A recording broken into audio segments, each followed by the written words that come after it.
Since I'm not listening to the stream, besides doing a quick audio check, do you want to just let me know when you're about to go live? Give me. Oh, hi.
Welcome, everyone, to the initial, whatever you want to call it, the very first episode of the Melee Town Square, a brand new spanking show by Melee K over here. And today is dedicated to the Xbox 360, especially the marketplace, which is going down, going under next year. How's it going, Kay? Why don't you tell the fine people what we're doing? I'm existing, I'm good. What are we doing today? Well, this is inspired by the Anything Goes portion of our podcast. I love that part of our podcast because, and by the way, if you haven't seen it, Melee Madness podcast, good stuff. I'm biased, but good stuff. But I love the Anything Goes segment because at the end of the show, we pretty much go like, okay, let's ask a random question to each other, and then we just go off. And it's like, I love that we get people's comments and stuff, and people watch and talk after, but I want to adopt this format and also have a show where we have the topic and anyone can join the call. And so that's the purpose of the Melee Town Square, Town Hall, whatever you want to call it. I've heard a few names. Town Square, whatever. It's a call-in show. But today's topic is in memoriam of Xbox 360. And this is inspired by the fact that the marketplace is shutting down completely. Now, a lot of people are going to be like, didn't the Xbox 360 come out like 15 years ago? Like, why is this even news? Yes, I'm old. Leave me alone. Exactly. But pretty much it came out a few weeks ago that they're really doing the last sweep of everything. So the purpose of today is to discuss the Xbox 360, the Xbox, any kind of memories you might have around it, anything you want to show off. I got a bunch of games behind me there. I might run off at some point and be like, hey, look at this game. Do you remember this game? I remember. So stuff like that. You guys can come join the call. Just be in our Discord, which we'll throw the links in the chats, and just bug me pretty much in general and be like, hey, I want to go on, and then I'll start bringing some people in. We are going to cycle people in and out, so it's not like a crazy chaotic call with 10 of us screaming Xbox over and over again. Xbox. We like Xbox. So. Oh, no. So just for that purpose, we're just going to make sure that we don't have too many people in the call at once, and that we're kind of cycling through and everyone gets to speak their piece. But before we start inviting people on, I kind of just want to read the inspiration for this stream, which is the actual news about the marketplace. So let's talk a little bit about that. I will also quickly say, since this is our first attempt at doing this ever, let us know in the chat how we all look and sound. Usually that's Kay's job to make sure I look and sound pretty, but she's here in the other room. So let me know how she sounds. She sounds fine to me. You actually sound loud as fuck today.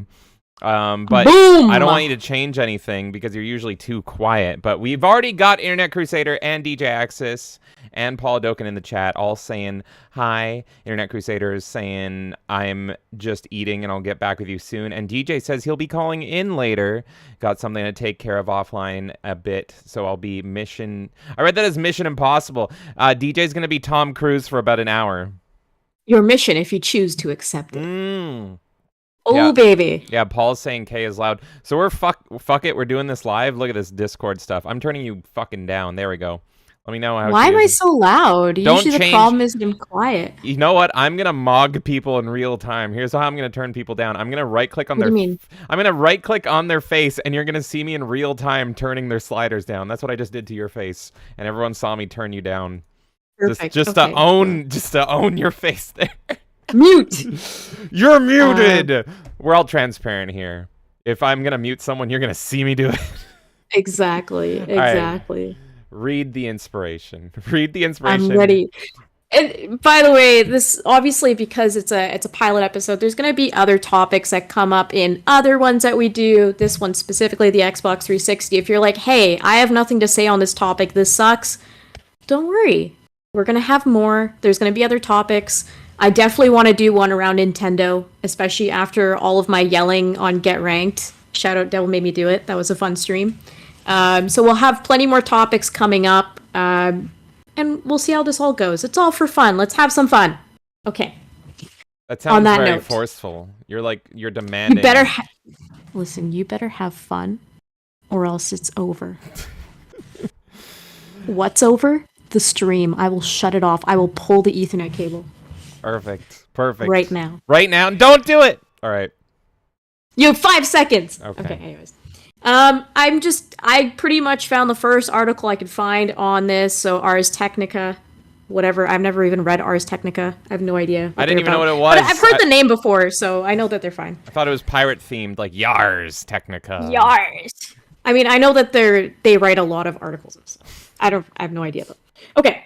I know that they write a lot of I know that they write articles. I hope they pin that on their website. I'd like a quote from you. I know they write a lot of articles. Listen, tag Ars Technica and let them know that I have given them the best promo ever. I've said I know nothing about them, but I know they write articles. They write a lot of articles. 10 out of 10. Go read Ars Technica. Okay, anyways, this is coming from Ars Technica. That's the point. The thing is I edit down the Melee Madness podcast. The people have no idea. The reason why this format exists is for the chaos, so people can witness all of it. Internet Crusader says Ars Technica is shit. Well, rip. That's what I got to say to that. They suck, but do you think they'll be fine on the opinion of the marketplace shutting down? Let's ignore their opinion on it. Let's just take the facts out of it, okay? Here we go. Okay. I don't know. I don't trust journalists anyways. Also tell them that. Feel free to tag them and tell them that. I don't trust journalists. Okay. End of the road. The Xbox 360 game marketplace will shut down. Again, this feels like it should be old news, but let's see. The digital storefront for purchasing games and other media on the Xbox 360 game console specifically, that's an important note. I'm adding the extra words there. Will be shut down next summer, just a bit shy of 20 years. Am I that old? Has it actually been 20 years? Wait a minute. Yeah, because 2005 was the launch of the 360. November. So that's not 20 years, though. Oh, well, it's a bit shy. Oh, it's shy. Okay. They said shy. Me, I go 15 plus years. They're like, let's make it 20. Let's round it up. This is why no one trusts journalists. See? There's nothing more to that. That's why I don't trust them. Okay. So anyways, blog post, blah, blah, blah, blah, blah, Xbox stuff. July 29th, 2024 is when this is happening. Okay? So this is what the change actually affects, because I think this is important. This is where people are kind of confused or unsure of like how much this is actually impacting things with backwards compatibility, all that kind of stuff. I had these questions too. I was like, how much does this impact? Can I not get digital games anymore? Whatever. So the change affects both the on-console store, so the Xbox 360 store, and the Xbox 360 Marketplace website. I have never shopped on that website. I assume it's just the store from the Xbox 360, but on the browser. I don't see how that would be any different. Users will lose the ability to purchase games, movies, TV content, avatars, and other profile customizations. Okay?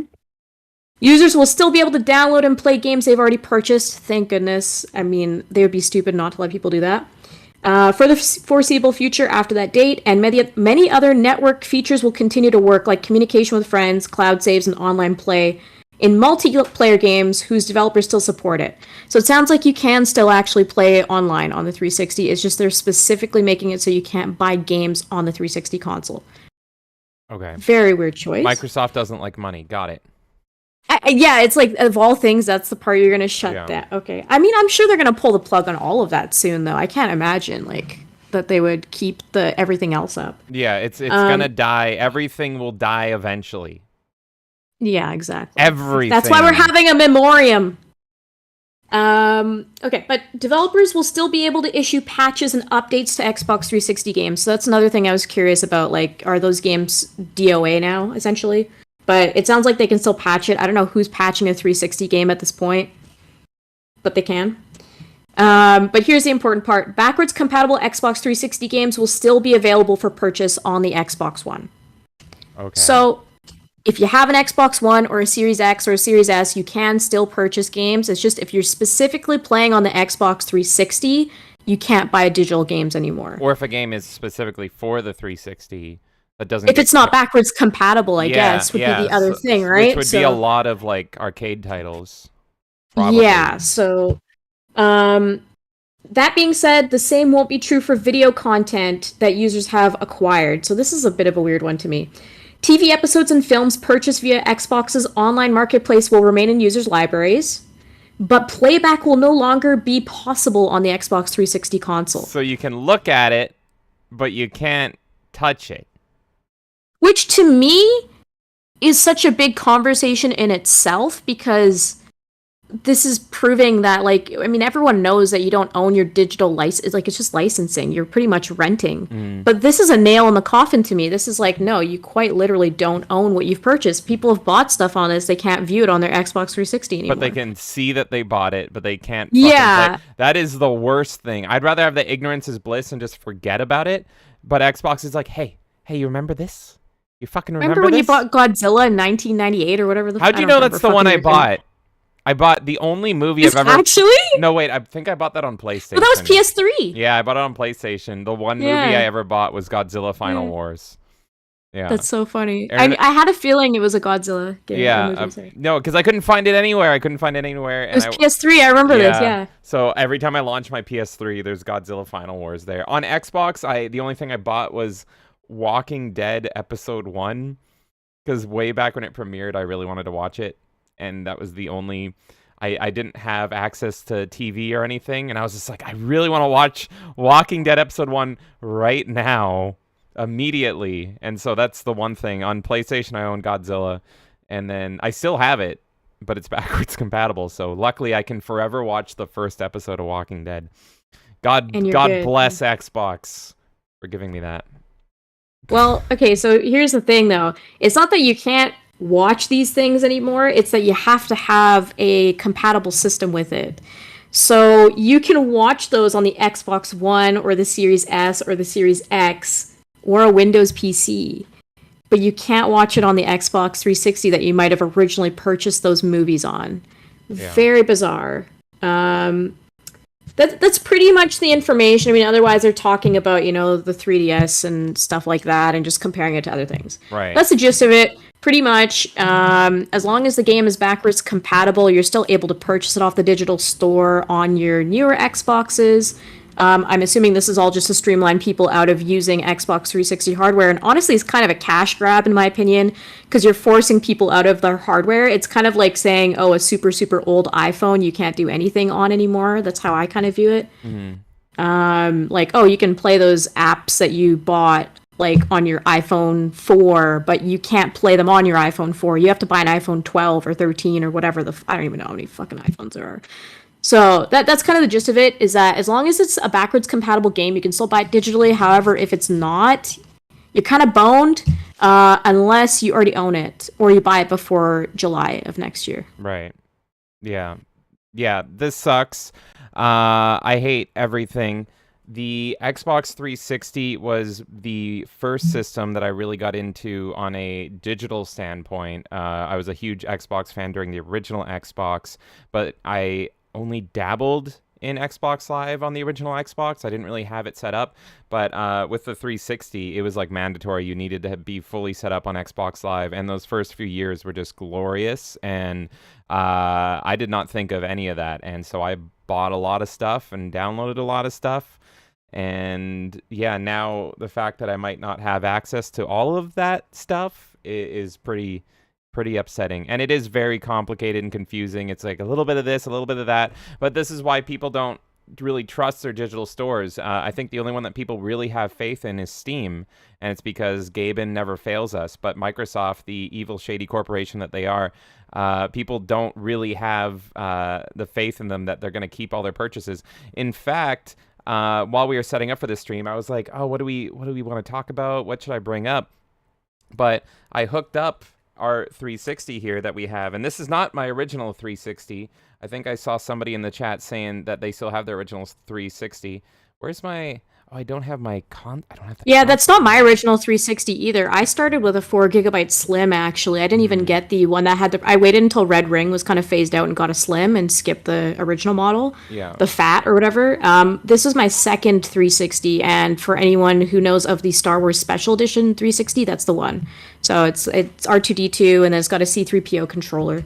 Yeah, but I was looking through my Xbox Live Arcade titles, and because I was just trying to kind of jog memories of games I played, and I'm looking through, and I'm like, these aren't all my games. Is this only going installed? And then I looked, and it's like, no, it's going all games. So there was things I want to talk about, and we're going to talk about, like Uno, and I don't see Uno. Apparently, I don't own Uno. I don't. Everybody owns Uno. I remember owning Uno, but now I don't own Uno. Where's Uno? Where's Texas Everybody Hold'em? owns Uno. Where's not Limbo, but that weird Limbo pre-Limbo? Yeah, I don't know. It was called like PJ Longbottom or something. I don't fucking remember. What are you talking about? I've never heard of this in my life. Yeah, there is a lot of shit on the Xbox Live Arcade, and so I have it here. I just brought it up on stream, my whole library. I actually forgot to bring over the audio for it, but that's fine. Who needs audio, am I right? But I don't see... I only see like a fraction of the games that I played on the 360, and I know this isn't my original 360 because I had 3 or 4 red rings. So this is absolutely not my original 360. Well, we know it's my 360, so Yeah. why would it even be? But I'm just also, saying, I by the should be time looking at my we- whole library, and the Yeah, whole that's weird, library though, is not because- there. Did we even really play this 360 besides Rock Band? Because I feel like by the time we started like living together, I don't think like we would have had an Xbox One by then. By that Wouldn't we? time, we were exponing for sure. The you only go. thing, yeah, the only thing. Take that as you will. Yeah, take that as you will. It was definitely Xbone era in that era, but yeah, it's quite odd. I know on my original hard drive, I still have the original hard drive, but we're running off of your beloved 360, which is the R2D2 360. I did not transfer everything over, but I'm still logged into my account, so I should have all my licenses. But I know I played Uno. I remember playing Uno, and it's not here. So I don't know. If people don't know what we're referring to, there's a clip of somebody screaming at someone over Uno, and it's like one of my favorite clips ever. Should I bring it I don't even up? know. Can you cue it up? Let's do it. Should I bring it up? Okay, let me see. Yeah. But turn the volume down. That's a very loud You clip. have Uno. Okay, 1 second, chat. Is this it? Is this it? I need to hear this for a second. Play Uno real quick, and I can record it. Yeah, okay. Let's take a trip down Xbox Live lane right here. Let's do this. I'm gonna cast this over for you guys. There you go. There you go. Let's hit play. That my upload tonight? I don't have Uno, so go fuck off. Everyone has Uno, dipshit. It came free with your fucking Xbox. I didn't get it. I have the oldest Xbox known to man. No, you don't. I bought mine on day 1, you fucking tard. Well, mine didn't have it. You have Uno, you fucking dick. I don't have it, you fucking You faggot. have I don't fucking have Uno, motherfucker. Go to Uno on the arcade and you'll be able to download it. I don't have Motherfucker. That's a fucking card game. They don't even charge people for it. 9, 10, or 11. You don't know the goddamn thing. It's fucking Uno. It's free. I don't have It's free Uno. as fuck. Is this going on YouTube? Beautiful. Beautiful. So, did anyone else YouTube channel. own Uno? Oh god. that it's- made me Uno. the Oh, something else is playing. Oh, Pippa's playing. Okay.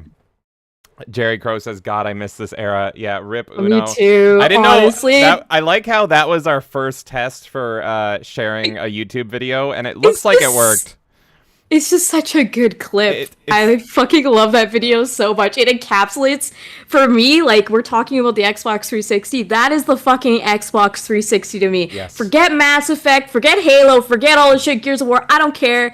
It's screaming about somebody having Uno and telling them to fuck off when they don't listen to you and don't understand that they don't have Uno. That is Xbox 360. Nerdy Neo's right, and I have said this. It did not come with Uno. It came with Hexic HD, which I think I have Hexic HD installed. No, and the clip's funny. I don't care. yeah, no, it was great. But In yeah. my lore, it comes with Uno. I absolutely love that that was done in a Modern Warfare lobby as well, because that was the Yes. memories I have with the original Xbox is the Modern Warfare lobbies, if you're a World of Warcraft fan, were the equivalent of trade chat. It was the Modern Warfare lobby or Durotar. What was it? Durotar chat. I don't know. This is you. I have no idea. But yeah, it was the shit posting chat. It was everyone went into the Modern Warfare lobby and it was chaos. I didn't even like Modern Warfare that much. I was a Halo person. But good lord, the fucking the Modern Warfare lobbies. I can't even repeat all the glorious moments we had in there, but they were a lot of glorious moments, and that's forever what I will remember about the Xbox 360 is conversations like that. And I had so many conversations just like that where we were screaming at each other about Uno or Texas Hold'em or something. So I don't know where the fuck Uno is on my account, but I own Uno, and I owned all the You DLC. actually own Uno, or I couldn't. So I searched it on the store, right? Yeah. So like here, I can even do it. I searched it on the store. Let's take my fucking boomer ass on here. The worst. Oh, Fran Chen says the Xbox camera came with Uno. Oh, that makes sense. And I did have the camera. But look, I type in Uno, and what is this? This isn't even games. We got the Grudge 2. None of this will play on the fucking system anyway. We have some Mexican family show. I literally just wanted Uno, and I own it, and I can't even find it. And I said search games, but it gives me fucking Mexican family show. Ghosts of Mars? What was that? What? I don't know. Oh I my don't know. God. Are you looking at it? I have the stream open. Yeah, John Carpenter. Oh, John Carpenter's Ghost of Mars. Why would Uno come up with... So where is Uno? Anyway. We all own Uno, and we all know it. We all don't own Uno anymore. I literally owned Uno and all the DLC. So I need to go into my fucking... There's a thing you can do on the Xbox 360. You can look at your download history, and you can go through that. I had to go into there to download my beloved DLC for Ultimate Alliance, and that's the only way you could play is like Venom and stuff, I believe it was. And it got delisted, but if you fucking dug through your download history, which we might even dig through my download history, you can download BMX. You can download anything on that there download history. Even trials for games that are delisted. Oh, really? I didn't know that. Okay. Yeah. There you go.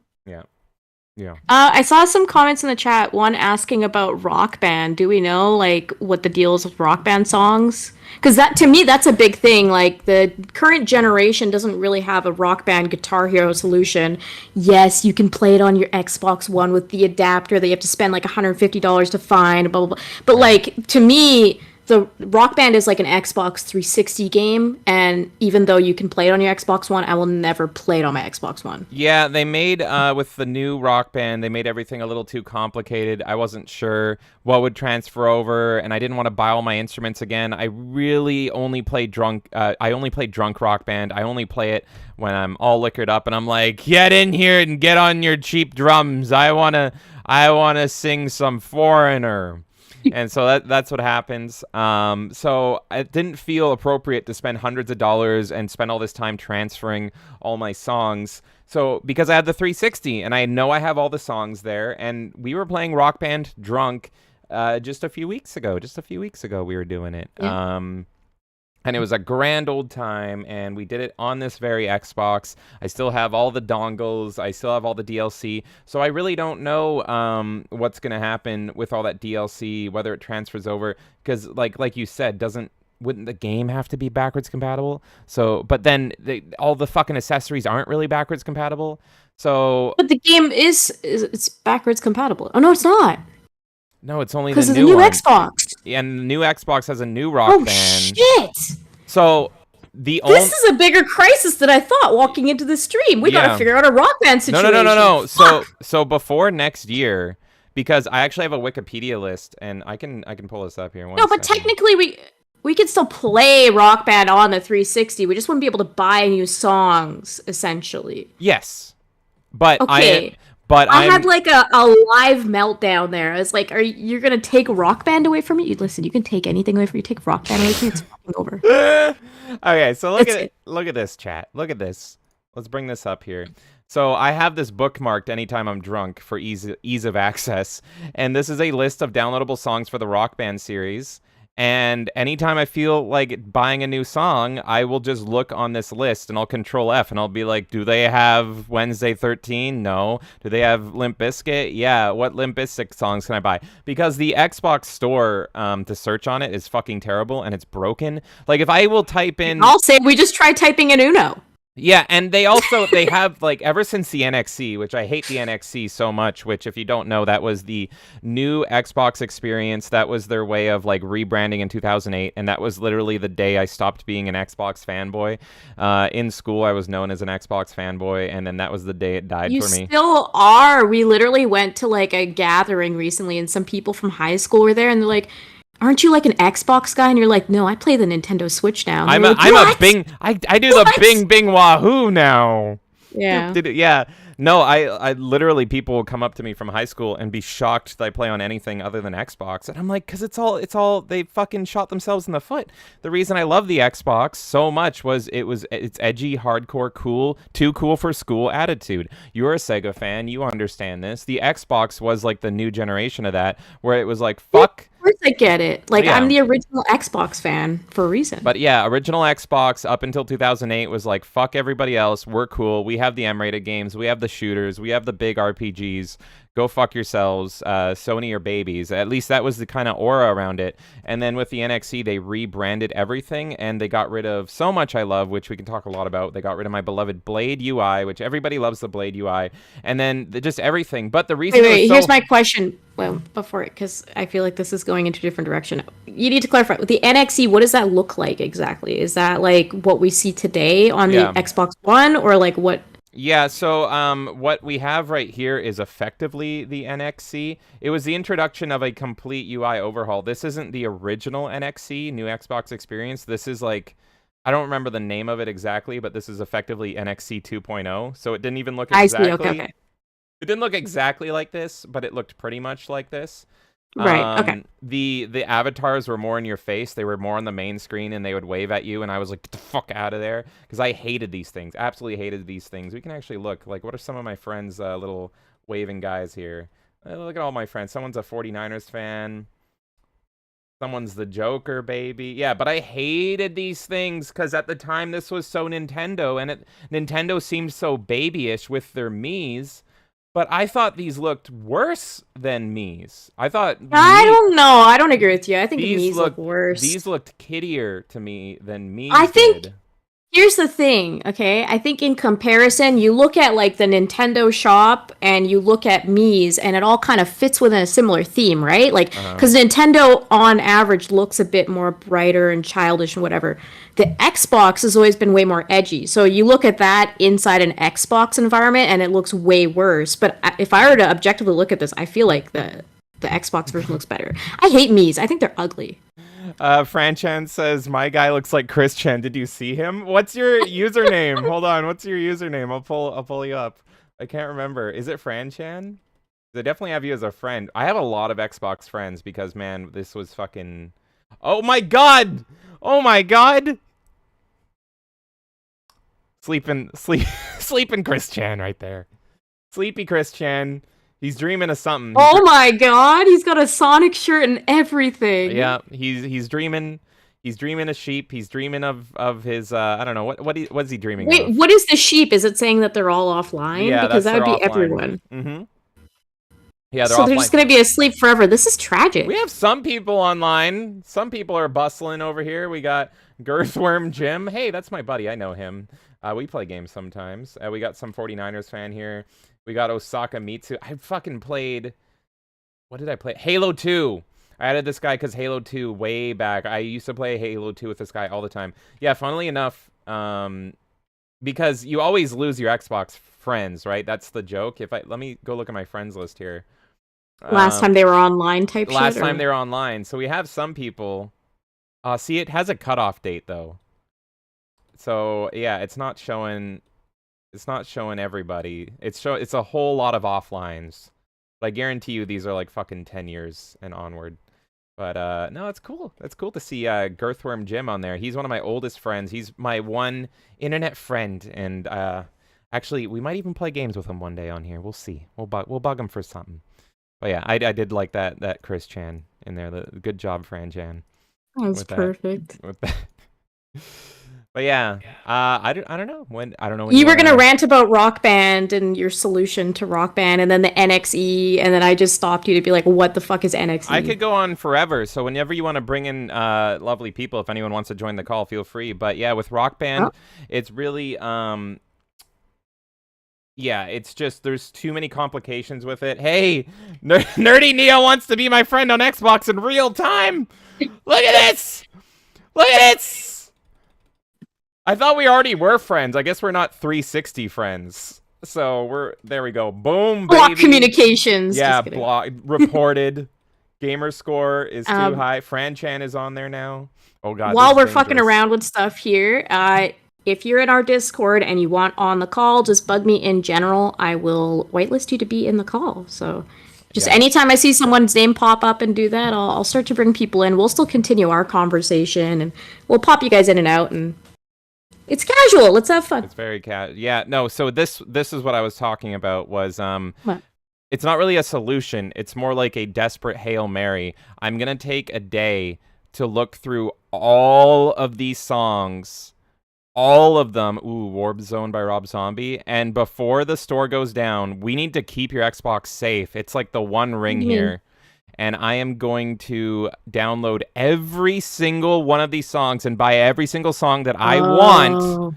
And we're going to download it on this Xbox because this is our Rock Band Xbox. And we got to keep it safe. And they're all just going to be in here. This is Do you want me to like bring in a cheap 360 that's just Rock Band dedicated, or do you want to have a backup? I mean, like, I mean, it's I'm so fine easy with for me to get I'm fine with 360s. the R2 one. I love the R2D2 Xbox 360 that you got. I can get us like a 4 GB Slim for like $20 if you decide you want to back up. I think of it like a backup hard drive, right? Like if you want all that. Anyways, this is there is 10 Limp Bizkit songs, and they are all gonna be bought. You know we're buying Nookie. You know we're buying I probably already own these, to be honest. We've never played Limp Bizkit songs though. Are you sure you own them? It's because Fred Durst is too amazing that I don't think my voice can match up to his talent. That makes no sense. That's why. Hey chat, what Rock Band songs do you want off the list? Are there any that you're like, I need this? Fran Chan says you want to borrow my 360? It has every song. Well, now we're gonna have a party. No doubt. Oh yeah.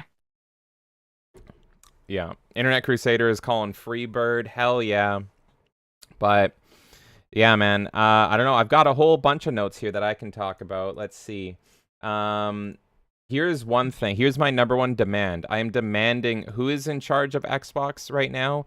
What is it? I don't know. Fucking Internet Crusader says ask about songs. Don't expect someone to yell Freebird. True. You have to yell Freebird every time. Every single time. It's obligatory. Do you know about that, by the way? You better know about that. You know, Freebird. I don't know. I know the Freebird- song Freebird. Freebird is always It's like the every party you go to, someone is Yeah, fucking yeah, that's playing the meme. Freebird. Yeah, It's that's like the meme. Oasis. Same thing. You go to a party and there's that fucking guy in the corner going, "Da-na-na-na." Whatever. I don't know. Is that your perspective of a party? There's always someone there just going ding ding ding. That I got more like ukulele vibes from that, and not that shitty fucking game. I mean, like I was like actual- ukulele the game. No, I backed that game for like $120 because I didn't realize it was in fucking pounds when I did it. And then you paid $120 That was my for that biggest- shitty fucking t-shirt. I just wanted the t-shirt. I didn't realize it was in pounds at the time. And I literally only backed that game for JonTron, and we all know what I fucking can actually happened. find that t-shirt. Yeah, you we want to have that. entertain the people? I will find the fucking shirt. I can't believe you paid $120 for that. Jesus Christ. Yeah, so the short version of this while she finds the shirt is I did a lot of Kickstarters when Kickstarter was first popping. Anyone do Kickstarter? This is kind of off topic, by the way. But yeah, I did a bunch of Kickstarters because I really liked Kickstarter when it first started. Little did I know that it was a complete shit show. And I backed a bunch of games, but yeah, I backed Ukulele. And I honestly mainly backed Ukulele for my love of JonTron. Right? And so I just wanted the t-shirt, and I didn't realize when I entered my money to get that fucking shirt that it was in pounds, and so I didn't realize how much it was costing me. and then I was like, oh, that was $120 for a shitty game and a T-shirt. But that's fine, because JonTron's gonna be in it, right? Yeah. There's a reason why that shirt's still in its fucking original wrapping. Yes, it's still in the wrapping. See, we didn't even take it out of the fucking thing. $120, James. Oh, I tried. It's not off topic. I could hear everything you're saying. It's not really off topic. By the way, you know how Kickstarters take, like, they're constantly delayed? I still have some Kickstarters where I haven't gotten the products from, by the way. What? Yeah, there's some that I got an update the other day for a game I backed like 4 years ago. And it's like, hey, we're still working on it. And it's like, sure. And then there was that Insert Coin documentary that just came out. That was several years. Oh my But anyways, what was I gonna say? Oh yeah, the only one though, I only tried doing it for this one, is on Ukulele. I tried doing chargeback when they kicked JonTron out, and the credit card pretty much was like, you made this purchase years ago, and I'm like, yeah, but it was false advertising. Give me my money back. literally not. And they did not. They did not. Yeah, because you can't within that amount of time. Nerdy Neo says, did you back Star Citizen? No, I didn't. Because even, if I remember correctly, the reason I didn't back Star Citizen, I actually backed a Star Citizen-like game before Star Citizen was a thing. It sounds like hipster Star Citizen, but what the fuck was No, I know what you're talking about. I can't remember the name of the Starlight, fucking game now. Starlight Inception, I think it was called. I think it was called. Okay, I was thinking of something else entirely. Hold on, let me pull up my Steam here. It was apparently shit, and I never played it, but I backed a game because it was. I didn't back Star Citizen because, one, I already owned this other one, and I'm like, well, we'll see if this one's any good. And then two, I've always been a big fan of Mark Kern, and I'm pretty sure Mark Kern was talking shit about Star Citizen even then. So oh yeah, he was. Yeah, so I was like, okay, yeah, Starlight Inception was the name of the game. Starlight Inception was the one that I backed. I don't, and it's apparently really nah. It's really nah. Let me see. Imagine my shock. Yeah, I'm just looking up if Starlight Inception, like, screenshots here, but it is not at all. Yeah, this ain't pretty. This ain't. So Xbox. Yeah, off topic. Anyway, Starlight Inception. I own it. Maybe we'll stream it one day. Oh, Nerdy Neo's asking, is Starlight any good? Did you try it? I tried it literally for like 2 minutes, and I was like, eh. I wasn't in the mood. It was weird, but it was before Star Citizen was a thing. It's super low budget. It like barely made its asking price. Honestly, the best Kickstarter game is Mutant Football League. I just gotta say, that was a Kickstarter game that failed. It fucking failed, and they were like, we don't need your money, we're gonna make it anyway. And it's like the best fucking Kickstarter game ever. Internet Crusader says, I pre-ordered Duke Nukem Forever. I did too, and I have no regrets. I got the Balls of Steel edition with the bust, and somebody broke my bust and pretended it wasn't fucking broken, and I didn't find out until years later, and I still don't know who did it. I'm just going to be searching. You're out there. We're searching Balls of Steel edition, which is always a good idea. Balls of Steel. Okay, can you just keep... It keeps taking me away from Google image search. Oh, it's like, wait, what did I do? What the fuck? No, it keeps... Because I'm on Bing. I'm using Bing for some reason. Bing chilling. Balls of Steel edition, which is always a smart thing to fucking type in on stream. Oh my god, why is that so small? No, I want a good photo. Is this a good photo? Isn't it a small thing though to begin with? It's like that big. Hey, don't talk about my balls that way. So, okay, so here we go. Here it is. So I got this edition and I loved it. It was one of my favorite collector's editions. This is related because it was a 360. I got it on the 360. I know. Yeah, so, yeah, and this statue, I fucking loved this statue. And it was on my mantle. They make it look way bigger in this fucking photo, let's be honest. I am a firm believer in how you use it. That is not the actual size. There's no way. Yeah, it is. Dude, it's not. Look it's objectively not. No, Look at it compared to the game case and the cards. Look at it compared to other things. The poker I don't chip. believe. Well, No, I don't believe that. So here's what happened. I loved this collector's edition, and I had it on my mantle, next to my like Master Chief helmet, which is maybe my favorite collector's edition ever. Was the Halo 3 collector's edition? Maybe. I still like the Mortal Kombat 9 one a lot. And so you see like how it's got this thin base, so it says Carpe Nukem, and it goes up, Yeah. and then it's got like a little thin base before it fucking. I'm getting Xbox party invites. Fran-chan, you can just come on the call. You don't have to send me an Xbox party invite, but I guess that's in theme.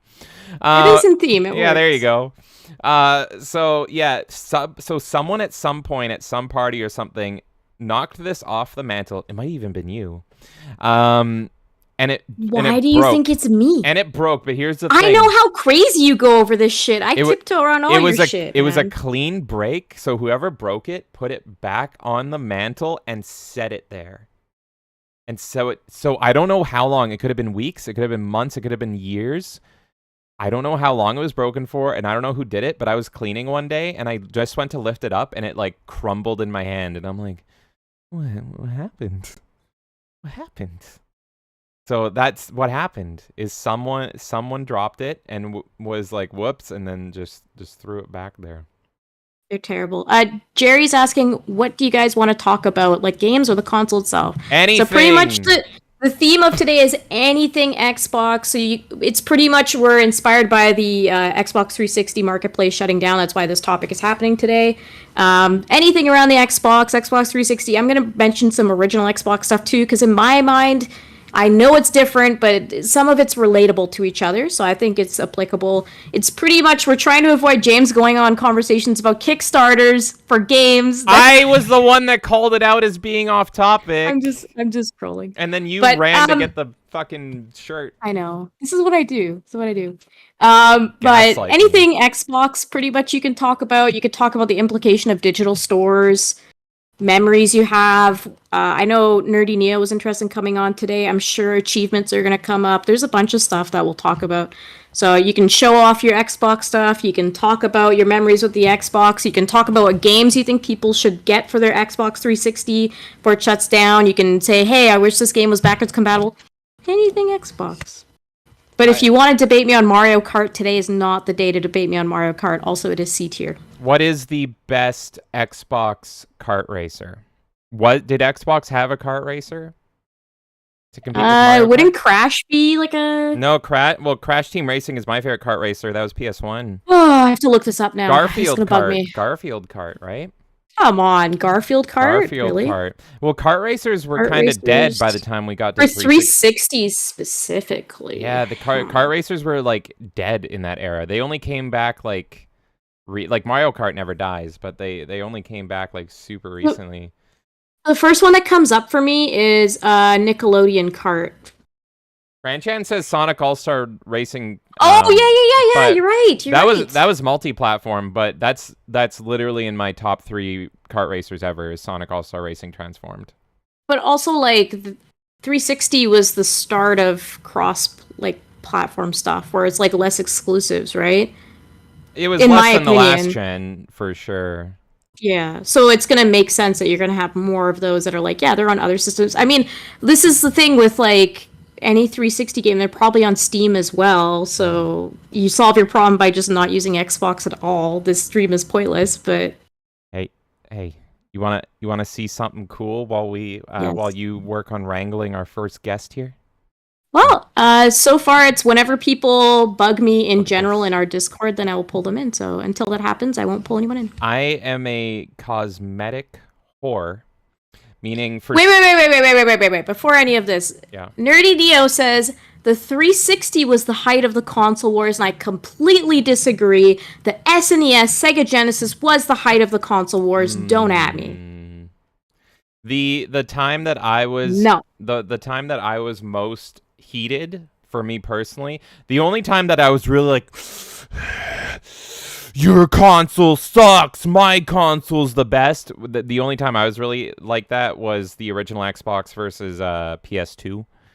I was such an Xbox fanboy that I would literally go on Flame Wars and forum threads and be like, we have 4 controllers right off the bat. We have a hard drive. We never run out. Xbox Live is superior gaming. We have Halo. We have Conquer. We have Wrath Unleashed. We have Knights of the Old Republic. What do you got? Oh, your baby God of War. No one likes you, Kratos. And then later I learned that Kratos literally has QTs where he bangs women. I'm like, all right, you win. So anyway. So wait, what was the moral of the story for that you think that PlayStation won? No. So the moral was that was when I was the most heated over a console war. But I would have to agree with you that the peak of console warring was Super Nintendo, Sega Genesis. I think it's the most culturally relevant. I think that like people who were in the thick of the whole like for me, I was in the original Xbox, GameCube, PS2 thing as well, and even with 360 and PS3 a little bit. But the thing with that is like the 360 PS3 one was more just about the exclusives, in my opinion, where it's like the Sega Genesis SNES was like a whole encapsulating conversation. Yeah, you compared hardware a bit and like some of the features, but at the end of the day, it was like so many games were shared on both platforms during that era. I don't think it was the height. I think it was Sega Genesis SNES, but I'm also biased. The Nintendo Sega shit Genesis cube. kids. It's true. Sorry, I just... You laugh because it's true. No. You laugh in my face. No. You don't know the truth. I did something. The most powerful people have been laughed at before. I did something just for chat there. What did you do for chat? What did I miss? What the fuck? Fran Chan saw. What the fuck did Fran Chan see? Well, he said, "What about the Nintendo shit cube?" Yes, the Nintendo shit cube. Yes. So I may have pulled something up there. So what were you saying? I don't know. I was saying that. Don't get me on Sega Genesis. Xbox. Yeah, that's not even related. Let me show you something cool. It's fine. We can compare things. I'm just saying, don't like fight me on Mario Kart. That's Here's fine. what We I can wanted talk to about bring other. up. It's not like other words are banned. If you mention Sony in this chat, you're fucking done. That's not what the call is. If you mention the PlayStation here, you're done. I don't think anyone knows what I'm even referencing there. I don't even know what you're referencing. It's a certain someone. But so here we got. I have always been a profile whore. For some reason, I have a big fixation. Like, I don't care about bling, chat. I don't care about dressing well, if you can tell. I don't care about the fancy cars or a fancy home. Where I get that feeling is blinging out my profiles. And if you have me on Steam, that's where I literally have a hobby of just collecting badges over there because I'm a little badge whore. But here on the original the Xbox 360, Someone needs to clip that. You're a badge whore. I'm a badge whore. But on the 360, when I was just entering high school, this is where it all started, is profile stuff.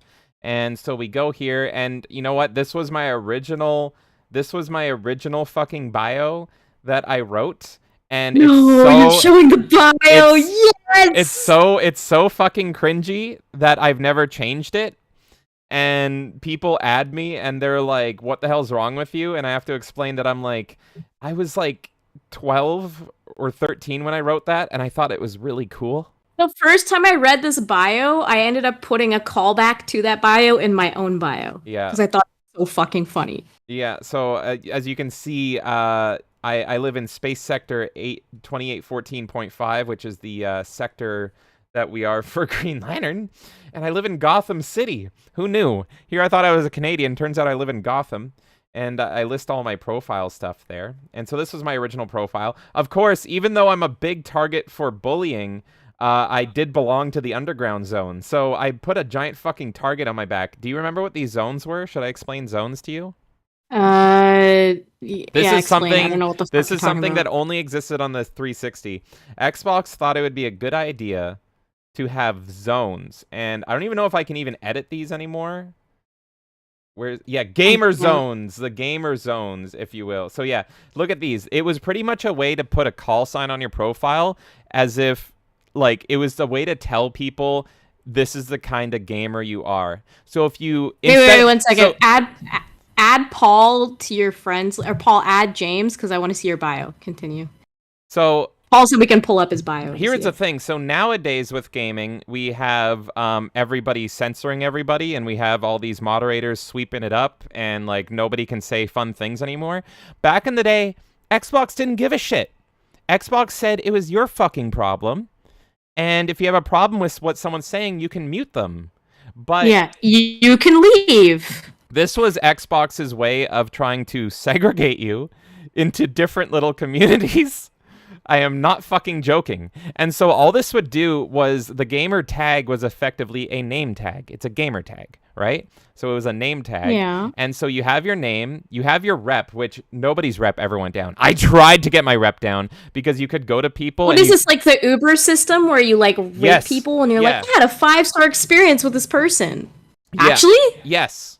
That's so fucking And so lame. it was incredibly easy to get 5 stars, and it was a bitch to go lower. I had some friends that would go lower, and they had to go through strenuous efforts to get lower scores. And yeah, you could go to anyone you played with online and give them good rep or bad rep. And then you have your gamer score, of course. And then you have the zone, which is what I'm talking about. So on everyone's gamer tag, you had the zone. And Xbox completely abandoned this. This was literally just a way to designate what kind of person you are. So we had recreation. It's not whether you win or lose, but that everyone enjoys the game. Kick back, relax, be considerate, and have fun. So this was if you were the kind of person that was like, come on, guys, let's have a good time here. Come on, we're all here for some fun. Tra-la-la-la-la.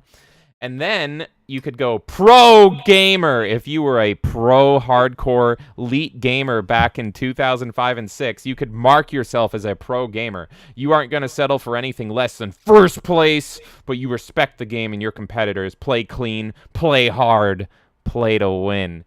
This is something that...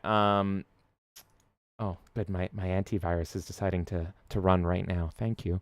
It's making sure you're not getting Xbox. Let me know if viruses. this just destroys everything, by the way. I don't know why It's fine on my end. Let me see here. 1 second, chat. Okay, I told it to fuck off. Hopefully it fucked off. So anyway, you had the pro gamers, and I love the smugness of it, where it's just like you're gonna try super hard. You're the try hard, but you respect your competitors. You're like a samurai. You respect your enemy. And then you But this is cringe. It's like, why? I hate, okay. No, wait till we get to the underground. I'm the underground. Wait till we get to the underground. Me too! I hate when things are like, you should be considered. Shut the fuck up.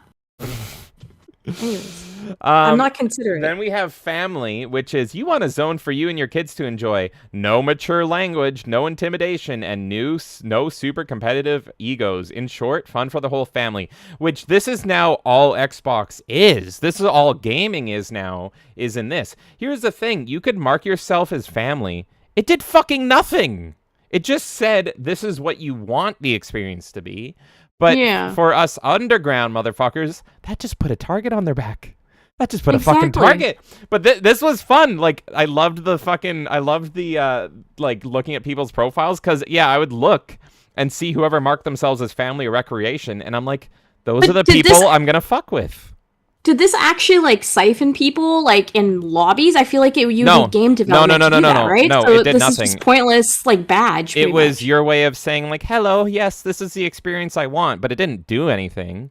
And then we have the underground. If you aren't easily intimidated, the underground is for you, not for the faint of heart. Your battle cry, take no prisoners. So pretty much if you were an asshole and a shit poster and you like to fuck with people, like it wasn't about trying hard. This is the try hard category is pro.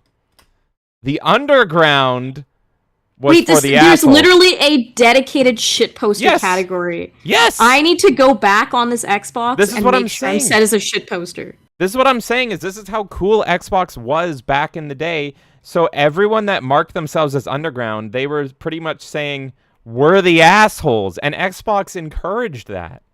And they didn't do anything apart from allowing you to wave a hand and be like, I'm an asshole. At least I'm honest about it. That's amazing.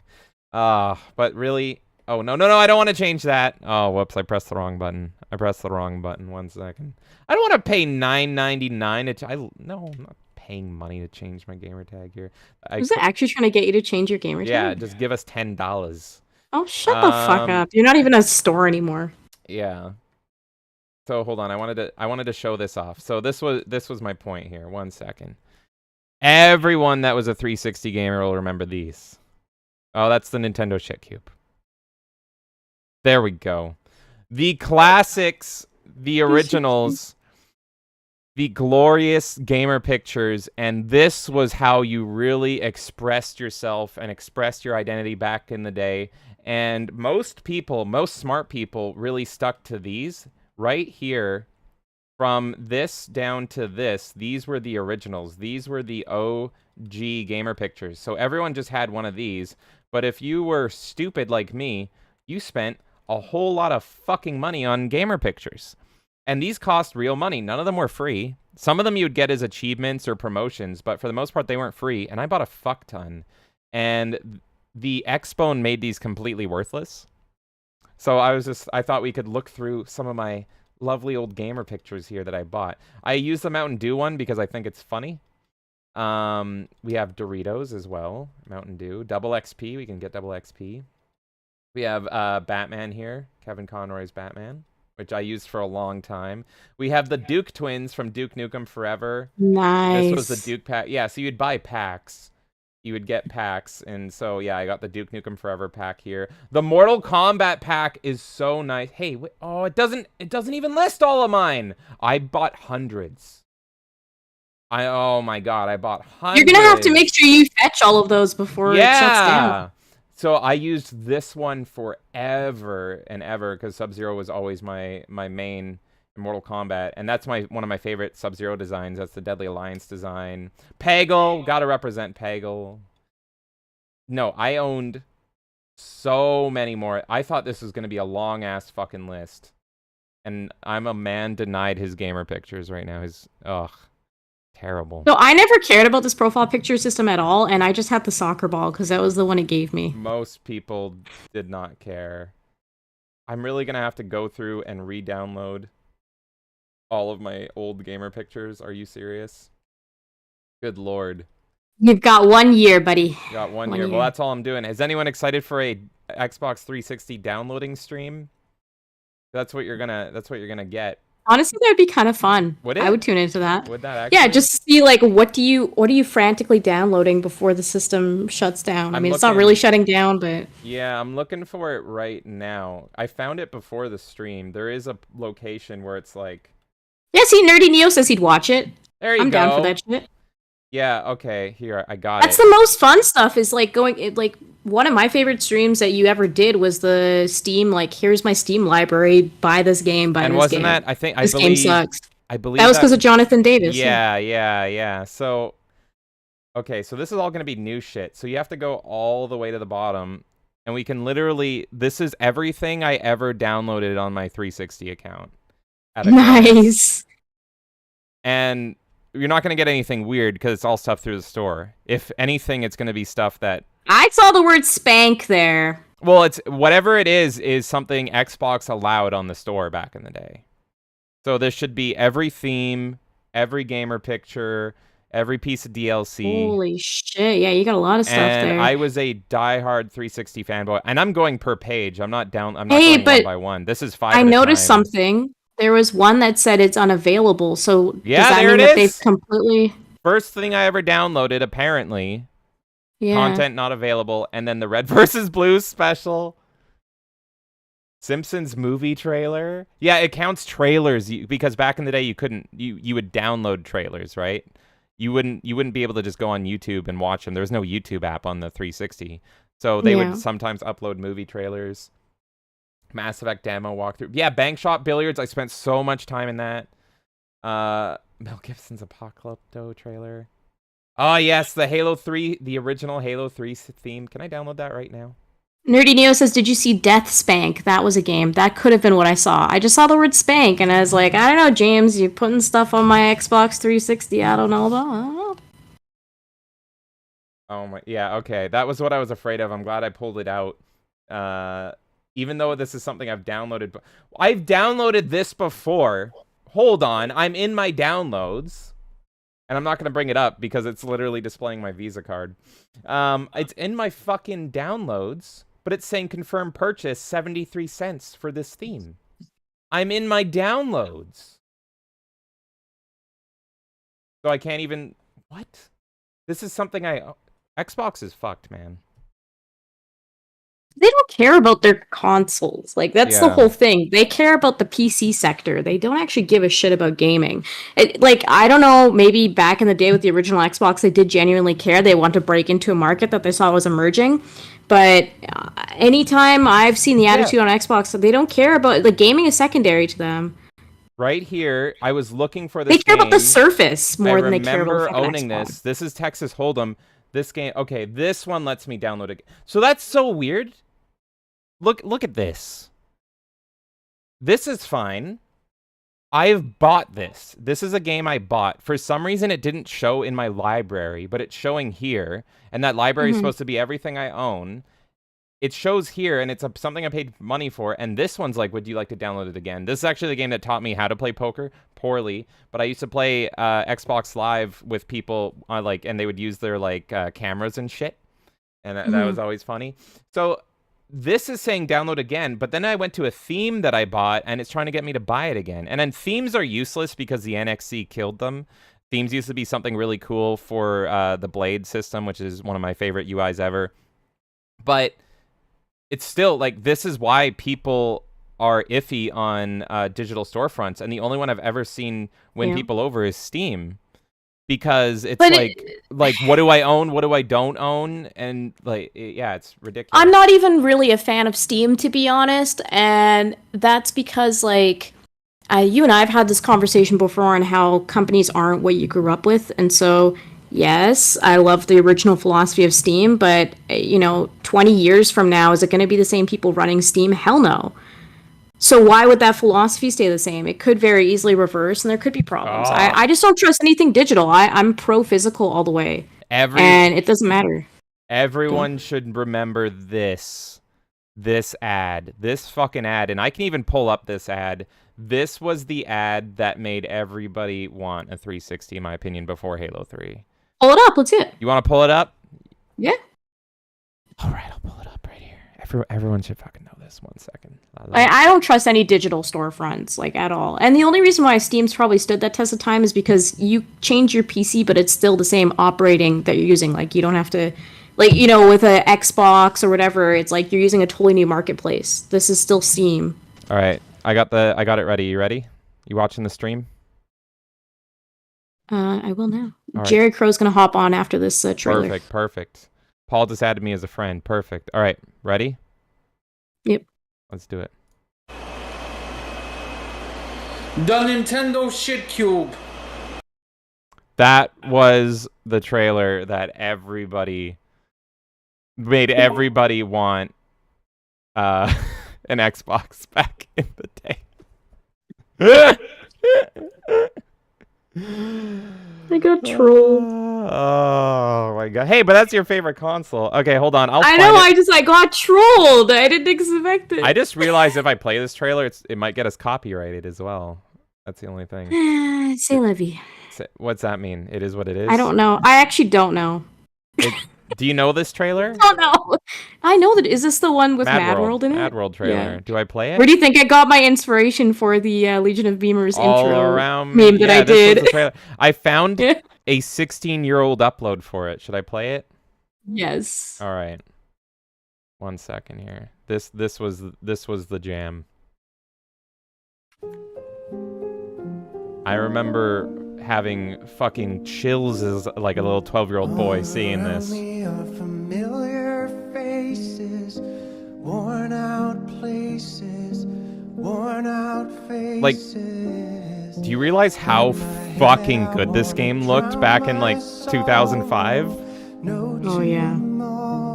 This was shocking. I was a subscriber to official Xbox magazine, and looking at screenshots of this game a year before it came out, it was chills. Well, as long as they don't strike me, I don't care. If they're just you can't monetize on this video, congrats. I got 0.000 cents out of 0.1 cent. Here's YouTube coming for you right now. Here they are. And here's us trying to ward them off just by having a good time. Yeah, that fucking trailer. That was like, okay, we need a 360. We need a 360. What was everyone's first 360 game? I can actually tell my 360 what sold me, because I was already sold by the time I saw that trailer. Internet Crusader says, man, this gives me feels. Yeah, dude, I am so nostalgic for the original Gears of War. Gears of War 1 was really the only one I loved, and that trailer did so much to hype me up. The game that really sold me was the, what's it called? It was, I went to an EB Games, and they had a demo station, and you could pre-order the 360. And so the 360 was coming out in November of 2005. Yeah, November 2005. And it was almost out, and I wasn't sold on it yet. And it was almost out, and I fucking went to EB, and they had a demo station. And they had a demo station with Call of Duty 2 set up. And I played it, and then I begged my mom to pre-order it.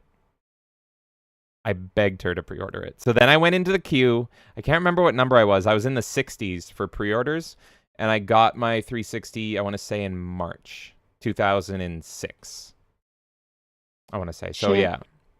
So, yeah, that was the game that sold me, was Call of Duty 2.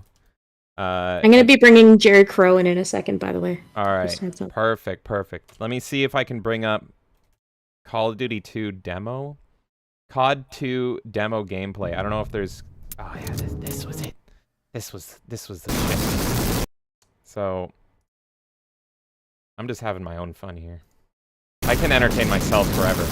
So I played this on the 360, and this was enough to be mind-blowing to me.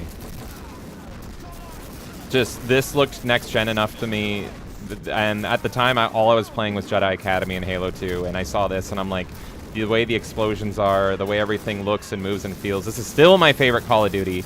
I never cared for Modern Warfare or any of that shit. This one was so fucking amazing and mind-blowing. And I got this, and I got Perfect Dark 0, which is a meme game, but a meme game that if you played it, you might have a little soft spot for it. I have a soft spot for Perfect Dark 0. Bye. Jerry Crow, you have permission to join the call now if you like. It is all highlighted for you. And Imp Black Belt will also join us soon, so I'm also going to give him permissions. Yo, Jerry, how's it going, buddy? You hear me right? I think so. Good. I'm doing fine. Yeah, how you doing? Oh, we're good. I'm happy to have you, man. Thanks for having me. Yeah, I'm curious. What are your memories and love of the 360 or Xbox in general? What do you got to share with us today? Oh yeah. So I actually got the PS3 personally. Traitor. Betrayal. Yeah, but Betrayal. Let me continue. So he got the 360. So I played him. I played Halo. Okay, nice. Him, right? But then it red ringed, right? Uh-huh. We got a new one through insurance, but then it started working again, right? Right. So I got that for myself. So I had them both. Nice. I had them both. So I got huge memories. Actually, more memories from that age on the 360. And then after, it was after like PS4 came out, I started playing PS3 again. So I was in that 360 camp for quite a while.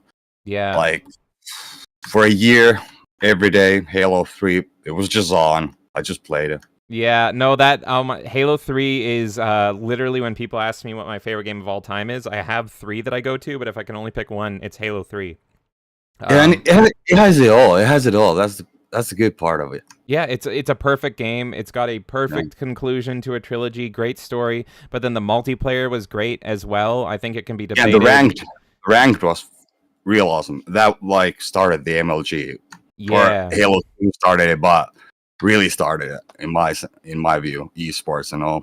but like historically, yeah. I'm curious what, your Halo 3 memories are, because you mentioned MLG, and I remember because I was playing Halo 3 so much through high school, and there was some guy that came into my lobby one time gassing me up and was just like, you know what, you're pretty good. I think you could go MLG, and I work for MLG, and your KD ratio is off the charts and all that stuff. And then he added me and was like trying to coach me, and I actually don't have any proof if he was MLG or not. He was probably just trying... grooming you. He was just grooming People used me. to talk a lot back then. Yeah, because I wasn't that good. I was good. I could hold my own, but I wasn't an MLG. Come on now.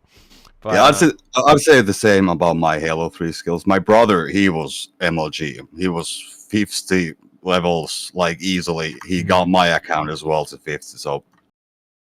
He played against Strong Side one match. I'm not sure if you know who Strong Side is. It was like the best MLG Halo 3 player. Yeah, he wiped his ass. He wiped my brother's ass, like, clearly, but still, he was matched in the game, ranked matchmaking with him, so I guess it was good. God damn. That is freaking awesome. It's funny, I was kind of the opposite of you, so you went like PS3 and then 360. I did the opposite, is I didn't have a PS3 until Twisted Metal came out for the PS3, because I love Twisted Metal so much, and I got a PS3 just for that, and then I was disappointed. So I hung on quite a long time as a exclusively 360 player. And even after that, because Twisted Metal was such a disappointment, that was really the only thing I played on my PS3. And so I kept going back to my fucking 360 that kept red ringing. You said your brother had a red ring. Is that what happened? Then we did the towel trick, and that worked. Oh, so the towel trick. Yeah, it worked for 6 months, and then it broke. Then we made a new insurance claim about the new one. Yes. But it was the old one, so I got a free one. So. Fuck, man. Yeah, the Xbox and the Red Ring of Death, it was... Yeah, the first revision of the console, it was bad. It was bad. Yeah. But yeah, it was overclocked. It's a shit computer, actually. It's so old now. It's slow as dirt.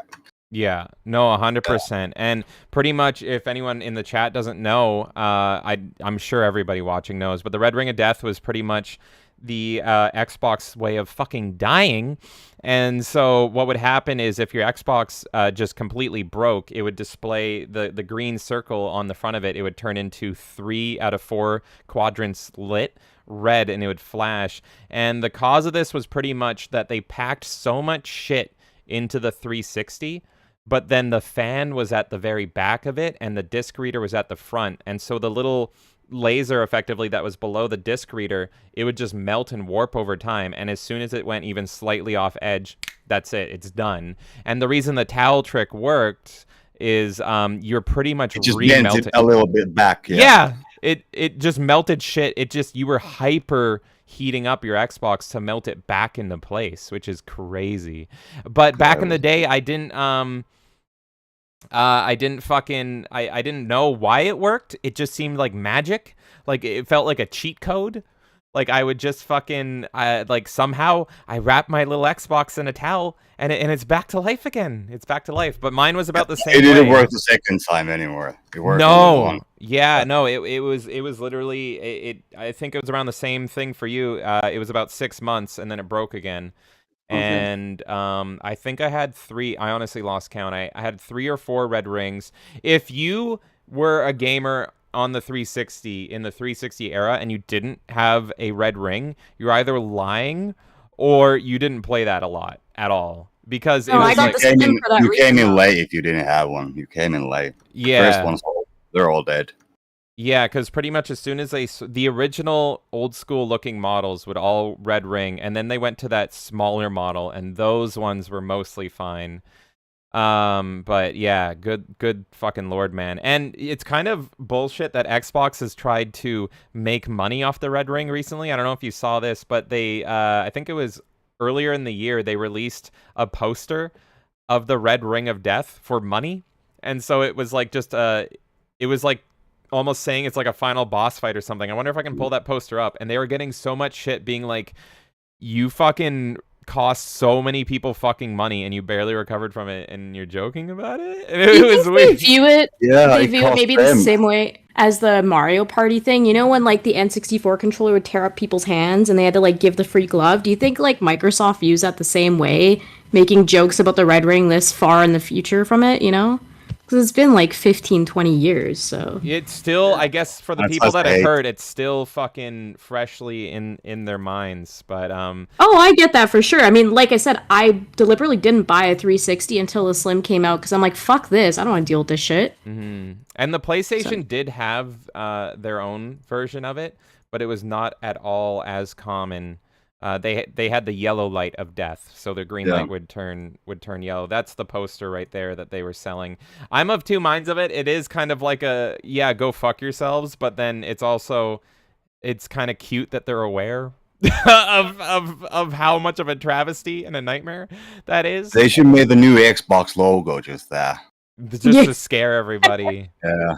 Oh my god. But yeah, the Red Ring actually was kind of what killed hype for me, and I may have told this story a few times, but the Red Ring of Death was like the last game I felt really, really hyped for was Arkham City, and I raced to go, and I think that was 2010, and I raced to go get it and all this stuff. I went to Best Buy, got my copy, ran home, so freaking excited, put Arkham City in my Xbox, Red Ring on the fucking spot, and I'm like, you can't do this to me. And I think that was my third and final Red Ring, and I called Xbox. I did all the same shit, but then I had to ship it in and all that stuff. So by the time I actually got to play Arkham City, it was months and months and months later, and I was so fucking miserable because of this.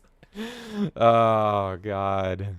Yeah, did you play any other games apart from Halo 3? Yeah, games about the games. So like, to me, it had no other exclusives than Halo.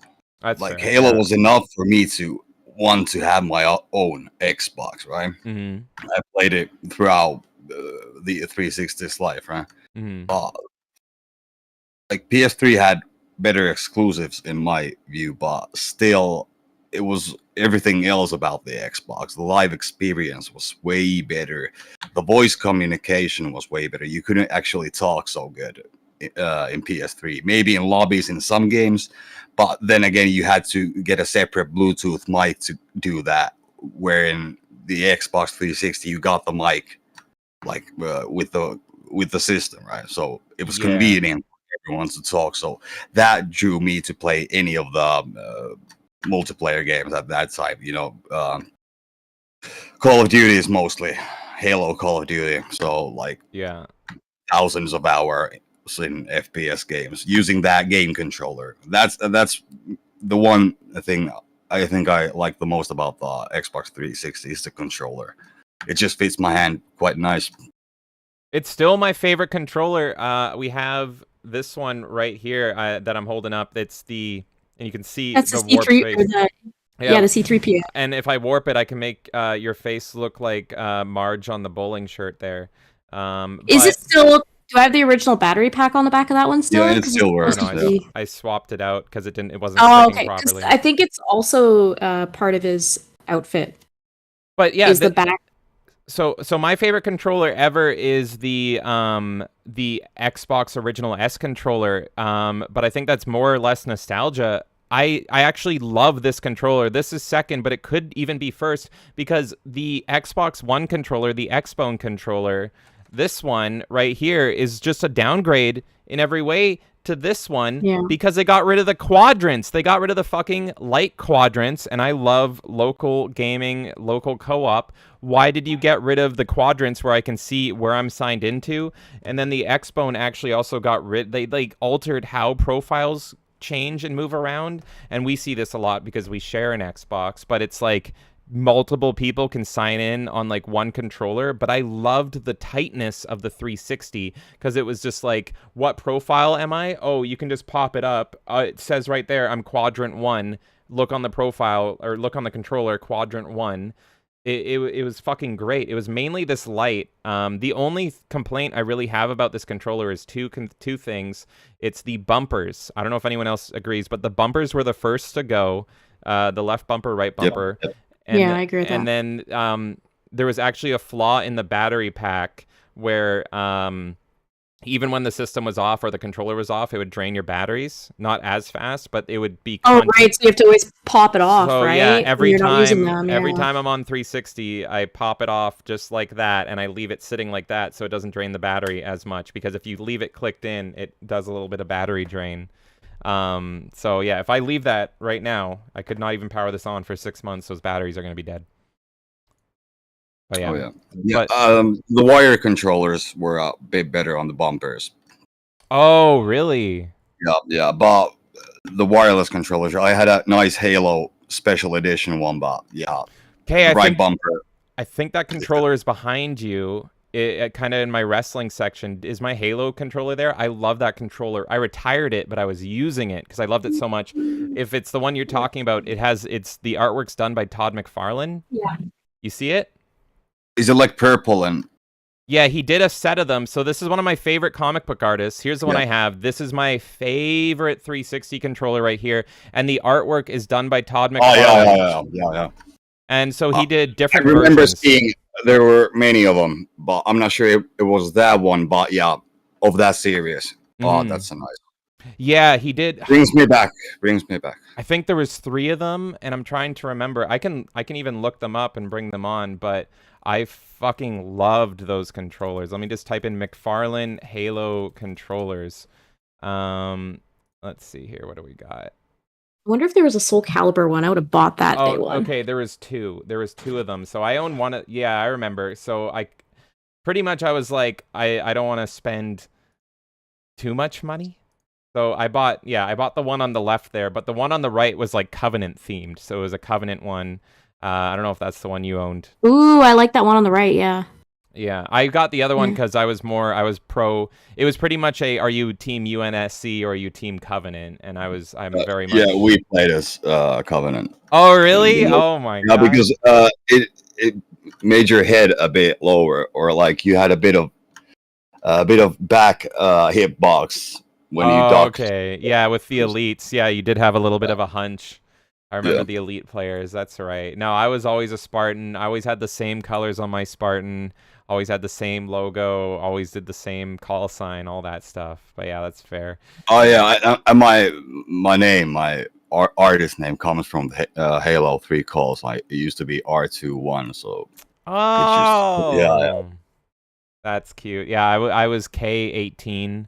That was always my call sign, and yeah, it was always 1 letter and then 2 numbers. But God, that was great. Yeah, there was good exclusives on the 360. I wonder if I'm trying to think of them now off the top of my head, but the one that comes to mind apart from Halo was the game that everybody bought just to get Halo. Did you play Crackdown? Oh, Crackdown, yeah, actually we got that because we wanted to play Halo. Exactly. So the whole It was story, a fun game though. It was a fun game. The whole story of it was yeah. The whole story was like, I got a good game with my Halo 3 beta because everybody bought that game just to get the Halo 3 beta code, which was so funny. We played that beta. Yeah. Snowfall was the map on that. Do you remember? Do you remember the Spartan laser being OP? Yeah, I actually do. Because the reticule, the aiming reticule in the Halo 3 beta, this is the main thing I remember about the Halo 3 beta, was like 2 times as big. And the Spartan laser is supposed to be a laser shot that can snipe anything, even a tank. And so in the beta, they didn't know about this, but everybody was just running around with Spartan lasers, like one-shotting everybody. And Bungie was like, we need to change this. What the fuck? It was just Spartan lasers, the game. But I still remember playing that. It was Snowbound the map, yeah, I remember it so fondly, yeah. Franchan says Snowbound 24/7. Now I gotta look up. Oh yeah, Snowbound, yeah. Snowbound Halo 3. I just want to see a screenshot of it. And Nerdy Neo says, I just talked about Crackdown last night. That's crazy, yeah. Crackdown 1. And Crackdown 1 is still...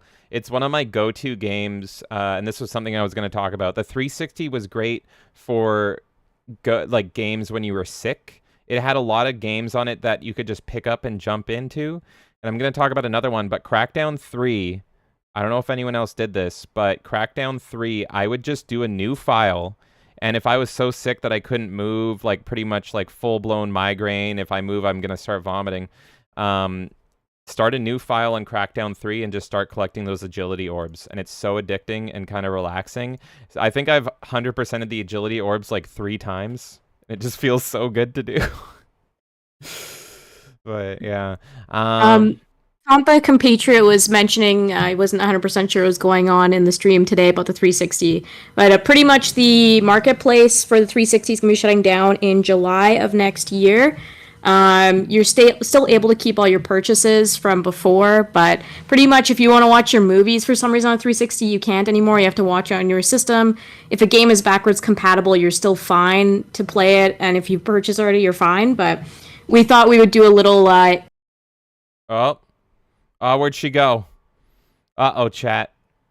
She disconnected. What happened? I don't know. She went into the void. She red ringed of death. You red ring of death. Oh, you're gone again. Towel trick. Oh, man. Do the towel trick. Microsoft got so mad, bros. What happened? I don't know. Is your AirPods all charged? You're now I can hear you, but your face is gone. What? Your face is gone. But there it is. I'm right here.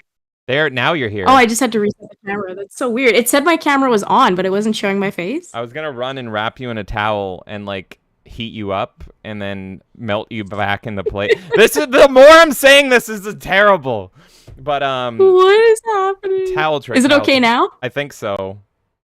Okay. I'm good. Anyways, Microsoft is great. Number 1. Please don't disconnect me again. They heard we're talking shit. Jerry, did you ever play Gears of War? Yeah, Gears of War, yeah. Did you? Yeah. I had a friend who had it. He loaned it to me. I played it through. Oh, it nice. Was a game as well. We used to play. What was that? Army of Two. With that, that was a fucking nice game. Co-op, Army of Two. Mm-hmm. The other guy gets the aggro, and the other guy does the damage.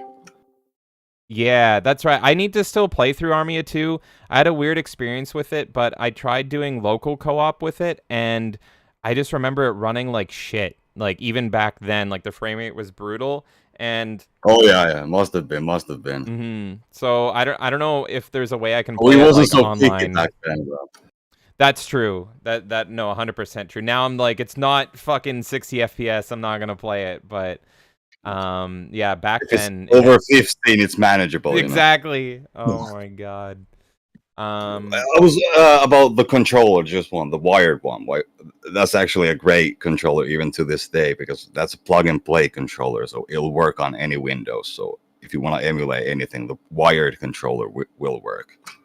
Yeah, no, I 100% agree. I only use the Xbone one kind of for convenience, and I kind of want to like protect my remaining 360 controllers, but I still prefer the 360 controller. It still feels good. I would say the D-pad sucks on it, but the D-pad, look, I'll be honest, the D-pad sucks on every Xbox controller, in my opinion. Yeah. I mean, PlayStation's always gotten the D-pad way better, in my opinion. Well, they trademarked it. That's the thing, is they know how good their D-pad is, so they trademarked it. So Xbox has kind of all they have.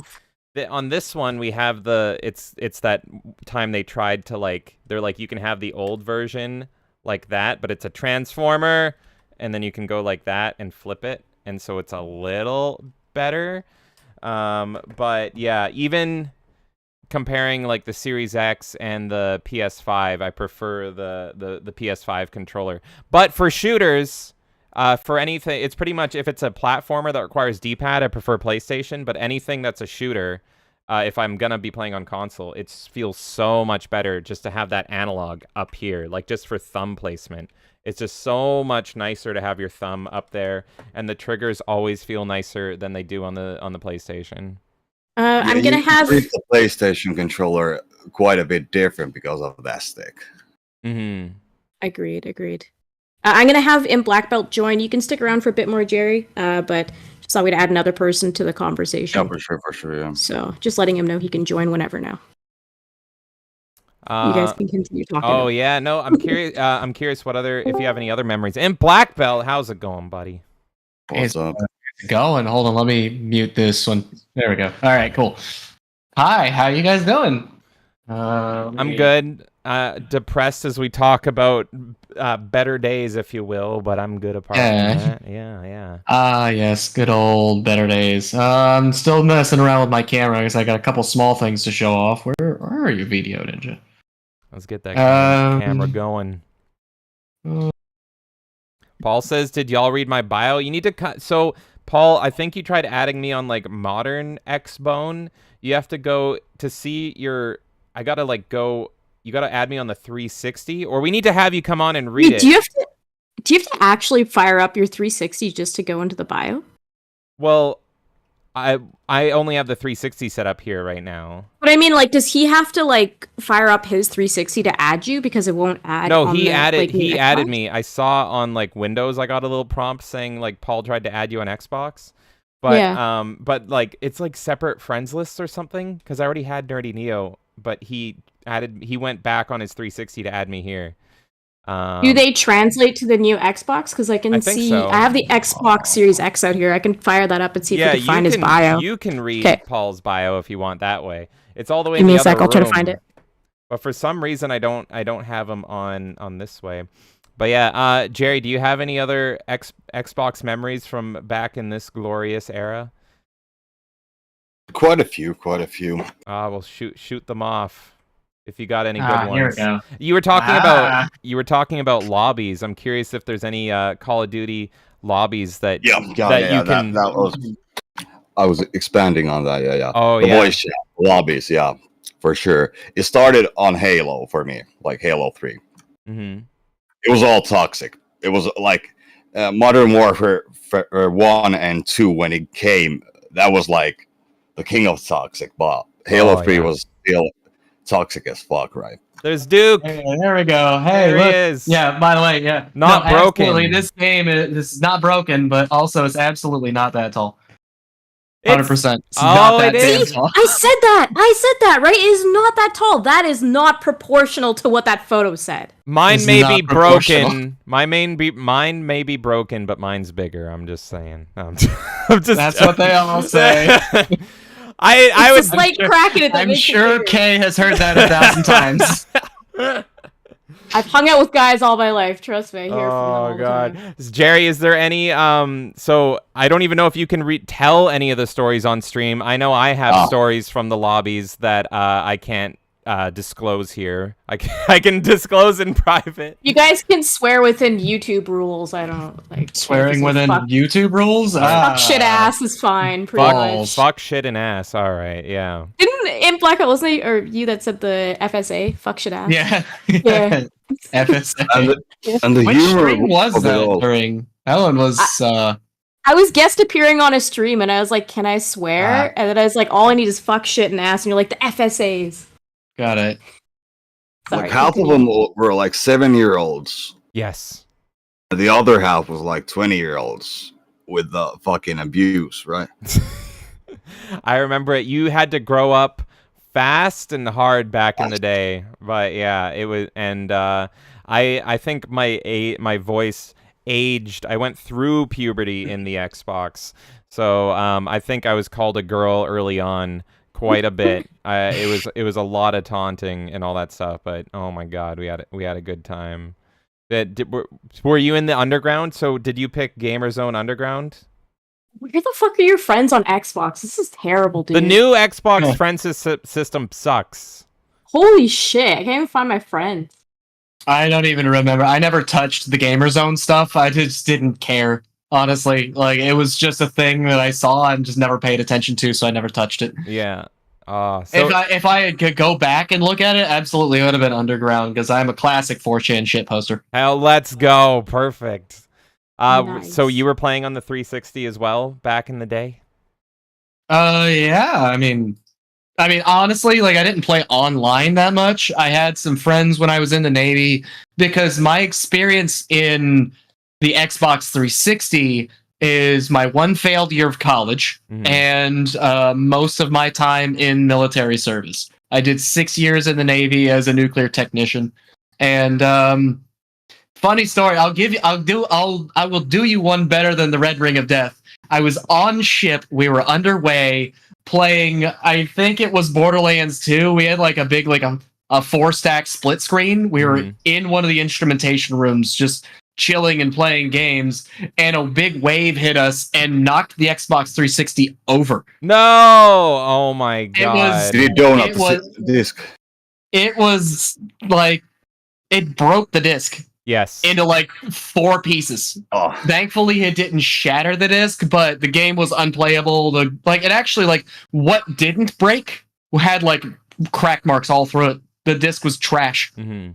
Even so, I mean, the Xbox survived. Everything was great. It worked just fine, like no problem. But the game was fucked. I couldn't use it.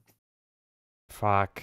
Yeah, I remember this problem with the Xbox 360. If you put it from horizontal to vertical with the disc spinning, it would make a donut on the disc, and that will ruin it. Oh no! Try going high speed from vertical to horizontal. Yeah. Jesus. That'll break it. Yeah, that'll break it. That was terrifying. But I have a lot of very fond memories with the Xbox 360. My biggest memories are with the classic Xbox. I got that in high school for Christmas. My dad, like my parents were basically like, do we want to get him a console? Because they didn't like that I was playing. Like my dad told me a couple times that there were times that he said he regretted getting me a game console, and I'm like, what are you talking about? But I mean, then he just he grew up and he was like, it's not that big a deal, and we see how much you love it, and you're a responsible adult, so lessons have been learned. But I was not exactly a nice kid when it came to various things, but I've grown up a lot since then. I'm actually an adult. Believe it or not. I don't believe it. Are you sure? It's only the whiskey that's giving that away. I don't. I like my whiskey. So do I. I found Paul's profile, by I the was way. just going to interrupt you to say you've been so desperately hunting that I fucking pulled up the app just to try to give you an app. I found it too. Okay, go then. No. all of that work. No, you went through so much work. You read out this bio. You read it out. Go for it. James, go. All right. James, this is Paul's bio that he wants us to read. Paul, when did you set this bio? That's what I want to know. But let's read it. Is this as cringy as mine was? He says, in a land not so far away lived a man. But this was no ordinary man. This was a man with great ability, talent, and skill. A real ladies' man. One who makes the ladies tremble with his beautiful, soothing voice. This man once killed a cow using a pig and then ate them both. Don't act like you're not impressed. That's pretty impressive. I'm not going to lie. There we go. I felt that. That was good. Ugh. That's good. I like that. That's a good 10 out of 10. I like that. Killed a cow with a pig and then ate them both. That's a man has many talents. I wish I was half the man Paul was. I can't. I was just like, I like Batman. Do you guys like Batman? And then everyone. I don't even remember what mine says. I would have to actually go log into it. I just don't. I'd share that another day. I do have a little bit of show and tell I brought. If you guys have the time. Go for it. Hell yeah. My first 2 classic Xbox games, and one of them is a little not okay, cool, whatever. Are these beautiful Oddworld, Munch's Odyssey? Is that backwards or is that straightforward? I can't tell. See it. No, it looks great. Oh, okay, never mind. Perfect. Yeah, Oddworld, Munch's Odyssey, and the original Halo. And I cannot tell you how many hours with my friends I have sunk into the original Halo Combat Evolved. I actually played it on stream not too long ago. But that game, I've got so many friends with my buddy. I love him to death. If I ever find him again, I'm going to talk to him. My buddy, Adam Chambers. I've lost contact with him since, and it was probably one of my biggest regrets is losing contact with him because I love the guy to death, and I hope he's doing well. But if you're out there, man, if you're out there, Adam, Adam, the both of you, if you're ever out there, hit me up. I've got the same phone number I did in high school. Oh my Let god! Me know. Dogs. Same number. But now we Halo need to boot up and your old profile if you still have them. We need to boot that up and send him a fucking message online for the first. Have to happen. Yeah, first time online in 7 years or something, and you're like, that's true. Yeah, just say nothing, but get on Halo, and that's get all on you. Halo. No, but Halo 1 and 2 are some of my biggest high school memories. My buddy, he's a great guy. I wish him the best wherever he is. And the other Adam that I mentioned, we bonded a lot over Smash Brothers, which is completely off topic, and I won't go over there. If we do a Nintendo retrospective, I'll talk it's gonna at happen. length about There that. will be, yeah. Absolutely, Episode 2 will probably be the Nintendo one, to be honest. Yeah. Like, I was trying to figure out the right topic for number 1, but the marketplace timed so perfectly. I was like, Yeah, the it's 360 perfect, to me, absolutely. like the Xbox era to me just kind of represents that like last good bastion of gaming.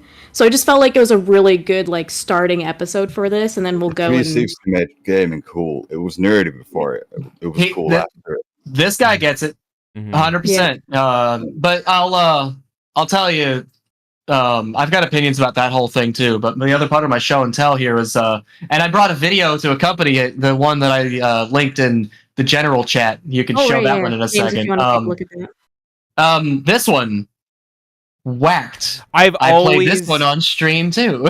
Oh, I need to check that out. I've always wanted to buy this, and this is one of the few original Xbox games I have not checked out. I love just the cover art. Look at the fucking. Oh my god. Oh no, wait. You would think the cover art is great. See what the manual shows. It's a little bit different. Oh my god! I need to buy this game. That's actually her character model too. It's literally like baked in sensor bars, and it's nothing. Way back when they used It's to have hilarious. The game is absolutely hilarious, featuring the art stylings and including one of the voices for one of the main playable characters of Dan Paladin. I know. And the reason I bring that up specifically, not only is it a fun game that I think everyone should try if they can get their hands on it, but this little thing right here, this Xbox 360 memory card has my copy and my complete save file of Castle Crashers. Dan Paladin, while he was working on this game, was also working with Tom Fulp as part of the Behemoth. The Behemoth is the group that is responsible for Castle Crashers, Alien Hominid, Battle Block Theater, and a whole bunch of others. Dan Paladin is a fucking legend. Pardon my language. No. Oh, you can swear. I don't care. Yeah, no. Have you seen my streams? I say fuck every 5 seconds. Yeah. What was the rules? In the first FSA. minute, you can't swear.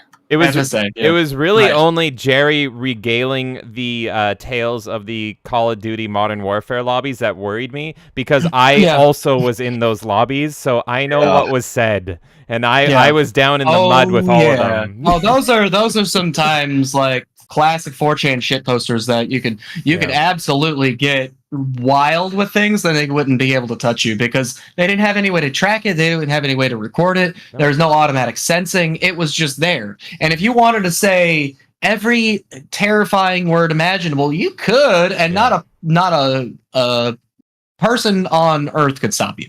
Because the moment that the game ended, that was it. Unless someone was recording you doing it. Yeah. But I like Now that Xbox just does it for you. We've got AI. We can do all that for you.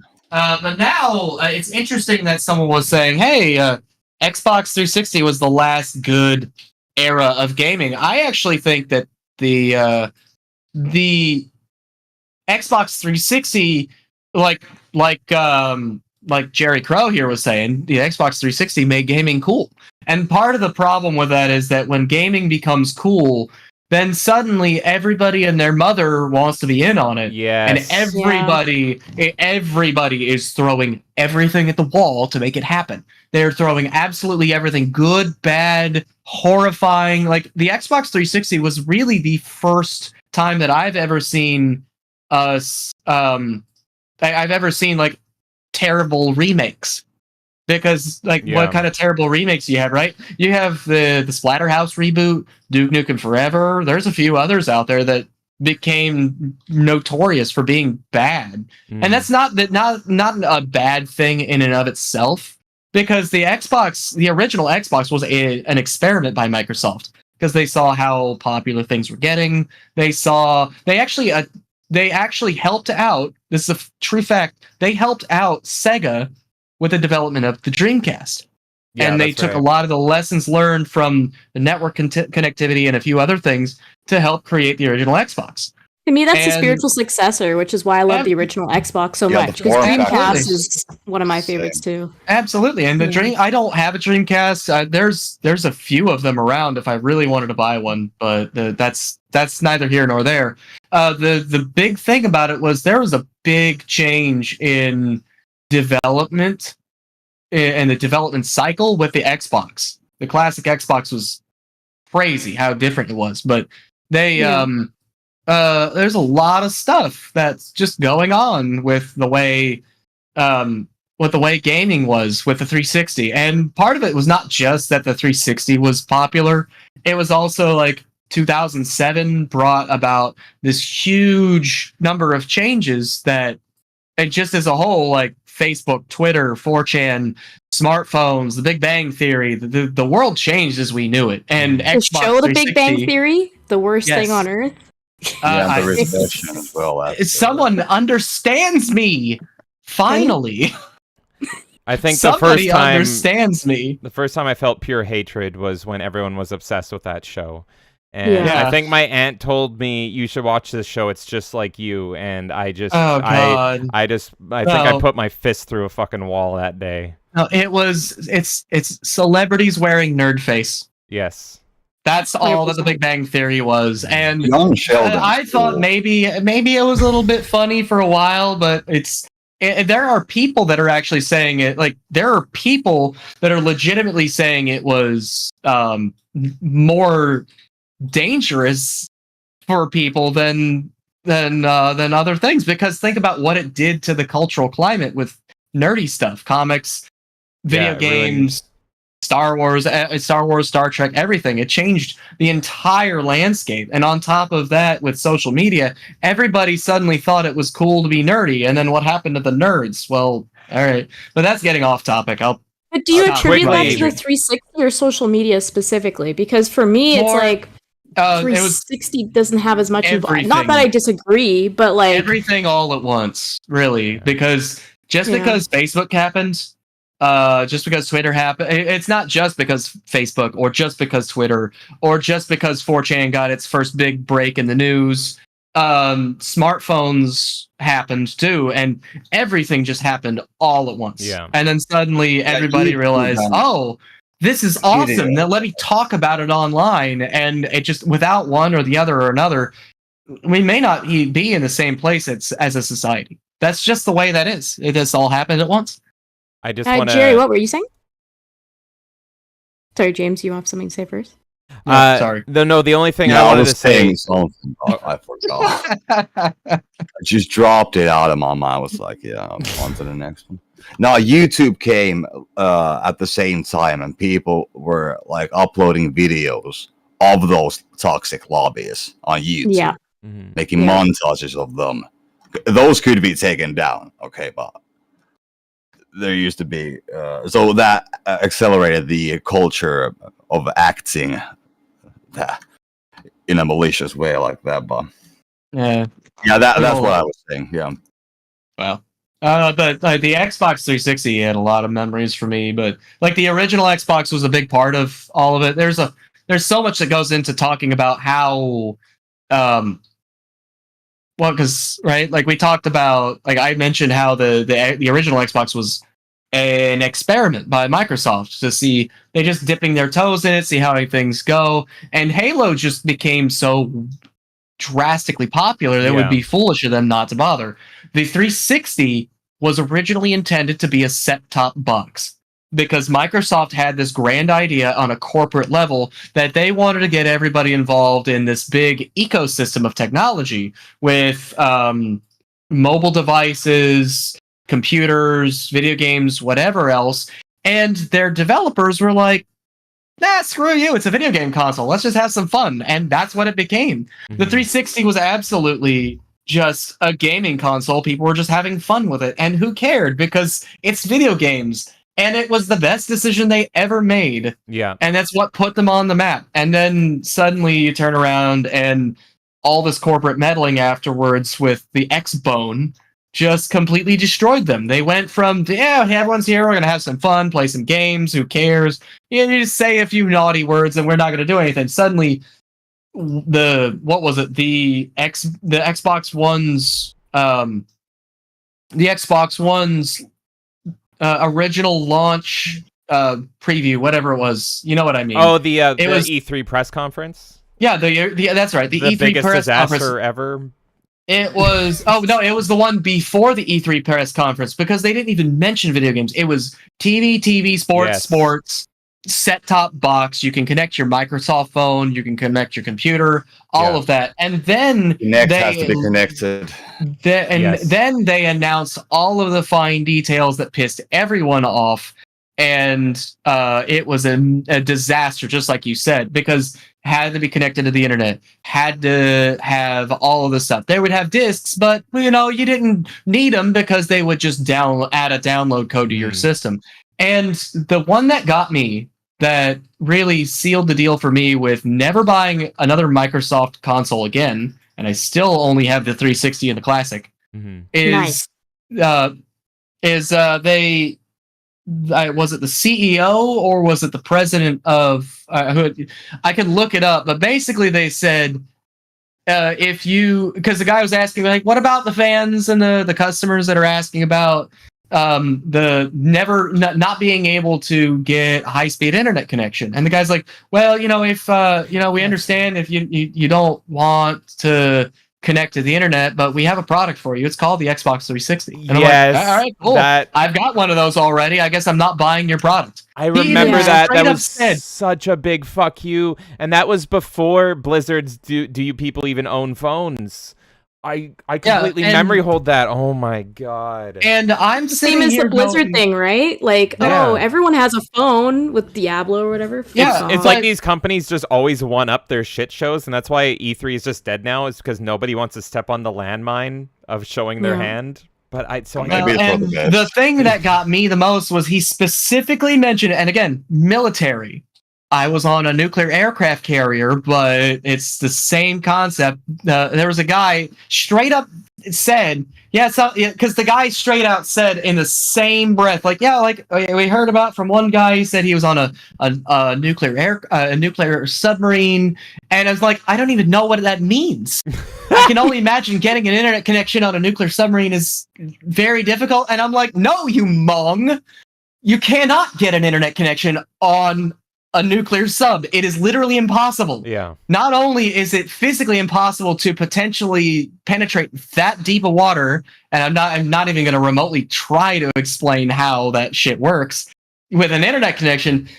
It's a security risk. Yes. They literally they have all these controls, so you don't know where you're. DJ Axis, is this some kind of out of season April Fool's joke? Iconic. Absolutely right. No, that I believe somebody at Microsoft got fired as a direct result of their direct mishandling of the marketing for both the Microsoft phone and the Xbox One's disastrous pre-launch. The Microsoft phone. That was bad for Finland. And the Microsoft phone was not only did the Microsoft phone just kind of like look bad, I only knew exactly one person that had it and said, "Oh, it looks great. It feels great. I love the way it's all laid out." I'm like, everybody else was just like, "What is this shit?" Mm-hmm. It's like Microsoft 8 was bad for it. It was so bad they skipped directly to Microsoft 10 or Windows 10.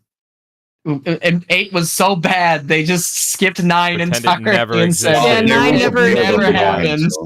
The Windows Phone was a partially. The Windows 8 design was specifically as a result of their trying to push the Windows Phone, but the Windows Phone also failed partially because Microsoft was trying. They were trying to get into the game too late. That's a big part of it. They were trying to get into the game too late. It was Nokia. It was just Microsoft just bought them. They were in the game, but they should have gone with Android as they're now going with. So. Well, and that's unfortunate as it is, But yeah, I mean that's just like I love my Xbox 360, but I'll always have the place in my heart for that. Also, do you have the video clip? Before I forget, and it gets too far, do you have that video clip? Where is that one? It's in the Discord somewhere, right? It's in general. All right, let me. I'm gonna pull up my Xbox screen share so I can hide everything for a second. So chat, enjoy looking at here my cringy profile bio while I go and find this here. Where is it? Is this the one? Here's my homework. Is this it? Yeah. Let's see here. Okay, wait. Okay, let me see how I can. That is that you can't find that anywhere. I had to actually clip that using my OBS, and I converted that into a sound file that is one of the sound alerts that I use on my stream, and it's super cheap too. It's like 100 points. Like I keep all the sound alerts super cheap so people could just spam them, and it's great. Okay, let me. I had to make that one. Let me see if this worked. Let me see. Perfect, it worked. All right, I'm gonna hit play. Y'all might not be able to hear it, but the audience will. Let's do it. It's big. It's shiny. It's a pure silk, air-conditioned, chocolate-covered, solid gold, tax-free, extra cheese, double D, finger-licking lap dance of wow! But enough about that. That's fucking amazing. And is that from Whacked? You bet. Oh, I need to fucking play this game. That is just when the host, Vantastic, is explaining what the contestants are playing for. Whacked is a game show video game that is just obscenely graphic and violent for no reason. It's literally just like, all right, yeah, everyone gets to kill each other over this prize. We won't even specify what it is. And I'm not even going to spoil the surprise because it's just even funnier than you'd think. I am legit, after this stream, whenever the hell that is, I'm going to look up and see if it's available digitally on the current Xbones, the Series X. I'm really curious if I can just get it digitally. If not, I'm going to find a fucking physical copy. I'm a huge fan of Smash TV, so this sounds so up my alley. It plays a little bit different than... it doesn't play like Smash TV. Oh yeah, just the theming though. The theming is like fucking similar, so I'm sold just on that. It's actually got tank controls. The control scheme is god awful, but it's fucking hilarious to play. Like one of the weapons is literally it's called the Stick of Reason. It's a baseball bat. Oh, could I say it's amazing. Oh, what was that? Small thing about Xbox. The term Xbox means Direct X box. That's right. So, that Direct makes sense. X, yeah, the library for graphics on Windows, right? Yeah, so, that would make sense. Yeah, the idea of the Xbox is just a bare bones PC that plays games, right? That was the first Xbox and the 360. One wasn't anymore. That was more of a computer than just an Xbox, right? But I feel this concept today is redundant because you got these Nooks and other, like maybe AMD-based APU, small form factor PC that'll run your Xbox games. So why Microsoft is even investing in Xbox anymore, I'm not sure, because the PCs, everybody's gaming on PC nowadays. And and even Microsoft recognizes that. Why do you think they decided to become the Netflix of gaming? That's exactly what the Game Pass is, and why they've been so hard up to acquire as many games and studios as they can, because that's where their money is going. Yeah, it's the smartest thing and the most bloodthirsty thing they've done in a long time. But it's like opening up works. Windows for any other manufacturer to do their own PC, right? Any other PC maker can now make their own Xbox because every PC is an Xbox. So yeah, that's a really good point. Nerdy Neo brought up that the console market is huge. That is one thing, and I was talking about this last night on our stream, the Sea of Thieves stream that never fucking ended. But the thing is, developers, on the developer side, which now I just remembered something else Xbox related I have to show in a bit, but they're just dumping these shitty ports on PC, and even if you have a good running PC, I believe this is why Jonathan Davis refunded Starfield. Even if you have a good PC, they're not optimizing, they're not running proper tests to get these games running on your PC. So my PC is pretty damn good, but lately I will buy things on my PS5 or my Xbox because at least they know that's where the market is, and so that's more streamlined to do console. Yeah, it's way easier. And that's because the the console market, you know what you're developing for. You know the hardware specs, you know all this stuff. But the PC is a giant shit show. It's a massive crapshoot. You don't know if you're aiming for this end of PC, that end of PC. Like you say, high-end PCs. Well, what about the people that have high-end stuff? They don't have as much RAM. What about the people that have like I have a 3090 and I actually got a really good deal on it, but that's a different story. But I paid a lot of money for my PC, the graphics card, everything else, and I've been keeping up on it and keeping it updated. But I am in a very advantageous position with that kind of stuff where I can afford to spend the money on that kind of stuff. What about people they could barely afford like a 3050 or 3060 or whatever, and that's like 3090 is, I believe that's the crypto game is why that one in particular is so good and so sought after. But even like the newest ones, like there's so many problems, and optimization is such a lost art. They don't care anymore because that's not where the money is. You're absolutely right. Yeah, they will just dump their ports on PC and they'll be like, whatever, that is such a small percentage of our purchases anyway. Who cares? And so even if you're a PC gamer, at least for me, because I would always prefer to buy on Steam. I'm buying games more and more on my console because I just don't trust that they're optimizing it well. So a game will run at 60 FPS on console, but then my PC that has better specs than either of the consoles, it won't.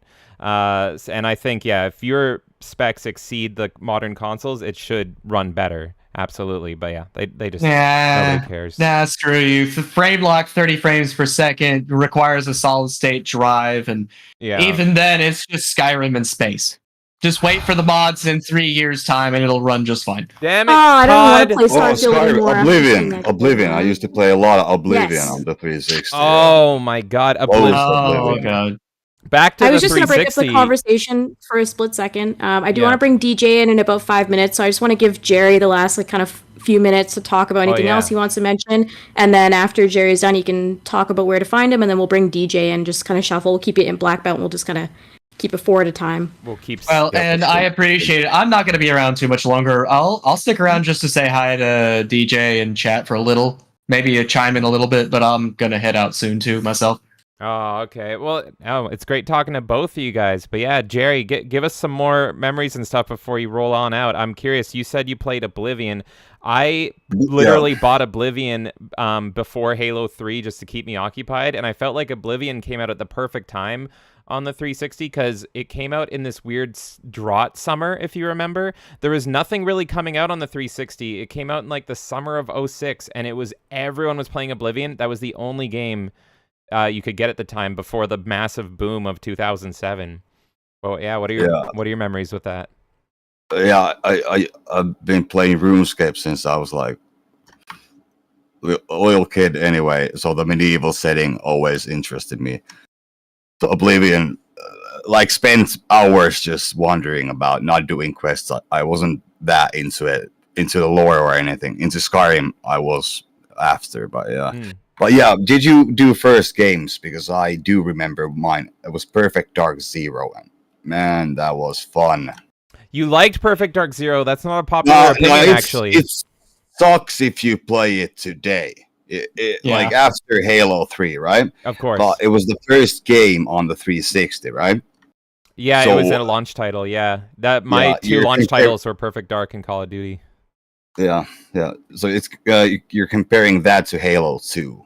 So yeah, it looks better. It looked quite nice, actually. The aiming's a bit off, but I was actually I remember spending many hours on that. Many batteries went to that game, and then I realized that the wire controller is my thing. Yeah. I'm happy you brought up Perfect Dark Zero because literally before we went live, I was talking Perfect Dark Zero with Kay because she didn't play it. I didn't grow up with an N64. You mean I didn't play it? You didn't play Perfect Dark Zero. You didn't play Perfect Dark. I didn't say that.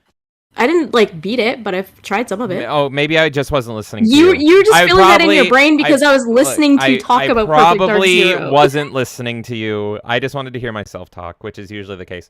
But I love Perfect Dark. Okay, well, I didn't grow up with an N64. I went PS1 to Xbox, and so Perfect Dark Zero was my first Perfect Dark game, and it's the only one I've actually beaten. I've only played like 5 minutes of the original Perfect Dark.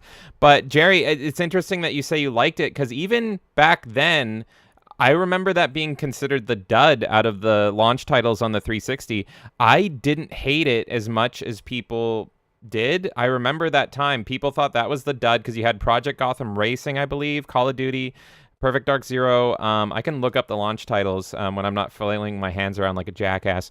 But Perfect Dark Zero, from what I remember, it actually like kind of, one of the issues is it kind of played like the original Perfect Dark, which is what you think people would want. It kind of had that N64 floatiness to it that like But the aiming was yeah, Stick dragging pretty much. but it I played. found the list here. Oh yeah, let's hear it. Yeah. What are the games?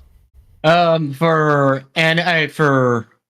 the AMP3, Call of Duty 2, Condemned Criminal Origins. That's Japan only. FIFA 06, Gun. Cameo. Yeah. Cameo Elements of Power, Madden NFL 06, NBA 2K 6, NBA Live 06, Need for Speed Most Wanted, NHL 2K6, Perfect Dark Zero, Peter Jackson's King Kong, So good. of the game of the movie, Project Gotham Racing 3, Quake 4, Ridge Racer 6, Tetris the Grandmaster Ace. Oh wait, that's Japanese only. Tiger Woods PGA Tour and Tony Hawk's American Wasteland. And that was launched. Here is the thing: is they knew they weren't launching with Halo, and Halo needed more time to bake. And I was talking about this on Twitter a few months ago, but the 360 launch is actually a fucking killer launch. Like, if you look at that lineup, it's got such a variety and such a mixed bag. Usually when you get a launch system, in my opinion, there's like one game. And so original Xbox, it's Halo. GameCube, it's like, what, Luigi's Mansion. But the 360 launch, don't give me that look. The 360 launch selection is like, you've got a little bit of everything. Nothing is super perfect, but there's good stuff for everybody. But yeah, going back to Perfect Dark, a lot of people don't like it. I thought it was good. It's a weird, unique shooter. I like the visual style, but the story is bad, but it's so bad that it's good. The story is hilarious. It's a shit show, and I love that. Oh yeah. Did you beat it? We beat it like once, but we played the multiplayer on that. Oh, okay. That's what made it good, because that was the only, like, that and Call of Duty, the only shooting games available at launch. Everyone was online playing those games. You found games. It was fun. A few nice game modes where the aiming mechanics weren't an issue, like Infection. That was actually quite nice. But yeah, loads of hours into that, and because we were kids, we couldn't get games that much, so we used to download loads of demos and from the marketplace. Like you said, Call of Duty. It had I remember playing the demo of that through and through like 10 times. I'm like, I want this, and then we got Call of Duty 3, and then 4. Before it came cool, we got 4 as well. I remember being so mad in high school because I was known as the Halo kid, I was known as the Xbox kid, and all these guys were coming up to me being like, Halo sucks now, Call of Duty Modern Warfare is the best. And I was like, it like made me like flex, and I'm like, okay. And so I went and got it, and then I went in and I have to be the detractor, and I was like, you know what, I think Call of Duty Modern Warfare sucks, and then I just started like a Xbox civil war in my school between Halo 3 and Call of Duty. But Call of Duty was great. It was just they weren't comparable, really. Great. They were very different games. The original. I'm gonna add DJ to this call now, by the way, if we want to give Jerry an exit. Oh, okay, yeah, Jerry. And no, it's been a fucking blast, man. Yeah, I've been here for an hour. How long? An hour? Yeah. I don't know time. Is there anything you want to shill? You always like drop great music vids and all that stuff. What can we shill you? Yeah, for sure. I just got a new snare. I spent like $2,000 on it, so yeah, sure, shill me. Sure. Well, let's hear your shill. Plug yourself. Where can the people find you? At R21D. That's it. On YouTube. R21D on YouTube, and Jerry makes great stuff there. And if you want to talk John to Jerry, covers at the moment, but No, Yeah, and they're killer. I need to send you like some requests. I don't know if you do requests, but I want to. Yeah, just give me a song what you want to hear. I'll play it tomorrow if you want to. Oh my god! Well, my favorite. Freeberg! Freebird. My I'll do a favorite. free bird for you. My You favorite. gotta like the video then if I do it. Yeah. Oh, of course. Oh, why wouldn't What I? cost you? Now I have one question. What was you drinking? Oh, me? Yeah. I am currently drinking this. I'm This jealous. it is a Oh, Japanese whiskey. I usually go with a different brand, but they didn't Classic, have it in stock. And this is a comparable flavor, comparable price. It's much lighter and more more flavorful, a little sweeter than your average American whiskey. Mm. It is a little bit more expensive, but it's like $35-$40 a bottle. Depending on where you are, probably go a little higher. The taxes here are not that bad. In Well- Canada, that's like $1 million. Yeah, I was gonna Yeah, say. Finland, It's that's like, like billion euro. oh god. It is good. Like I recommend Japanese whiskeys. They're a lot of fun, but they're very strong and very distinct flavors. They don't like to mix well with others. It's one of those things that you have to kind of understand. You kind of just have to experience it, and if you enjoy it, it's a great thing to drink on its own. But it doesn't particularly like to play well with other flavors. Mm. All right. Well, by the same token, compared to it's not Evan Williams. It's not Jack Daniels. It's I Yeah, don't I even think drink that's it. those. I don't like those at all. It's just, I have slightly more expensive taste in alcohol. For me, it's alcohol content versus price. So whatever the highest is Yeah, versus yeah. the lowest, that's what I go for. And then I'm For like, me, it's store no name beer at the moment. nice, nice. I'm actually a huge Jack Daniels fan. I can drink that stuff nonstop. Oh. And I Hey, more power Jack to you. and Coke, yeah, anytime, any place. I'll take it. exactly, and I'll horribly embarrass myself just like a old Modern Warfare lobby. But Jerry, thank you so much for hanging out, man. Kay, are you gonna segue DJ into here? That DJ's was white nice so you being can here. hop in Nice whenever. being here. Okay. Yeah, I said everything else was about finish the fight. Yeah. Finish the fight! Oh my god. Fine. We need to play some Halo 3, man. You and me. I'm so Oh, fucking for down. sure. You got the Master Chief collection for sure. You got I it. do, Yeah, got I it. do. I can get into a long, crazy rant that makes no sense, but I will play co-op Master Chief Collection. I'll do like a co-op stream of like doing it properly, but I think I've talked about this before, but there's something about the way they handled the multiplayer in the Master Chief Collection where even if I'm ignoring all the bullshit cosmetics they added into the game, if you played Halo back in the day, everything feels slightly off. Yeah, it's different. Yeah. Right? The story is the same, but it's different. Yeah, I the get multiplayer, like every time I play it, I'm like, that guy shouldn't have died at that point. Like the hits all just feel like a fraction off, and everything just feels slightly tilted. And if you didn't play a lot of Halo 2 or 3 back in the day, you would never know.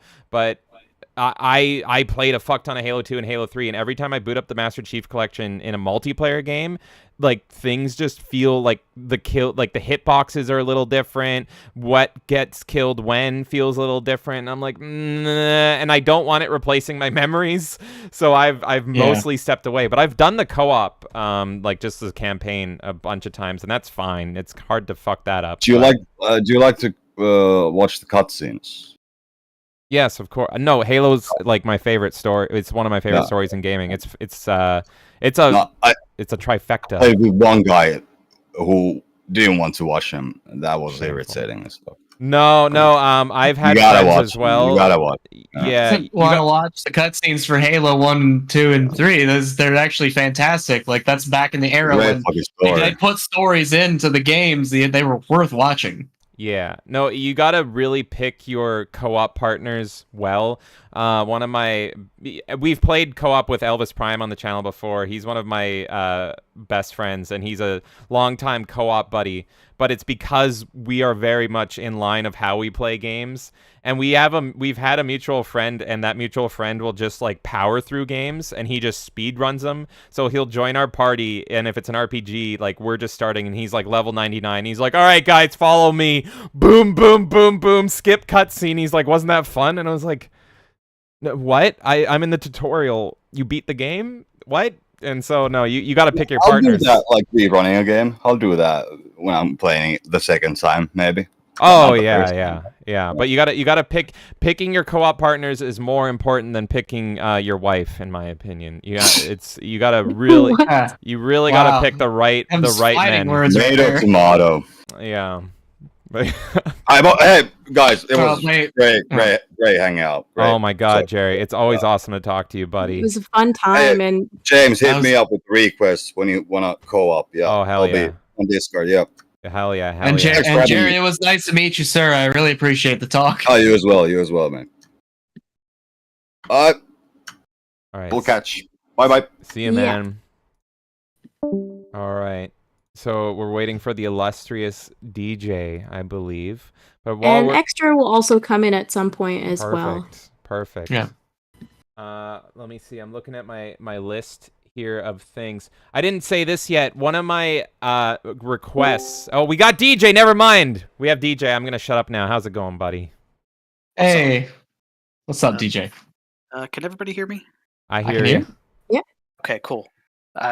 Remember how I was having problems with my microphone on the StreamYard stream was it? specifically. on StreamYard? I'm not getting that echo now, am I?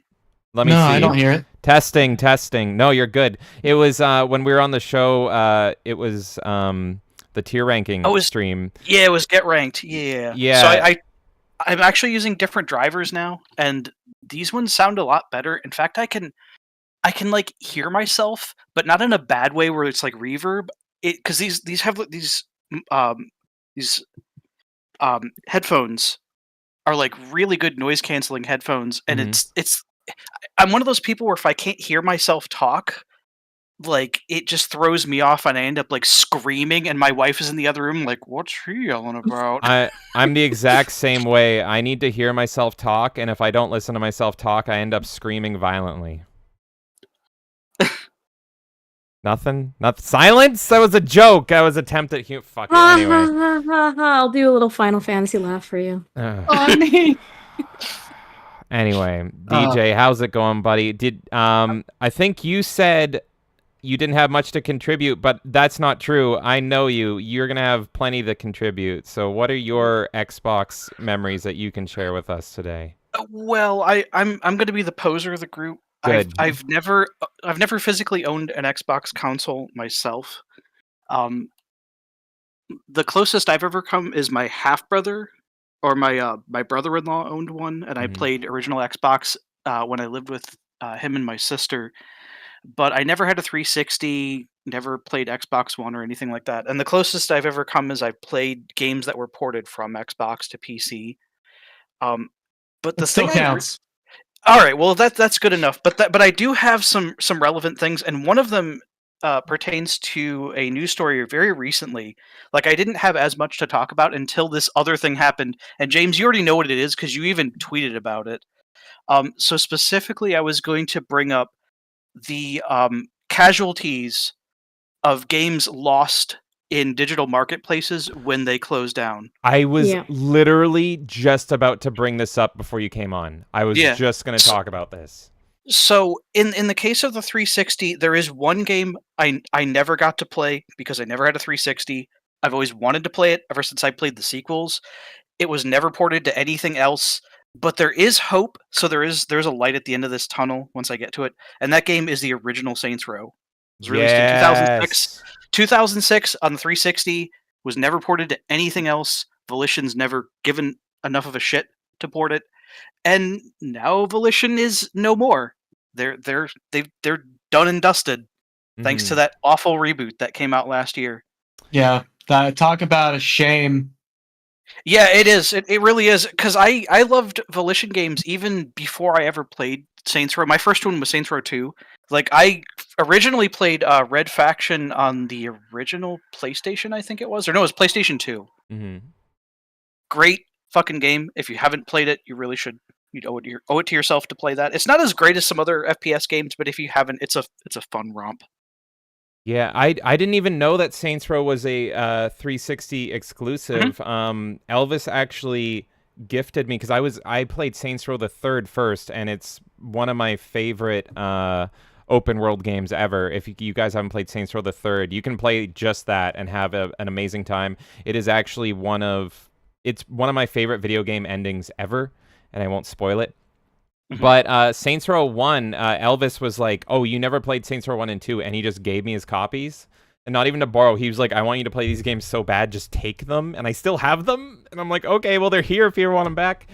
But it's Saints Row 1 was really freaking good. It was a lot more like GTA, but with this gang warfare. And there wasn't a lot of the comedy or anything that they started to bring in Saints Row 2, and then they went off the wall with Saints Row 3. But if you were local, I would give you my copy of Saints Row 1 just so you could experience it. Because I played through 1 and 2, and they're both worth playing through for sure. Well, yeah, I don't have that much experience with big open world games. I was never a fan of Grand Theft Auto. I've never played any of the Saints Row games. I own Red Dead Redemption. I played for about 30 minutes of it, and I just lost interest. I'm just not a fan of open world games. I tried. I actually played the hell out of Morrowind on the classic Xbox. And Morrowind is great. And it was great, but I didn't buy Oblivion, and I could never get into Skyrim. You should play Oblivion though. Like, I think you would like it. I mean, I might. I honestly like my gaming tastes. Like, I learned a lot about my gaming tastes with the Xbox 360 specifically, which is, I mean, you look at my library of Xbox 360 games, they're all over the place. I've got fighters, I've got an open world game, I've got Deus Ex, whichever one that one is, Invisible War. I've got arcade games. I've got a classic Genesis collection. I've got Duke Nukem Forever. For a while, I played the hell out of Call of Duty Modern Warfare. It was hip at the time. It was a lot of fun. But I'm just really, outside of really silly, ridiculous first-person shooters and the classic Halo 1 and 2, I actually, believe it or not, I never played Halo 3. Oh, we need to correct this. No, Same as me, though. I own it. I own it now. I bought it at a retro store very recently. It never occurred to me. I didn't realize that Halo 3 had come out when it did, and that was like the most hype I've ever felt for anything ever. Oh my god! When did it come out again? I might have been underway. 2007. I was probably I was already in the military at the time. Okay, Halo 3 launch you have the best excuse. I'm not gonna lie. September 25th. I was in training. I was in A school at the time, learning how to operate nuclear reactors, and I was not. I didn't even have my Xbox 360 at the time. It wasn't until sometime after I got to my first command and met back with my parents that I was like, "Hey, I'm taking this, by the way," and I just didn't get it back until so I didn't. It just completely passed me by. I had no idea it happened, all that stuff. But yeah, I waited in line for Halo 2. That was the first game, and that was the first game I waited in line for was Halo 2. I had pre-ordered that so long before that the receipt, the show I had pre-ordered it, had faded. And they're like, holy shit, look at how long is this? They actually had to hunt for the date because the GameStop was like, it was like so faded they couldn't read the receipt. Mm-hmm. Oh my so God. I stopped waiting at midnight for games after waiting unsuccessfully 4 separate times for Nintendo Wii. The first time I was the very next in line. The first time I was waiting in line at midnight, they counted it out and they were like, "Yeah, no, you should be good. You're fine." And then so many people cut in line that I was literally the first in line to get one if somebody did not have enough money to cover it. Jesus. So I did not. So it was the 4th time that I waited in line for the Nintendo Wii that I was able to get one, and I was like, "I'm never doing this again." First of all, the Wii wasn't even worth it, but the Wii was actually a lot of fun. It was. I agree, it wasn't really worth it, but it was not because the games were not high quality. Because I have a lot of really fun games, but it was just not worth waiting for that mess. The Wii has probably the most shovelware on it of Yes. any console. 100%. There's a and lot we're of talking amazing about games, the though, but Xbox- yeah. There's a lot of, and we're talking about the Xbox 360 here, and we're saying the Wii's got a lot of shovelware. I I think was the gonna say the Wii. 360 is a lot too. I think but the Wii has did, it beat. so- It's a do. stupid amount. I agree with James. I think the Wii has it beat. It may not You're be by a probably right. large margin, but it's there's still more. It's a little bit, but I think you're right. It's just hilarious how much shovelware is on those consoles for both of those consoles. Mhm. It's just a time frame. Gaming was becoming popular. Everyone wanted to be part of it, and it was just so after 2007, gaming just exploded, and everyone was like, "Let's just throw some shit on there and see if people will buy it." Like it's like the early progenitor to Steam asset flips. I want to push on something that you said way earlier about the 360 and like the remasters being bad, and that was kind of the first time you witnessed that. Are you saying that that's the decline of gaming in general, or specifically remasters? Because for me, it's like the 2D to 3D transition, aka the PS1 N64 push, was where we started to feel the decline in quality of games, not the 360. There's an interesting discussion with a lot of opinion involved in a lot of that. In my opinion, the N64 PS1 era was kind of a new frontier when we saw a lot of people that were trying to develop with full 360 degree 3D controls and view cameras and all this other stuff. Like full 3D wasn't really explored that much outside of niche titles like Star Fox. And you did have a few that were like isometric views and a few other things, but full 3D controls and views and all that were really coming into view with the N64 and the PS1. That's a kind of a different thing. Like you're always, believe it or not, I'm fully aware there's just a massive amount of trash in every console generation. Yeah. Flat out, no matter where you look, there's just a massive amount of trash in every single console generation. Except for the CDI. Except for the Alright. The CDI. perfect Except for the system. CDI, yeah. The You got me perfect beat. system. It is. Perfect system, CDI, unstoppable. But the N64 had plenty of trash, but part of the gatekeeping on that is that the internet was not what it was back then. So the titles that shined by word of mouth, the journalistic outlets were a little bit more trustworthy. They had their own kind of niche of like they had people that actually cared about how they felt and how the games they played and the quality they put forward. And then there was some changing in the guard somewhere further down the line. I think they realized there was money in it, right? Like they realized there was money in reviewing, and I feel like that flooded the market of journalism with a bunch of people that were just, let's get through this game as quick as possible, review it, get it out, make the money go. And I feel like that's where the integrity kind of broke down. But I'd love to chat about that another time. I think that's a little beyond the pale right now. No offense. Definitely. I No, it actually is. agree with I agree with you a lot to a degree, but that's a discussion for a different time. yeah. But yeah, no, there was some changing of the guard at some point, and the internet was not what it was. Now you have entire firms dedicated to PR and this, and you have huge corporate lobbies. Like, granted, like big corporations like EA have always been around, and EA has constantly been fucking things up forever. Like the original, what were they? The King's Quest games. Well, at some point, EA took over publishing rights to the King's Quest games, and the King's Quest games just started completely dumpstering. They just cratered right into a dumpster fire. But that's just the way that kind of stuff is. That kind of corporate greed is just going to be there. It's been there for decades, if not hundreds of years in other forms. That's just the way it's going to be. And it's just black, white, left, right, center. Doesn't matter. It's going to be there. So do you feel like the 360 was the pinnacle of that and what like really started that going forward? That's what I was trying to determine. Because you were talking about I think remasters are a bit of a corporate greed thing too, a lot of the time. They are. Absolutely. Like, who asked for a Splatterhouse remaster?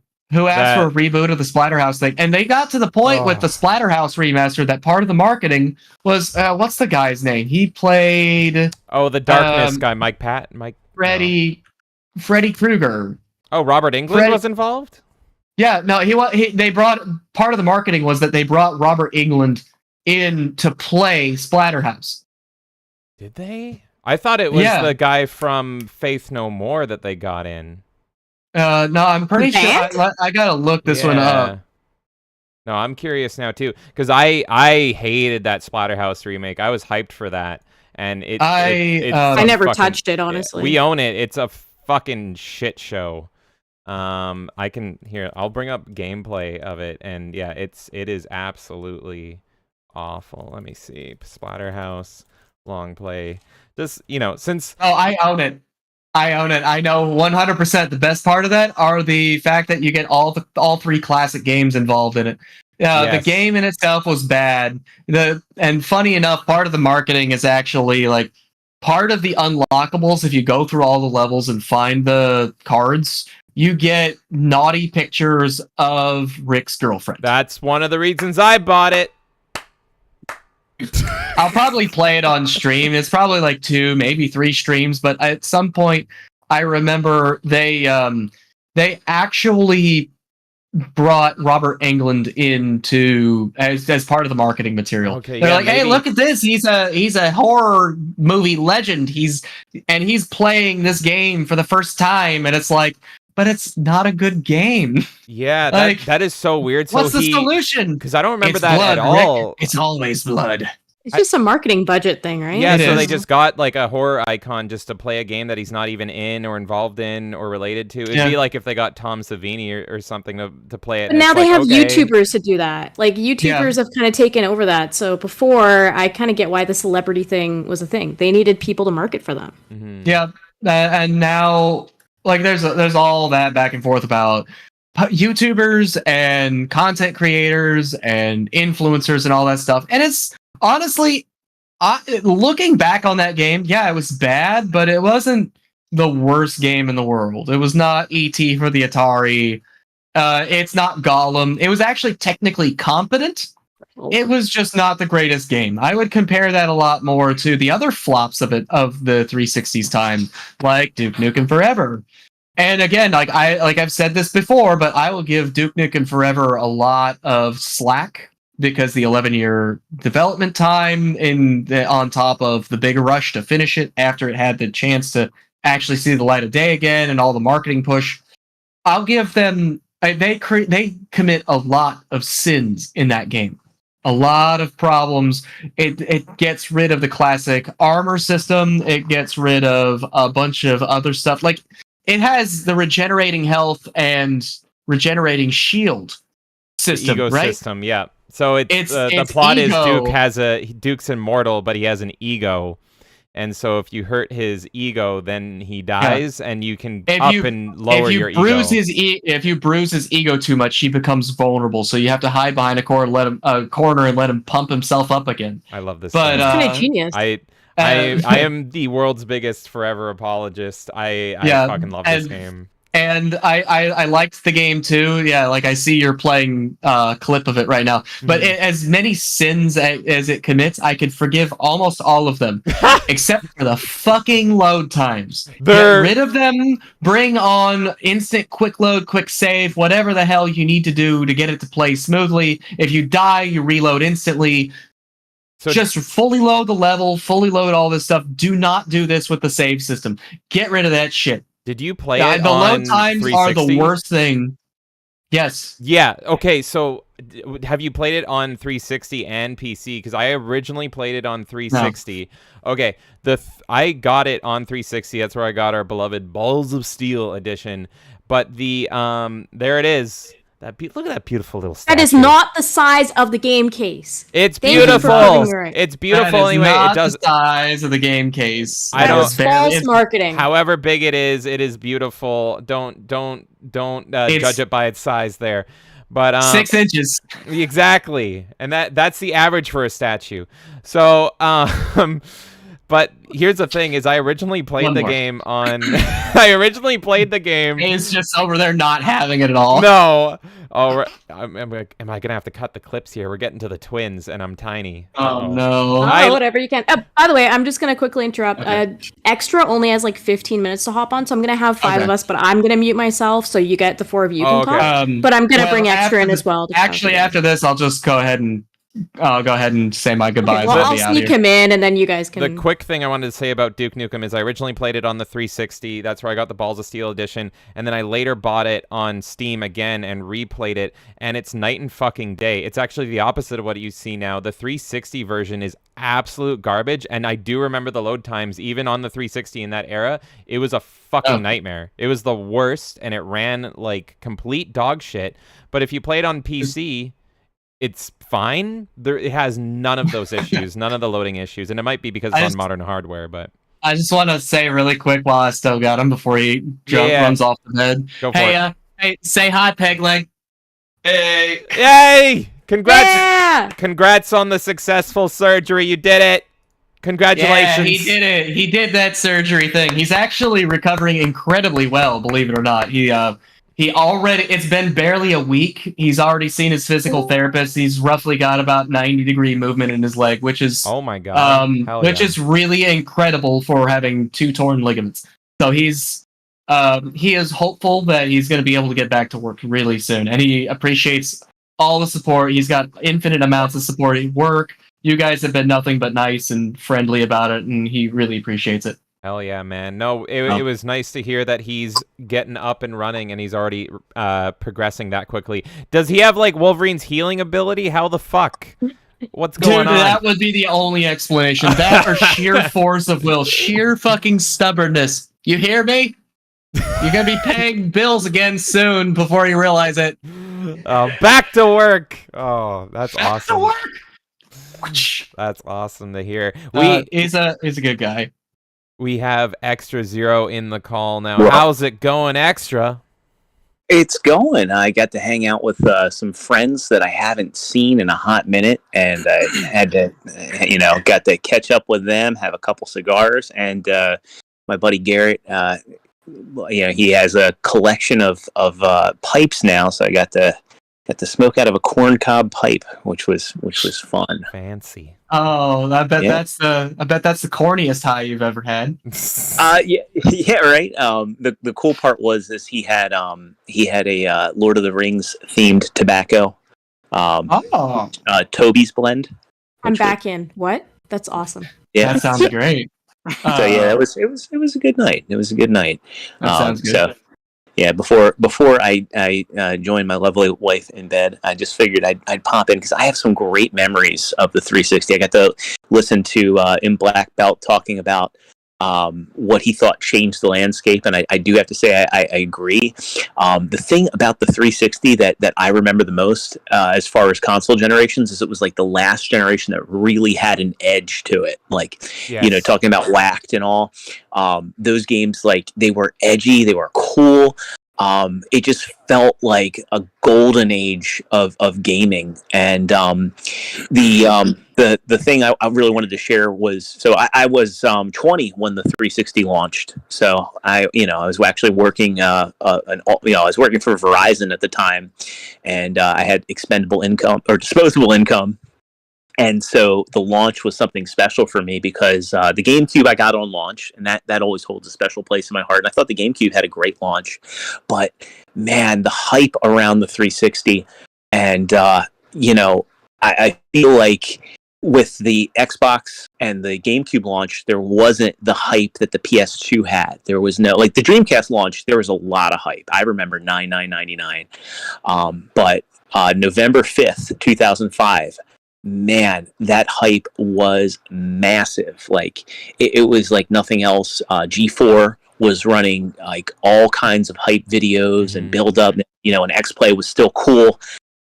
They had their launch event, and I was hyped. I remember before I started working for Verizon in 2004, I was still working in Office Depot. I was still doing a retail job, and I pre-ordered my 360 like the moment you could do it, because I was like James. I was like big into that Xbox ecosystem. Like, I started out GameCube, that I got the Xbox because I just absolutely fell head over heels in love with Halo. Like when the Series S controller, I'm sorry, not the Series S, the controller S came out. Yes. Like I did not like the Duke. The Duke was a deal breaker for me. Yeah, me too. I could never get my hands around it. I love the big thick controllers, but the Duke is too thick. It's too much. I'll be completely honest. I'm the exact opposite. I have the tiniest little baby Trump hands you've ever seen. We need a hand comparison from everybody here. I've got big hands. Can I borrow your hand? I need you to come into frame for a second. A little bit closer. I wish I could share my hand. I have the tiniest little baby Trump hands you've ever seen, and I love the Duke. It is my favorite controller. Really? I love the Duke, and I cannot fit my hands around the damn thing. Oh my god. It's this feeling of power in my hands. I love it. It's massive. I'm with Extra. The S is like the perfect size. It's still big. It's bigger than this. The S is bigger than the 360 controller, but it's not that C3PO controller there. Yeah, exactly. I see you over there. I see you over there in chat. Variety is, you know what they say about big hands? Yeah, big hands, big feet, big nose, big ears. He better be packing. That's one goofy looking guy. I've got big hands. I'm 5'9", but I can grip a basketball. Right. Oh god. Yeah. I can't. I was making miniature paper cranes in Japanese class because my hands were so small. But so going back to I pre-ordered in 2004 when the 360 was coming out. One of my best friends, Troy, he was he had FOMO, something fierce. All the hype got to him. The thing that people forget about, I know you guys were talking about the current landscape of PC gaming, but when console launches were happening, that was cutting edge technology. What you were getting in a console was better than the best PCs on the market. So October is about to end and Troy's like, fuck, I can't get a pre-order anywhere. And so he hatches this plan to go to just camp out at Target. He's like, you know what? Fuck it. Are you working this day? And I was like, no. And he's like, well, will you come and camp out with me? And I was like, okay. So it was a rainy day. And, I thankfully didn't have anything going on. So we go and we stake we first went to Walmart. Walmart had a line wrapped around the building. So that was, and the people were telling people in line, hey, we're at capacity. We only got 20 systems. Cause remember they had the arcade and then I forget what the other SKU was, but people forget the arcade didn't have a hard drive. That's right. So, you had I have an arcade. I had to buy a hard drive, but I've got that and the little memory stick. The one that's on the floor now. It's gone. It's gone. It's never seen again. Oh. We went and we went across the street to Target and there were 3 people in line. So I held the place in line for him and he ran into the electronics. He's like, hey, how many 360s do you have? And they're like, we have 25. So, okay. Well, the thing about Target back then was Target, Walmart opened up at 6 a.m., but Target didn't open up until 8. So we're like, okay, we're kind of in this for a little bit of a haul. And this is where it became an adventure because it starts raining. It starts raining pretty bad. And so he's like, well, fuck, hold the spot in line. I'm going to go to Walmart and buy a pup tent. Oh my god. And he goes and before he does, his mom calls him on his cell phone. She's like, where are you? His mom's an interesting bird because she looks like Peter Griffin, but she sounds like Mickey Mouse. So he puts her on speaker and she's like, where are you? And he's like, I'm in line with Jordan. We're going to go get that's my government name. We're going to go get we're trying to get Xbox 360s. And I was like, well, I already pre-ordered one. I'm good. But she's like, well, I want a Whopper. You have my car. Because he was borrowing her car. Oh. You have my car. And I can't get anything to eat. So I need you to bring me back a Whopper. So before he has time to go to Walmart and get the tent, he makes this trek to Burger King and back. Now, thankfully, he did get me food from Burger King. But I'm standing out here in the fucking rain, getting poured on. And, while he's going on this trek to get a Whopper for his mother and a pup tent. So about an hour and change passes. He gets the tent. He comes back with the tent. He's like, "Hey, I got a bottle of vodka in my truck." And I mean, we were 20 at the time, so like we had to be discreet about what we were doing. We had this thing where we called it the Kel, as in Kel Mitchell, and we would just mix orange Fanta. And this was before we knew about Chris Chan and him tainting orange Fanta. No, but, oh no! You know I had to get. You know what you get into. No, it's the Kel. I will never think of it as anything to do with Chris Chan. It's just the Kel. Yeah, he was putting different shots of stuff in his orange Fanta. Oh god, no. Come on, you know tricked me once again. When you have the producer of the Legion of Memers on your show, you know what you're getting into. No, I know. Everybody loves a little orange cream soda now and again. Oh, Jesus. And I thought it was bad enough that we would walk around town and downtown San Diego and stopping in the Navy with just spiking bottles of Gatorade with vodka.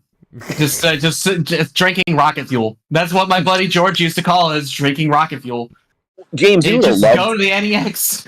You would have loved our Black Friday adventures back in the day, because we would have vodka in his truck and we would mix stuff. Like we would get hammered waiting for Best Buy to open up, and we would walk around Best Buy, we would sober up, and then there was a Golden Corral, and this was before everything at Golden Corral just tasted like sodium. We would have ourselves a big sober up breakfast and go back home with our haul and our early Christmas acquisitions.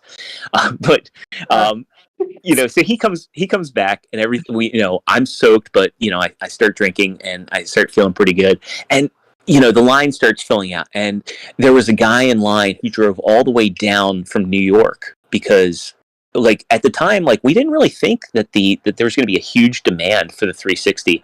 And a lot of people forget the 360 was sold out for months. Yes. Months. Like you could not get one within the launch window. Yeah, but that was also before poachers. So that's like naturally selling the fuck out. Yeah, no. Actually, I'll get to that, because so we're in line, and funny enough, one of the friends that I was hanging out with, my friend Garrett, this was before, so he's the brother of another one of my best friends, and we became friends in like 2010. But prior to me knowing him, other than Brian's doofy brother, I remember he came up like a couple hours after we had already stuck our place in line. And at the time, he was like one of those hackathon dudes who wore the Matrix leather jacket out in public, and he is a 6'5" redheaded gentleman. He just looks straight up like Postal Dude. That's amazing. Huge bitch. Yeah, wearing his wraparound sunglasses and his like Neo from the Matrix trench coat, and he had his friend Dave with him, who later became his roommate. He comes up and like the Target employee was like, "Hey, they had a Target employee just stand out there at that point and be like, "Hey, we don't have enough systems." So he just goes, "Fuck!"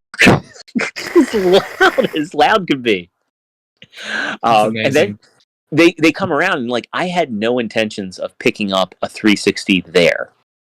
And I start checking eBay just out of curiosity. And I am not a game scalper. Never have been, never will be. But I start checking eBay, and I'm like, holy shit. They're selling 360s for $1,500 right now. Back in the 2005. Yeah, I was able to get on eBay because I had the Motorola Q, which was basically Motorola's answer to the BlackBerry, because that was my hey, look at me, I'm a tech guy. I have a more advanced, I have a little computer in my pocket. Got the little Well, fan you didn't phone. have a Palm Pilot? Shame on you. You're the guy that made my father's investment go bunk. Because you didn't have a Palm Pilot.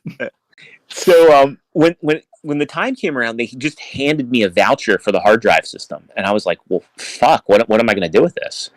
Because I already, like back then, when you pre-ordered a console at GameStop, and back in 2005 even, I think it was actually still EB Games at that point. I don't think the GameStop merger had happened. So it was definitely EB Games still. You had to put down $50. So I had $50 already on a system, and I was like, well, but they handed me the voucher. So I started making phone calls to friends like, hey, I'm in line right now. I have a spare Xbox 360. Do you want it? And I called like 5 people. And finally I called my friend Matt on like the 5th call. And Matt kind of sounds like henchman 24. And I was like, hey, Matt. And he goes, yeah, and he had just started, he actually was just moved back into college. And I was like, hey, Troy and I are in line. I have a spare Xbox 360. It's like, what? Oh my God. I'll take it. So suddenly it ended up, and I sold it to him at retail. And I'll come around to what's important about that in the story in just a little bit. But so, we had a good time camping out, and it was a very communal thing. Just all the hype, everybody that was in line, nobody had, so the point about this being prior to like scalpers have existed. And I remember, back when the Furby came out, shout out to Mazda. But I was like, why are people buying Furbies for $200? It's supposed to cost $30. Mm-hmm. And my grandmother explaining to me like what a scalper was and what they do. And my grandmother was a huge sports fan. She just, would tell me about like tickets and how people would scalp tickets and concert tickets and all that. And I was like, oh, okay, I get it. That sucks. But, I'm all about just letting people enjoy the things they want to enjoy. So, it warmed my soul a little bit knowing that a third friend was going to have an Xbox 360 on launch because we could all play. So, we get our systems, and ultimately, I got mine from I got the one from Target, and I left him picking up the games to his own devices because they weren't going to sell out anywhere. Like you could get the games, and because about that time, like the Xbox, GameCube, PS2 era, that was like when pre-orders stopped mattering. Like when Final Fantasy X came out and they had stacks upon stacks of the game, and then you're like, wait a minute, I didn't need to pre-order. Yeah. They were just stocking games at retail, like because they knew gaming had like blown up. So I decided ultimately, you know what? I camped out for this 360. I'm going to keep it. We swung past EB Games when they opened at 10.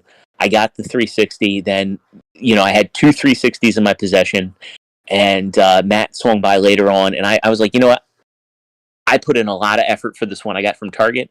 I'm going to hold on to it. This is going to be my 360 because now the memory of it means something to me. Yeah.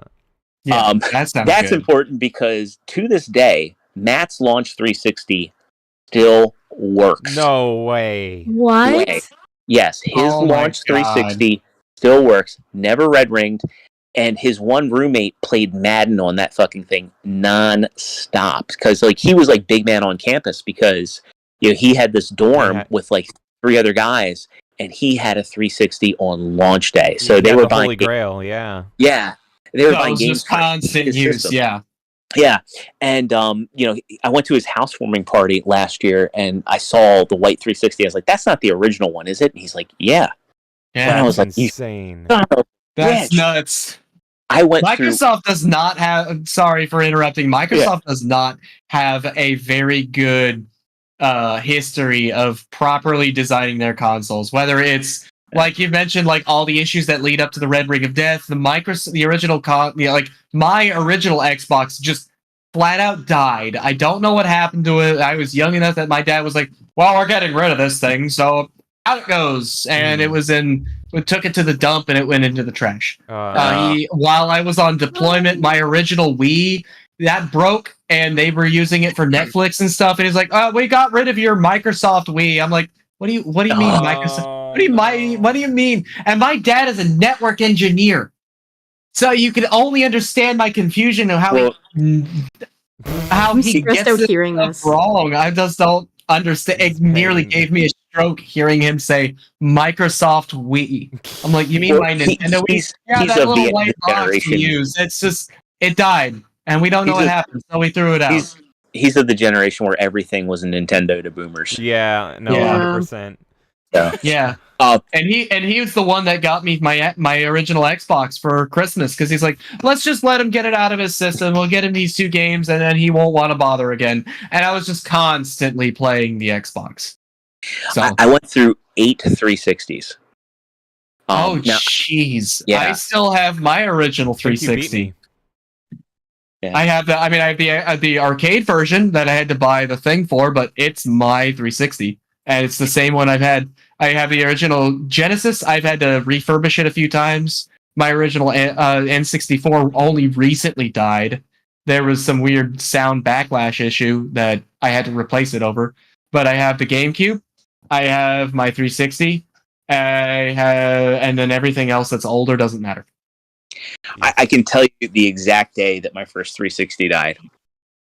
It was the day that the Halo 2 second map pack dropped. Oh. Because I remember I got so excited to play Hang 'em High again because I love that map. And I got through one round, and that's when the system rebooted. And I was like, what? The other funny thing, I don't know if you guys remember this, but they had the first person I remember being critical of the 360 was Madonna. Really? I don't remember this at all. Yeah. So neither do I. They sent her a like a freebie, and she was quoted, and she said, "Why is it called Xbox 360? It's because the thing gets hot. Seriously, it gets up to like 360 degrees." And people, I don't like Madonna, but people were roasting her about it. They were like saying like, "What the fuck? Obviously, she's out of touch. I bet she didn't even turn it on." Now, I love the 360. It's one of my favorite consoles, but damn did that thing get loud, and damn did it get hot. Because I remember that launch morning, because I stayed up, I pulled an all-nighter camping out to get mine. And I remember it wasn't until like almost noon that I actually got to play mine. And so I remember like I'm like sleep deprived, in line. I drank a 4-pack of Rockstars and all that alcohol. Jeez. That'll get you tuned up. You were just ready to fucking go. And then Yeah. My launch games that I picked up were Call of Duty 2. I picked up Condemned. I picked up Quake 4. Nice. I picked up Call of Duty, Condemned, Quake 4. I got Cameo and Perfect. I got my copy of Perfect Dark from EB because it was the. I had all my games on pre-order, and I had my games paid off too, because I was basically just, as I was like, okay, this is what I want, I started just putting money on them, adding to my pre-orders. So I had like all the launch games I wanted. So Perfect Dark, Call of Duty, Quake 4, Cameo, Condemned, and I know I got. What's that? Was it Gun? Was the other one maybe? Oh, I didn't get Gun.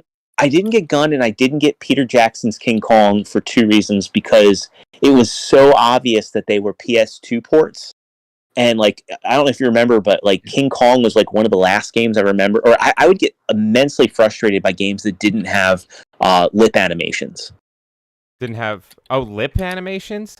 Like if you go back, you rip on me for the feet, but they didn't even have lip animations. I really want to play Peter Jackson's King Kong because I only played the demo, but I own it. But from what I remember, I actually really liked it. I really liked the demo, the 360 one, and I remember being blown away by the hair physics at the time. Before we get deep into this, I promised Imp I would get him an exit. Yeah. Oh, okay. Sorry, guys. Before we talk about the intricacies of hair. Yeah, the last one little thing I wanted to say, and this kind of ties slightly back into something I was trying to talk about earlier. One of the worst things that, like, among the worst things that happened to the decline of the gaming industry, the increase in insistence on pre-orders and the loss of demos and rental stores. If we ever want to see a drastic improvement in the gaming industry as we know it today, stop pre-ordering games and start demanding demos so that we can actually get to try it out and play it beforehand. And then, because someone's gonna pick it up on launch day and someone's gonna try it, but you need to actually be able to see what quality of a game you're getting, rather than just everyone pre-ordering. Because who cares? Like, pre-orders the first week of sales is all that matters to them anymore. Yeah, no, 100%. And that's what Total Biscuit was advocating for. Rest in peace, Total Biscuit. But he's always like, never pre-order, and I agree. The only times I pre-order is if it's a game I know I'm gonna get and I'm super hyped for it, which is like never anymore. And they also have to have some dangly key pre-order bonus that they shake in front of my face. Yeah. I can't remember the last time I pre-ordered anything. But to your point on demos, another point, that's why I love the Switch so much, is the Switch is really the only system that really pushes demos still. I did not give a flying fuck about Pikmin 4. I never played Pikmin in my life. Well, no, I rented it and I didn't like it. But they had a demo of Pikmin before it came out, and I played the demo, and I'm like, holy shit, this is amazing. And that's how they got my money.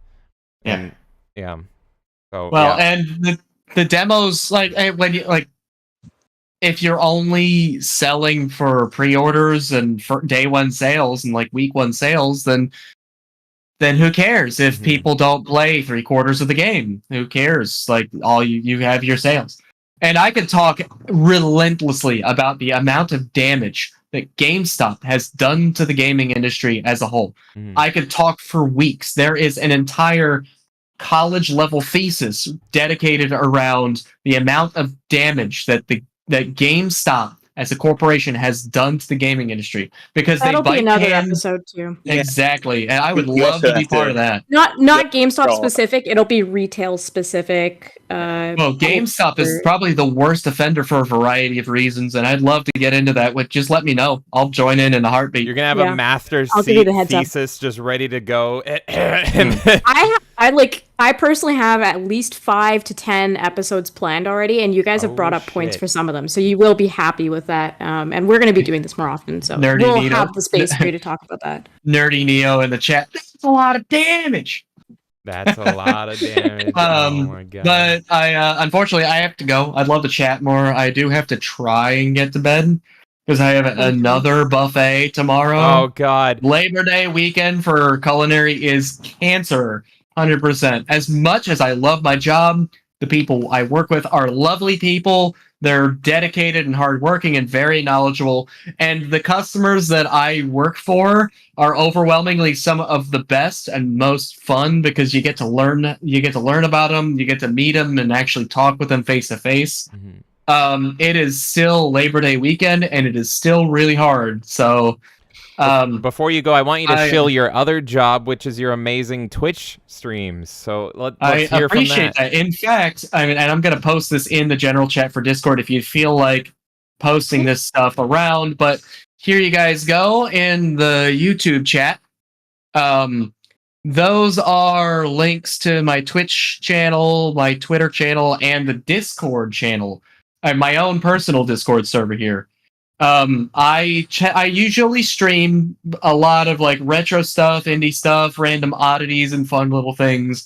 I like to do the occasional multiplayer games, usually older stuff. And I like a lot of my retro stuff. I'm currently doing a Sonic the Hedgehog retrospective. It is on my YouTube channel, which is actually youtube.com/@impblackbelt_live. Which is also in the YouTube chat now. I try to stream Mondays and Tuesdays. I'm going to be moving to mornings at my job soon, so hopefully I'll have an extra little bit of time to stream on like a Thursday or a Friday afternoon for a couple of hours. But you can catch me then. You can catch me around. I'll be part of the Melee Games Discord. You can just ping me whenever you feel like I don't deserve sleep, and we'll have a little bit of fun. This game, he just put on Sonic Unleashed. A lot of people are on the fence about it, and I can understand why some people are a bit on the fence about this game is weird and it's not classic Sonic, but despite that, it's actually a lot of fun. It's just the controls are a bit awkward because they were trying to convert to the new boost style speed system that they had instead of the classic 3D style they used for Sonic Adventure 1 and 2. So it's interesting going back and seeing some of the games I either played before or didn't get to play, and just experiencing the stuff, because it's a really interesting style. It's just different than what was classic at the time.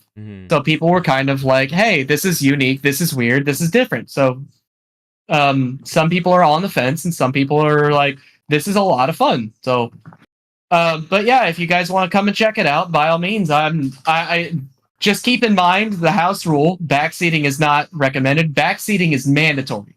If you see me doing something wrong, tell me so I can fix it. Yes. I like to have fun, and if it's fun for people to trash talk me while I play games, oh no.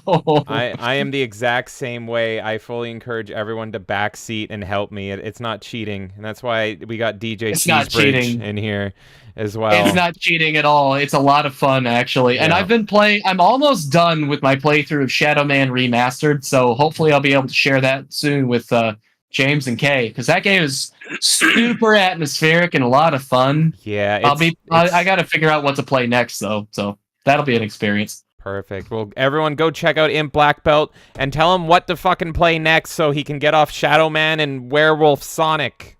Well, after Werewolf Sonic, it's going to be either Sonic and the Secret Rings or Sonic and the Black Knight. Oh my! I don't know. We'll figure it out. Black Knight, I think. You should do Black a poll. Knight. We should all vote for it. All right, yeah, I'll actually Make a poll on your I'll- Twitter or something, and then we'll do it. Make a poll on my Twitter. Oh boy, that'll be a Or shit whatever. show. Yeah, I don't know. Yeah. No, it'll Discord probably be too. on Twitter because it's the best place to put it. Either that or I just ask you guys on your Discord. Yeah. We'll see what happens. Whatever happens, it'll be a lot of fun. One of the regular games that I play is actually Sonic Spinball. I've always one of the been jealous of times- that game.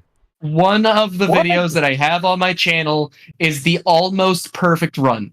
I got through the entire game all the way up to the last level without losing a single life, and then I got to the last level and lost it all.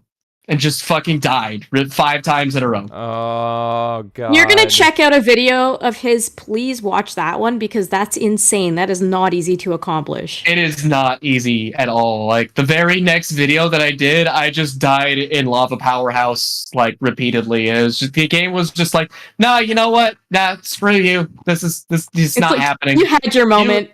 You insulted our Lord and Savior Yuji Naka for the 18th time. You do not get this game. Then he went to jail. Then he went to jail. That is a. Every time I beat a Sonic game, one of my viewers regularly asks me, "How many people on this list are currently serving in jail right now?" I'm like, "Fun facts." Oh no. Yuji Naka. Yuji Naka is currently serving. He drops rings. Yeah, he doesn't drop the soap. He drops golden rings. God. Oh no. He is serving a jail sentence for insider trading. Yeah, he was at he was working at Square Enix for something. He overheard a conversation about the developer that was planned to work on an upcoming Dragon Quest game, and he and a few of his buddies invested in that studio. And then they found out about it, and they cornered him for insider trading. He's currently in jail for it. In the land of the rising sun, the words "forgiveness, please" only go so far. Yep. But with that, unfortunately, I must let you guys go. You guys have a great night. And peace. Thanks for joining us. Thank you for hanging out for so long, buddy. I Thank appreciate it. Thank you guys for having me. It was fun. Everyone, check again, out his soon. streams. He does good stuff. Links are in all the chats. Go check him out. So I've got maybe 10 minutes at best, but I wanted to run through my launch day experience. Do it. Also, too, the 360 had some hype commercials. That's where they started jump in, and they were all about showing the HD. Because I remember I've been trying to find, and Usagi Jojo, I saw you in the chat earlier. I know you're the master of finding old commercials. There was one where it's these two kids playing Call of Duty 2, and the one kid is like, he's like you can see every cobblestone, and he's just admiring the graphics of the floor while his friend snipes him from the building across the street. I don't even I don't remember that at all. I'm looking for it right now. I remember hearing about that, but I never actually watched it.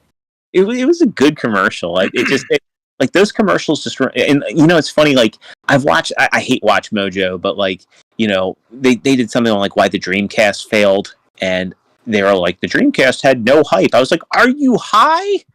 Like those Dreamcast commercials were amazing, where they were inside Dreamcast, Sega CD, probably the peak of commercials, along with original Xbox and 360. Yeah, the Sega Genesis era had some awesome commercials. They were so edgy. They, you know, like when you're talking earlier about like what the Big Bang Theory might have done to the cultural landscape. I mean, back then, like gaming was just something that was like for us, either you got it or you didn't. Mm-hmm. And it was if you got it, it felt like it was something like legitimately special. And going back to like being like sleep deprived, having alcohol in my system, having too many energy system. I remember the first game I booted up was Perfect Dark Zero, and I just, for the life of me, I couldn't get into it. Yeah, no, that's what I was saying to Jerry, is that he said he liked it, but I remember even then it was considered like the biggest dud of the launch titles, and that was the one nobody liked. Game. It was absolutely gorgeous for its time. Yeah, it was probably the standout. Graphically, it was like the standout of the launch, but it just was cumbersome. I remember it ran at like 30 frames a second, but it would dip into the 20s, and there was just something about the controls that felt off, and the levels I remember being confusing. Like you really needed to use the waypoint to figure out where you were going, and I thought the level design was bad, and the shooting kind of felt a little floaty, if that makes any sense. Yeah, no, I was saying it to Kay, and like, I haven't played it since it came out, but it felt like they didn't really. It felt like it was trying to be the original Perfect Dark, and so it feels like an N64 game. So a lot of people said it went too far off from what Perfect Dark did, but I think it actually went too close to it. But I never really played a lot of Perfect Dark on the N64. I only dabbled in it, but it played more like an N64 shooter than something we would expect after getting Halo. The recharging at the time, a lot of people take it for granted now, but like at the time, like the auto heal in games, they plucked that from Halo 2 because Halo 1 had health packs.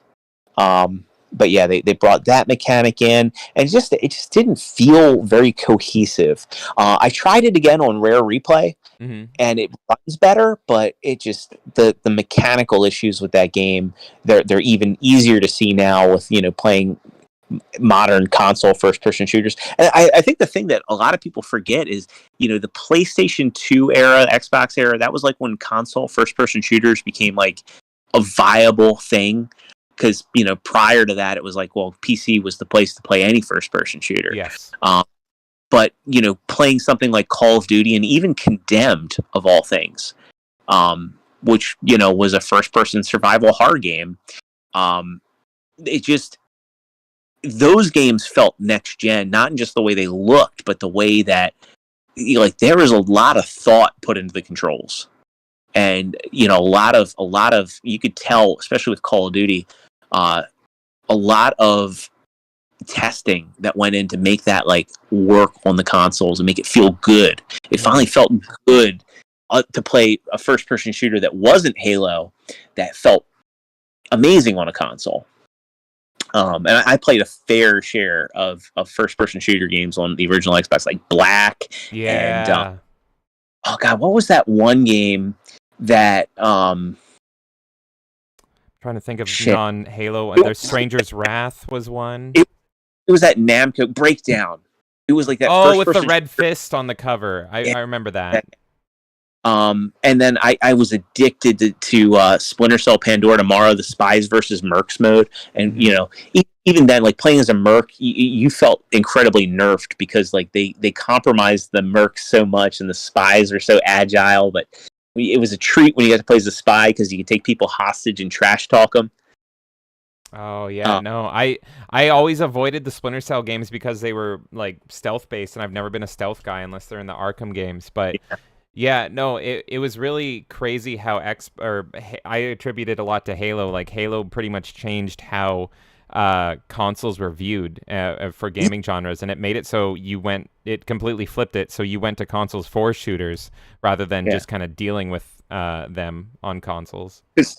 To that point, 3D platformers were still all the rage up until Halo came out. I mean, that was the thing when the GameCube launched. Everybody's like, "Well, where's the new 3D Mario? Where's Mario 128?" And the PlayStation 2, that was the golden era for when Jak and Daxter came out. And everybody's like, "Oh, this is moving from Crash Bandicoot to this. This is awesome." Yeah. And there was a good amount of collectathon games that came out and are beloved on the that era of consoles. But the 360, just the launch was so cool. I mean, I got Cameo. I didn't want Cameo until I played it on a store kiosk, and to the point, like store kiosks were so important. You know, it made like, That's hey, what sold me. yeah, let's go to Target. Target's got a, you know, or let's go to EB or GameStop. You know, they've got the new, you know, the game's not even out yet. You can try it. Yeah. And, you know, they were just definite hype machines. And, you know, I was just enamored with testing things out on the 360. Like, I downloaded the demo for King Kong, and that was like revolutionary at the time, because it's like, oh my God, you know, they could release a new demo and I can try the game out, you know. Yeah. It was just next level stuff. You didn't need the demo disc. You can just get the game like right into your hands right now. You have to wait a minute, but it's like right there, and you can just try it and then go buy it. Yeah. And then, you know, so it was funny, the rare games that I was excited about, those got cast aside. I absolutely love Condemn. That game still holds up. It needs a remaster or a re-release on PC, so more people can play that. And Condemn 2 was good. So Call of Duty 2, obviously, that was a great game. Quake 4 was a surprise for me, too, because Quake 4 also included Quake 2. Oh, really? Yeah, it came in just a paper slipcase. It didn't have any achievements. And, man, the achievements, that was something revolutionary, too. Like, that changed the entire industry, unless you're playing on Nintendo, where Nintendo's like, we don't care. But you mentioned, I did have a little salt. Oh, sorry, what? I have a little salt about achievements because they killed Action Replay. Yes, that's right. Oh my God. And do you remember like the early period for 360 games where the developers didn't really understand achievements? And so there was so many messy scenarios. Like I remember Ultimate Alliance, which is one of my favorite games ever. You can just you can unlock all the characters, which was common for those games. It's like, oh, you can play the game properly, but it's like, if you want to play as Iron Man right now, you can enter this code. But there is achievements associated with like getting all the characters. So you just go on the main menu, enter the code, and all of a sudden, boop, boop, boop, hitting all the achievements. But then you mentioned King Kong as well. I think King Kong, if I remember correctly, yes. Yeah, you get all 1,000. Exactly. You beat the game, 1,000 points. The funniest one was one of the Avatar games. That wasn't a launch game. It came out in like 2008. But I remember renting it just to get 1,000 gamer score in 10 seconds, because all you had to do was get like a 10-hit combo, and you hit the 1,000 achievements. What game was that? The first Avatar video game. Like, not Avatar the movie, but Avatar the cartoon. Oh, okay. Gee, that might be the easiest achievement ever. I haven't heard of that one. I know the Simpsons movie, the game. It gives you like 200 points just for hitting start on the main menu or something. Yeah. Oh God. Yeah. And in 2008, I worked for Game Crazy part-time. They were Hollywood Video's in-store game house, so I got free rentals from Hollywood Video. Oh, so I would just rent games that had easy achievements just to like get my achievement score up if I had nothing else I wanted to rent. So back to that launch lineup. Yeah, Quake 4 was so I really loved Quake 4, Call of Duty, and Condemned were my three favorite games from launch. And eventually I got Project Gotham, which was a lot of fun. And 2006, Gears of War comes out. Then 2007 was like the year. It's my favorite year of gaming ever. It was just like hit after hit after hit, and the PlayStation 3 was taking off. So it was just, there was like competition going on. Yeah. The thing that was funny about Gears of War is that game did not indicate who was talking. So, my buddy Brian and I, we used to troll people. I would do voices in there. I would just talk like meat Rob. Have fun with it. And there was just, what a time to be alive. What a time to be an adult and have like time and disposable income to play through this like golden age of gaming. Like, the 8-bit era was just such an incredible thing for me growing up. The 16-bit era was cool. I love the 32-bit era, but there was just something special. It's like lightning in a bottle that you just won't be able to create around the hype that just happened in that era of gaming. Like, it was just so special. And I feel like, I think KU made the comment about how now, they're they're trying to fit everybody into a box, and it's kind of sanitizing game. And it is a shame because the community back then, I think, was very cohesive. I think there was a lot of diversity of thought, but just everybody could get behind the idea of playing a game together and just having fun and not being a Karen and just taking things in stride, because I don't care what Milkman 1978 said about me. He's a bitch, rather than report you. And, Xbox Live now transcribing everything you say, meaning that the trash talkers are all going to move to Discord, as they should, because you can say what you want on there, and Microsoft's at least not yet tracking what you say there. That is just fucking insane to me, man. On that point, I fucked her mom. Yeah. Exactly. I was gonna say, extra on that point that you were mentioning. I think it was Maza. I don't want to misquote who it was, but somebody posted a meme, and it was like, "Oh, last seen online," right? And it's like the reality of you don't see your friends online anymore. And I was just commenting to him and we're gonna see that way more now, because I don't want to play in these lobbies where it's like, oh, I say one wrong thing and you're gonna record me and get me banned. Yeah. Why would I want to? I'd rather just play in the circles of people who understand what it's like to shitpost with each other. Yeah, and now it's all you get. I have, for the Xbox One, I waited for them to remove the Kinect as a requirement, and then they had the Titanfall bundle, which was then the same price as the new Xbox One that didn't have a Kinect. So I was like, fuck it, I'm going to get Titanfall and a Kinect for, what was it, $300. But yeah, there hasn't been the level of hype within Microsoft, and I feel like they just keep shooting themselves in the foot, and they're forgetting what made the original Xbox and the 360 so special and contenders in the gaming space.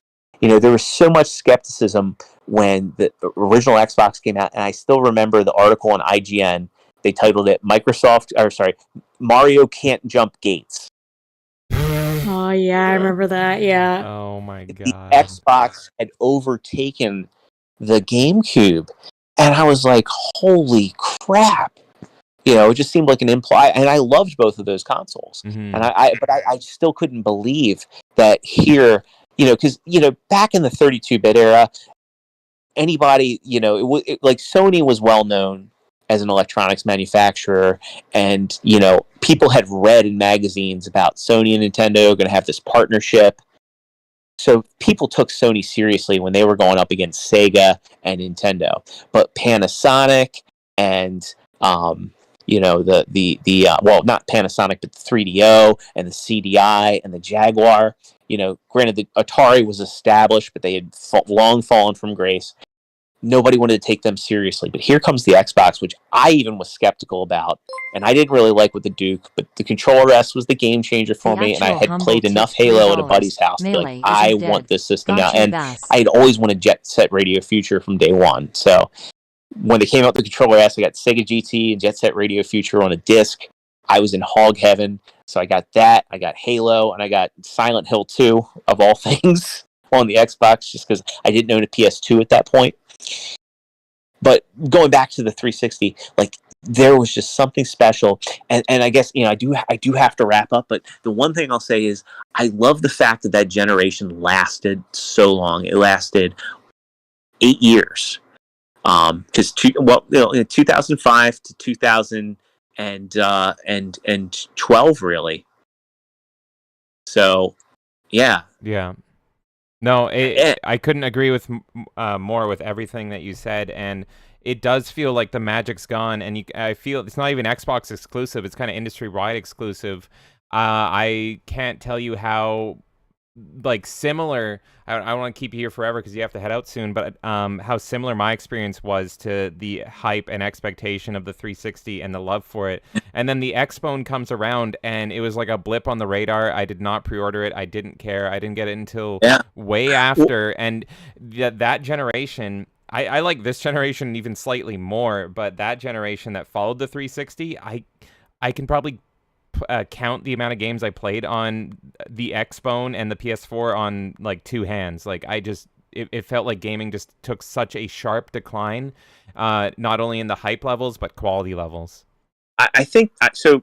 I will disagree on the PS4. I actually really do enjoy the PS4 in the library, but I will agree that like midway through the lifespan of the PS4,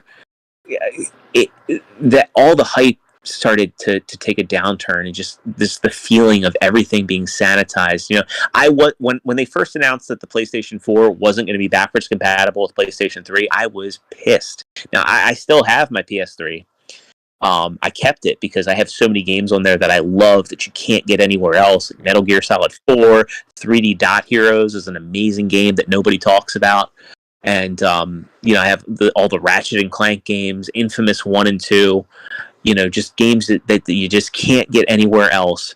And, you know, I've when they announced the PS4 wasn't going to be backwards compatible, I was like, oh, that fucking sucks. I don't want one. But at least the Xbox, you know, because the 360, another revolutionary thing was, you know, how they did backwards compatibility. They're like, this system has completely different architecture than the original Xbox, but we're going to make sure that the most popular games, day one, you will be able to play on your Xbox 360. And they had a pretty impressive list of backwards compatible games. So I kept playing Star Wars Battlefront, and Battlefront 2, and you know, of course, Halo 2 was there. You could play Halo 2, keep playing online with your friends. So, you know, even if those launch games weren't scratching the itch for multiplayer, you had your faithful old friends to go back to. Crazy about that backwards compatibility is that there are modders that actually took off the blacklist, and a lot of these games are still playable. It's just that they weren't up to Microsoft standards. Yeah, and that's a damn shame. And then, you know, we do see issues like what Mad Little Pixel likes to call boo-boo-ness, where like now because of music copyright, they can't make Jet Set Future a playable game on the Xbox One or the Series. It's such fucking bullshit. Even though it's backwards compatible on the 360. And it's like, because of the music, it's like they need to change the way. Like, imagine if, like, hey, we're releasing Scarface on 4K, but we couldn't get the rights to the music. So, yeah, push it to the limits. No longer in this movie. Yeah. And and you know, I could also go on a tirade about GTA 4 because a lot of people don't realize that GTA 4 patched out a radio station because they lost the rights to the music. Oh, and it's one of my biggest pet peeves. So they did a lateral patch that punished everybody. You know, kind of like the Little Big Planet thing, but way worse. And most people didn't notice because it was one of the classical music stations. And you know, who those in their GTA game unless they want to feel fancy. But that's why there was like very little to no fanfare about it because, you know, it wasn't like a radio station people were using. Mm-hmm. But still, the idea that they did that and nobody noticed is a scary precedent. You know, Don Matrick totally sucked the wind out of the Xbox One's momentum because fuck Don Matrick. Yeah, just the smugness and the lack of focus on games. Like it was all about TV, and I'm like, I don't want this for TV. I want this for games. Where are the games? And Sony comes out swinging with the PS4 to the point where, like, I was upset about backwards compatibility, but Jesus fuck, you had, you know, you wanted every game to have DRM, always online. The whole idea this is how you share games on PS4. Yeah. That whole thing was like, okay, you know, now I'm on board with the PlayStation 4. Not to mention that the PS4, you know, it had an interesting lineup. I don't want to say it was good because Knack and Killzone were just not the games for me. I forget what the other launch games were for the PS4. Killzone was considered pretty good at the time, actually. I mean, I don't know. It had it seemed like that. Touchpad controls for the drone, and just it looked pretty. It was I think it still holds up visually, but it just wasn't like the game. But, you know, back to the 360, it's like I did not want that generation to end. Like, no, you know, at the time I was going to I was going to this boot camp, and the guy that ran it was, you know, just a fitness boot camp. I've never served, but you know, the guy that ran it was like, he's like, "When do you think the next Xbox is coming out?" And he did it for like 2 years, and I was just like, I'm happy with my 360. Sounds like the Switch too. Yeah, it's like like a year into the Switch, people were like, "When's the Switch Pro coming out?" And one of my biggest pet fucking peeves is calling a system a Pro. Oh, I know. I would probably get the Switch Pro to irritate you, if that's all they did. But I just don't want Nintendo to like abandon their current library, because the Switch is such a powerhouse. I think the Switch deserves to be the best-selling system of all time. It's really only the third-party games that are lagging behind. But as far as the first-party, Nintendo is still freaking killing it. I do want to quickly shout out, to completely derail the conversation, I want to say thank you to the Actual Humble for following us over on Twitch and then sending us a tip over there to say Melee isn't dead. No, we're not. Who told you that? We're not dead. Thank you for that $3. When did we die? Thank you for that $3 tip, buddy. And then, then Insidious Bliss came in on Rumble with a $50 Rumble rant and said, "Hey guys, great stuff." Thank you so much Insidious Bliss. That is freaking awesome, buddy. And this is our pilot show, and so what a way to tell us that you like this show.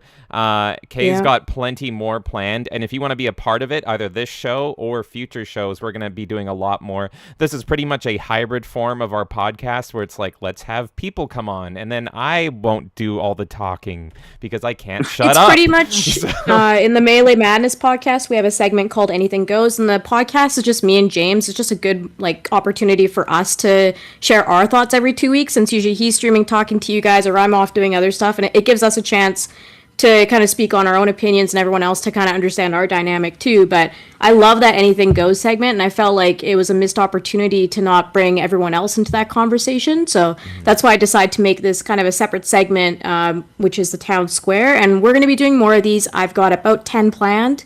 Obviously space them out a little bit to make it more fun, but there'll be plenty of them, and we love to have people on. So anyone that wants to join, just join our Discord. You're more than welcome to be in the conversation, and thank you so much for all of the support as well today. It's been awesome. Actual Humble and Insidious Bliss, thank you. I can't even speak. I'm terrible at it. Thank you guys so much for that support. It means the world. And I'm also going to take this quick opportunity to introduce, because we've been hearing the gushing so long, but we have Dude1286 in the chat as well, who is a huge Xbox fan, and I can tell that he's just been loving it. And extra, I'm just loving this trip down memory lane, buddy. And I 100% agree with you that the Xbox 360 felt special. For me, it started to really go downhill, like you mentioned, Don Matrick, and I've said it a million times, but the new Xbox experience just killed my love for the system. It killed kind of the personality of the system, and that's where, even before they started to do the whole, we're a multimedia platform and we're all about movies and sports and TV shows, that was kind of the first tinge of it, where they're like, we're going to be family friendly and look at our avatars and let's get rid of the edgy blade system.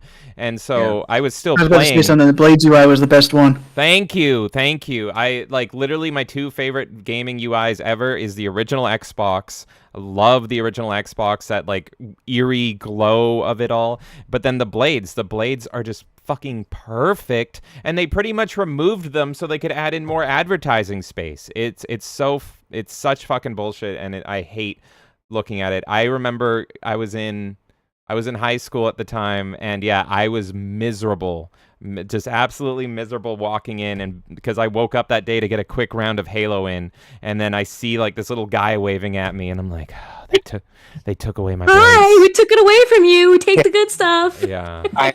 I remember the first time I saw an ad on there, it was for World of Warcraft. I'm like, why are you advertising a game you can't even play on your platform? And I love WoW, but it's like, what? That doesn't make any... Wait, back up. They did an ad for WoW on there? Yeah, so that was the first ad that I remember when they did that. I think they called it the 3.1 update when they added the avatars, because well, God, Nintendo's got me's. We got to do something. And we can monetize it. That was... Because horse armor was a big deal with I did like the 360 avatars a bit more, because you could there were actually awards you can get in games where it was kind of an achievement. If you where you could actually get actual avatar items too. Yeah, ODS. That was actually pretty cool. and yeah, basically all the Microsoft official games did that, and then they patched it into like, hey, go back and replay Cameo because you can get Cameo stuff for your avatar, because why not? I think Nerdy Neo is going to be really great to this conversation as well, so everyone can hang out still, but I'm going to bring him in as well. I'm going to do a... Oh, sorry, what was that? I said I'm going to wrap up here because I do have to get to bed. I just have like one more quick memory, and then I'll wrap it up because my wife's texting me, when are you coming to bed? Stop talking about old video games. Bitch. Where are you? Stop talking about Xbox and hang out with me. So I worked a part-time job at Game Crazy in 2008. And it was an interesting experience because if you ever talk gaming retail, bring me back because I want to talk about how my expectations versus reality shifted, and then when they brought in a former GameStop lead to run the company, how it went downhill really quick. Aside from Hollywood Video, but pre-order bonuses back then were still good, and I did like the advent of digital goodies. I pre-ordered Banjo-Kazooie Nuts and Bolts, and they gave you a free copy of the first game, which was amazing. And they had so many cool pre-order perks, like faceplates. They had Soul Calibur 4 faceplates that you could get, and there were 3 of them. And because I worked in the store, I got the Yoda, I got the Darth Vader, and then I got the they had one they just gave to the employees, like. Extra, there is a faceplate, my favorite faceplate. I was a huge sucker for them. I gotta show it to you if I can find it. They had an Autobot and a Decepticon faceplate, and it came with sleeves. Do you know it? And like, so I bought the Decepticon one because I love the Decepticons, and so I would swap between like Soundwave, Starscream, and Megatron, and it was fucking gorgeous. Let me see if I can find it. I did get one really cool goodie. So I was working at Game Crazy when GTA 4 came out, and for all the store managers, I wasn't a manager, but they gave me one anyway. They had the exclusive GTA 4 faceplate that you could only get if you were a manager. That was like came directly packaged from Rockstar, and it was the girl with the lollipop, and I ended up giving that to a friend. Actually, shit, I have one more really quick story. Go for it, buddy. Who needs sleep? But the wife can wait. That was a really cool gaming item that I had.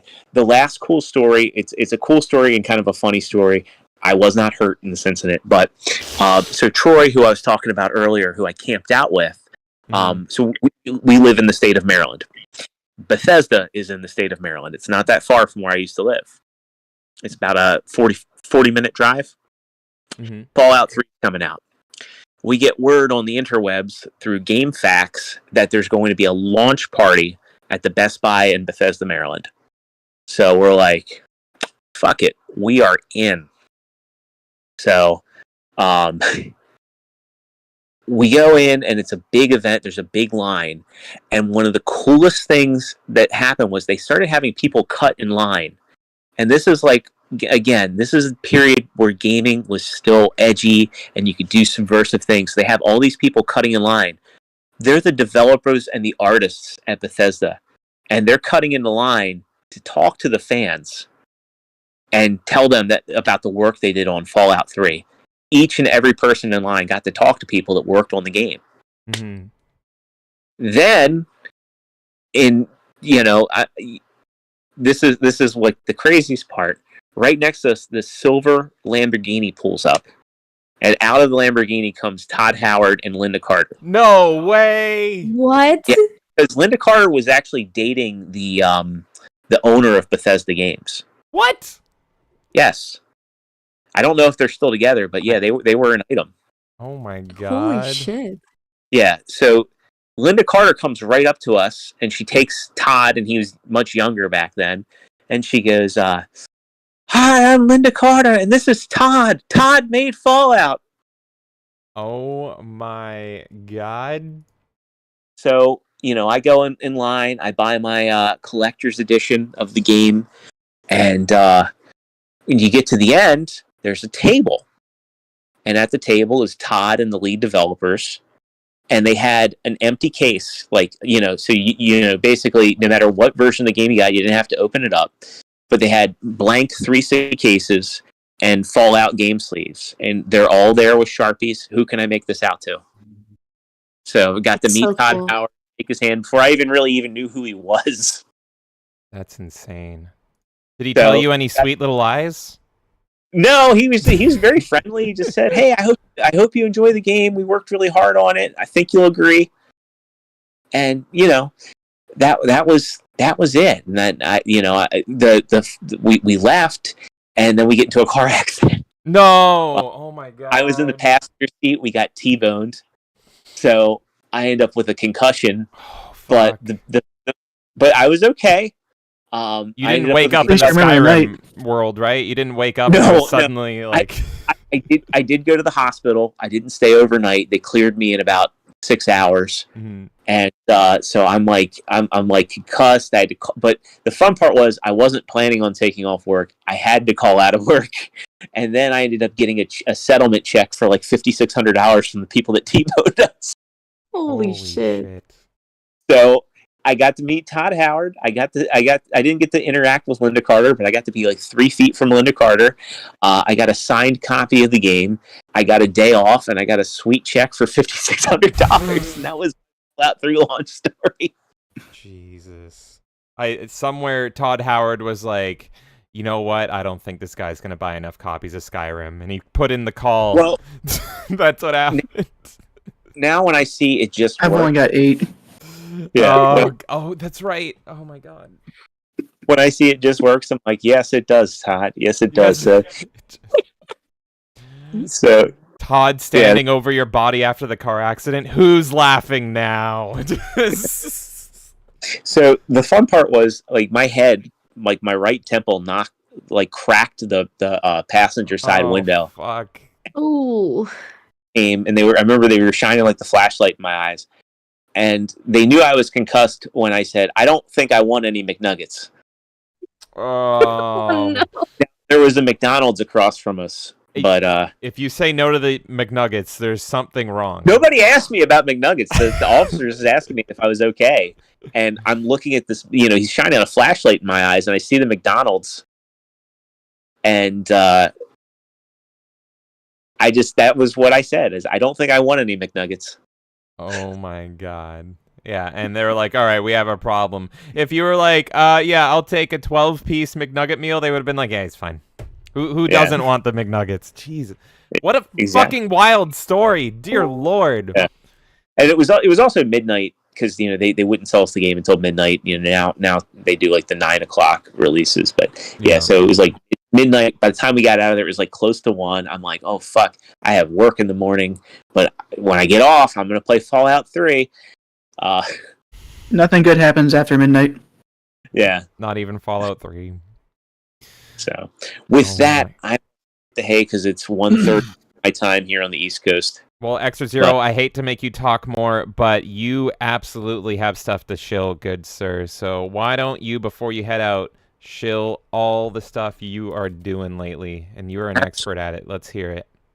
So I'm the producer for the Legion of Memers, and we have a great show tomorrow, an epic show. Epic Mike is going to be our guest, so you're not going to want to miss that. That's going to be 4 p.m. Eastern Time, 1 p.m. Pacific, and going to be a great show. Now, normally I'm on Get Ranked on Sundays with Devil Made Me Do It. We go live at 8 o'clock Eastern Time. Well, actually, I think we're moving it back down to 7. So 7 Eastern, 4 p.m. Pacific. And it is a ranking show. James and Kay were guests last week along with DJ Access. We were ranking the top Nintendo franchises. It got interesting. Dermy got Kay into a Mayhem episode, and I went to bed. I got sleep. I woke up for work, and I was surprised to see them all still talking. And yeah, we were up until like 3-4 a.m. my time at least. Yeah. I should have just joined the call. I couldn't sleep because I kept hearing my shitty opinions on gaming get called out in the other room, and it was waking me up. And I'm like, I need to get on there.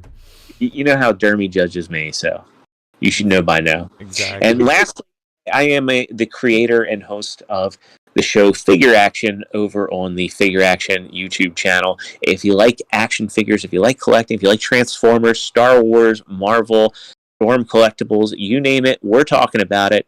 We're going through news and industry stuff. So we go live every Thursday night at 9 o'clock Eastern, 6 p.m. Pacific time. So it's always fun. We have a live chat. We interact with people. I'm not edgy or fun like I am on the Legion of Memers showing that. It's more of we still have a little bit of fun, but it's more of like a, news discussion show. So a little more serious. But yeah, that's everything I've got going on. The work schedule should be back to normal. So I'll be memeing the hell out of the Side Scrollers podcast. And, I'm looking back to that. And on that topic, the last thing I'll say is mark your calendars, because September 29th, I will be the guest on Side Scrollers. So nice. Let's go, guys. You heard it here first, maybe. I don't know if it's been announced anywhere else, but that is right. Extra Zero is going to be on Side Scrollers. And, dude, I don't know how you get everything done. You're doing everything. You're eternally online on the internet. You're on so many shows, and all of them are just fucking top quality, man. Well, I think it's like the Lawnmower Man. When I invested in VR, somehow that made me less of an imbecile. So I've become Job in a way. Oh my god, that's perfect. Well, I cannot. Sorry, and didn't hate it. Well, I cannot wait to see you on Side Scrollers, and I can't wait to see everything the Legion, and everything you do is just like hyper talented. I don't know how you have the time for it. You must have some kind of hyperbolic time chamber or something. But everyone go check out Extra Zero. He is literally everywhere. If you don't have a fucking choice, you have to check him out. Follow me on Twitter if you like memes. Extra008 on Twitter. And I'll put it in the chat too. Yeah. I could use more. I don't think he has a hyperbolic time chamber. I think he has that spell that Hermione used that one year. I'm like Bruce Wayne. I do micro sleeps. Oh, okay, perfect. There's one I get. Kay has linked Extra Zero's Twitter or X, or whatever the fuck it's called, in the chat. So if you're in the chat watching us somewhere, go give him a follow. The man is legendary for many reasons. Well, I thank you. I appreciate it. It's always good catching up with you guys. And with that, I'll talk to you later. Before you head out, one last thing I just want to say is that pretty much everyone that's been on here so far, I've had on my channel. So Extra Zero, I got to get you on sometime. True. Yeah, about video games. Yeah, just send me a DM. Like I said, I do have like the Legion I have to commit to on Saturdays, and Thursdays I run my show. But let me know, and we'll get something scheduled. Wait. All right. Well, with that, I'll catch you all later, and have a good night. See you, buddy. See you later. I'm gonna take this quick moment to run to the bathroom. So What? So you know what? I'm gonna be right back. Y'all talk amongst yourselves. You know what? Here, hold on. There you go. We'll just say our gamer words while you're gone. Perfect. Yeah, exactly. Everyone, if they do anything wrong, they have to answer to him. All right, I'll be right back. Uh-oh. It's not a Mega Gengar. We don't have to worry about it. Yeah. Exactly. Welcome, guys. Sorry we didn't get a chance to introduce you guys sooner, but it's a lively conversation, so that's how What's it goes. up, dude? It's been a whole nerdy? week. Yeah, and we talked about the same thing. Yeah. Hey, I was gonna say, Nerdy Neo had an episode with you on there, dude, and it was really good. And I was very interested because you're both achievement hunters. And I feel like I'm opening the floodgates, but I want to get into this conversation with you guys. Like, we had a little bit of a discussion back and forth when I was in the chat, and like for me, I personally don't get the achievement hunting. I don't find it as interesting. I find it detracts from games for me because I'm more focused on I have to like get this, obscure achievement done than to enjoy the story. So sometimes I find it actually impedes gameplay and story for me, and I can't properly enjoy a game. So I think this is a good opportunity for either of you or both of you to talk about, the beauty of achievement hunting. And I mean, the 360 was that, right? That was a huge part of it. So like I said on Nerdy's podcast, it goes back to whenever I was playing Super Nintendo and N64. On Zelda, I would always try to find every heart piece. On Donkey Kong Country, or all the Donkey Kong games, I would always try to find every secret. I even 120 starred Super Mario 64 once, and even 120 starred Sunshine. For me, it's just an extension of that. Sunshine? Yeah. Oh my god. Okay, well, we're having a Nintendo episode of this show as well, and I'm bringing you on just to hear about that because that's fucking crazy. Don't worry. I wouldn't even recommend that we put Crack through that. No, even though we did put him through it with Yoshi's Island. You could like even just getting through the minimum of Sunshine is difficult, let alone It's going not that for all bad. that. I don't To know. be Like, honest, Sunshine's movement is as the S of all Mario's. I think it has the best movement options of the entire game. The problem was that the map design was not the greatest. It was like a B, in my opinion. You're the first. It's the map person design that's I've the ever problem, met. not the movement. Because go look at it on speedrunners. They can do some amazing things with that movement, and it's just amazing what they can do. And I can do some of those techniques, but it's because of the way the controls are just so nice and fluid. Yes. No, the I pun is mean intended. that like just blows my mind because anyone I've ever spoken to is like it's the actual like movement itself that feels too slidey. I get what you're saying, It's actually. perfect for Yeah, me. I think like the jumping around and stuff feels good, but like there's a segment in that game, for example, where they take away the suit and you have to like go classic Mario. Actually, you know what? That is the level. You're right. Because there's a challenge. that's not There's challenge levels that they do take those away. So yeah. Yes, Oh my James, God, you're save right. us. We're talking about Mario. I'm hearing Mario. Xbox focused stream.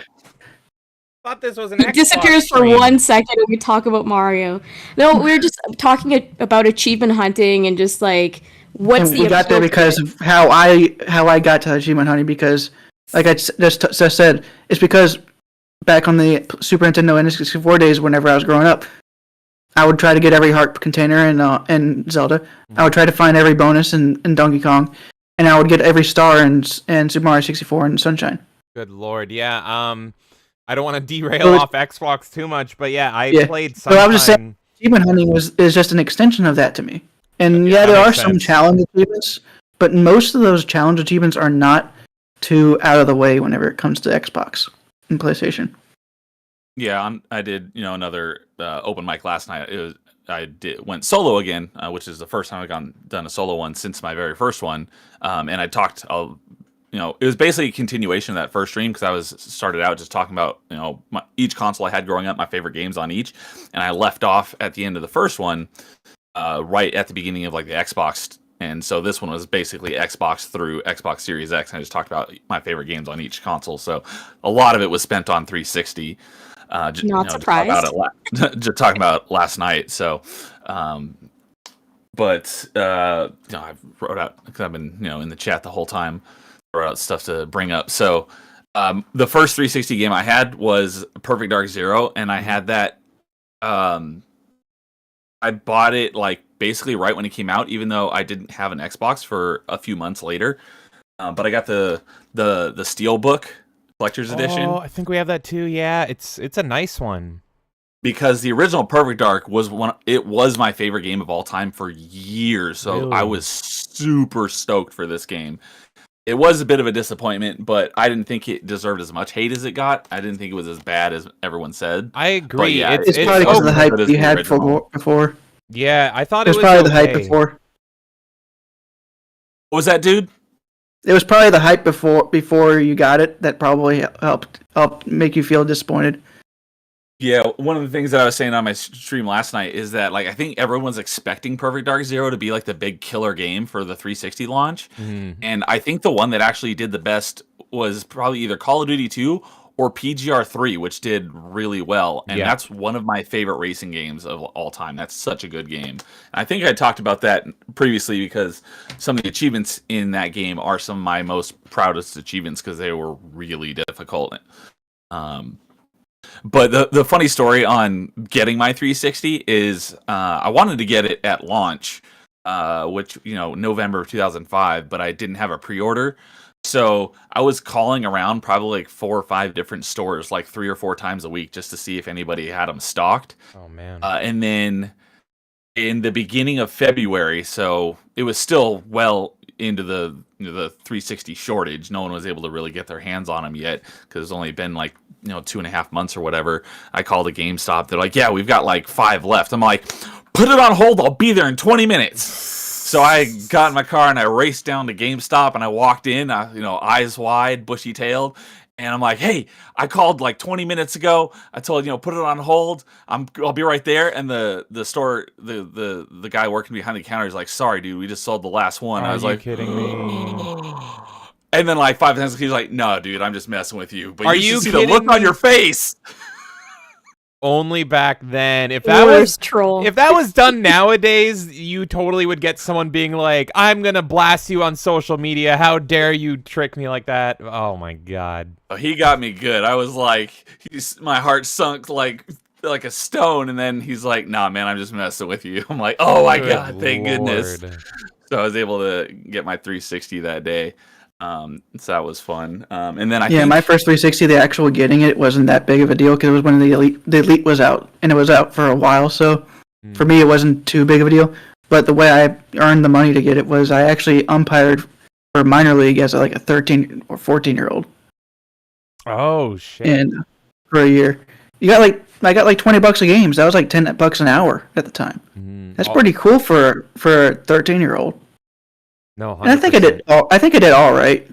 I probably wasn't the best umpire, but whenever it's the kids that age, 90% of them aren't even going to go to the next stage. Was your first game? And it's just for fun. Was your first game on the Xbox a baseball game? No, it was Or were not. you sick of it by that point? You were like, fuck this. To be honest, I prefer baseball when I'm actually at the field itself. Because my dad was a coach. He was even the all-star coach for that district, and my brother played until into college, and he was a pitcher slash catcher. But I also like going to games like I actually like going to the stadium games too. But I never really liked watching them on TV. Okay. But my first game was Gears of War. Oh, well, good fucking choice. That was like I never liked sports games. It's like I'd rather just play the sport than play the actual, play a video game of the sport. The only sports games I like are like the Mario ones. Did you guys play like my favorite sports games are the Midway sports games? I love Midway so much. Do you guys ever play them like NHL Hits? Blitz? Yeah, Blitz, Slugfest for baseball. I'm definitely gonna do. That's Xbox related because I played it on Xbox. I'm definitely gonna do a Slugfest stream one day, and it's so stupidly fun. You don't get like the players out by like touching them with the ball. They get out by punching them in the fucking head. And so, yeah, if you're running the first base, it's just like, I'm going to hit you. And then, yeah, players can light on fire and go monkey mode and run at them. Is Slugfest like the NBA Jam or Blitz of baseball games? Yeah, it's all Midway, baby. Okay. Yeah, and that's what got me more into sports is I've never been a sports guy unless it's wrestling. But yeah, Midway, and that was all played on the original Xbox, was the Midway sports games were all killer. Those games were amazing. Like NHL Hits, which we're going to do a co-op playthrough, James, on the couch for that. Last time you and I played Hits, I literally just mentioned threw the NHL controller. Hits in chat. Yeah. It's amazing. I love that game. Last time it was around Christmas time, we had friends over and we were drinking a lot of eggnog, and you were like, let's play Hits, and I was so fucking heated I threw the controller across, and that was an original Xbox controller, and I was just like, literally what Usagi just said. Okay, that comment is perfect. I didn't even see the comment before I said what I said. NHL Hits 2002 is the best Midway sports game because it features a Rollin' by Limp Bizkit for the intro and menu music. That soundtrack alone. By the way, it wasn't wrestling that sold me on Limp Bizkit. What? It was NHL Hits 2002. Thank you, Xbox gods. That was the reason why I'm such a big Limp Bizkit fan. That is such an amazing banger soundtrack in that game, and it just feels so fucking good. So good. I love that game. Best sports game ever. We're not going to bring Midway back from the dead. Do you guys have a favorite licensed soundtrack that was in that era or anything? I think it was mainly like sports titles, but yeah, I feel like that's something that's lost as well. Like I've been streaming SmackDown versus Raw, and like the soundtrack is so great. I stream it and then we get like copyright hit and all that, but it's like whatever. I'm not turning down this music. It's rather have the good. experience. I don't give a shit about the. I didn't play many games that had licensed OSTs outside of Need for Speed. Oh yeah. And by the time the 360 came around, I wasn't playing Need for Speed as much. PGR3 actually had a pretty decent licensed soundtrack. I found some new bands in that soundtrack because they had different channels, kind of like GTA, except they were like real music, not like made up stuff. I mean, GTA has it. I guess the only thing made up in GTA are like the talk shows. They actually have real music in them. But there was like classical channel. There was like the rock channel. That was the one I always listened to, and I found some pretty good bands in there that I'd never heard of before that made it into my playlist. I mean, GTA Vice City is the best video game soundtrack of all time, in my opinion. Yep. So, I mean, yeah, those soundtracks are great. It's a good example to use GTA. A second would be Brutal Legend, but I'm biased for that because that game feels literally made for me. I did. Sorry, I don't think licensed OSTs count. Oh no! Oh really? Well, I separate them into two categories. I have my favorite licensed OSTs, and then I have my favorite original OSTs. So yeah, it's like Vice City and Brutal Legend would be licensed. But I wouldn't put them in the same camp as Halo 3 and Donkey Kong Country. Those are probably my two.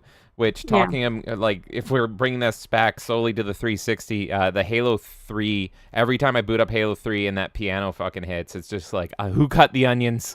Who cut the onions in the room? Because it's when they announced Halo 3 E3, that first Halo 3 E3 trailer. Oh my god, that was like a game changer. That was I was. From that point on, from that teaser trailer all the way to launch, that's all I could talk about was Halo 3. And god damn, I miss that era so much. That was like the peak of the 360, was like everything surrounding Halo 3. I want to see if I can Halo 3 was my first online experience. Oh shit, that's wow. Yeah, that I have so many freaking memories of that. Do you have any? I played a little bit of Halo 2, but Halo 3 was the one where I played the most. It was like my intro into online gaming for the most part. Do you guys have any favorite Halo 3 multiplayer stories or anything that you can... I don't remember any stories, but I remember getting to level 50 in SWAT. SWAT was my favorite game type too. And I could get to mid-40s and everything else too. Oh my god. Hey, what's up, Jonathan Davis? You just joined us in the chat. How's it going, buddy? I was always big into the objective modes. I was not a big SWAT guy, but I loved Oddball and Capture the Flag. Like, I always loved like the team-based multiplayer games. That's why after Xbox, when I started to step away from the 360, I got heavily into TF2 because that game felt like it was made for me. Because it was like, oh, it's all team-based and it's all objectives. But that's what I loved about Halo. But that's what made Halo so good, is that there was like hardcore modes like SWAT, and then there was other modes that were kind of like they were more objective based. What is based. SWAT? I haven't actually tried. No shields, only BRs. Yeah, no shield. So it's basically I think you have boosted body health, but one shot to the head is a kill, but it takes multiple shots to the body. Let's just say to get high in that playlist, you got to be able to know your callouts.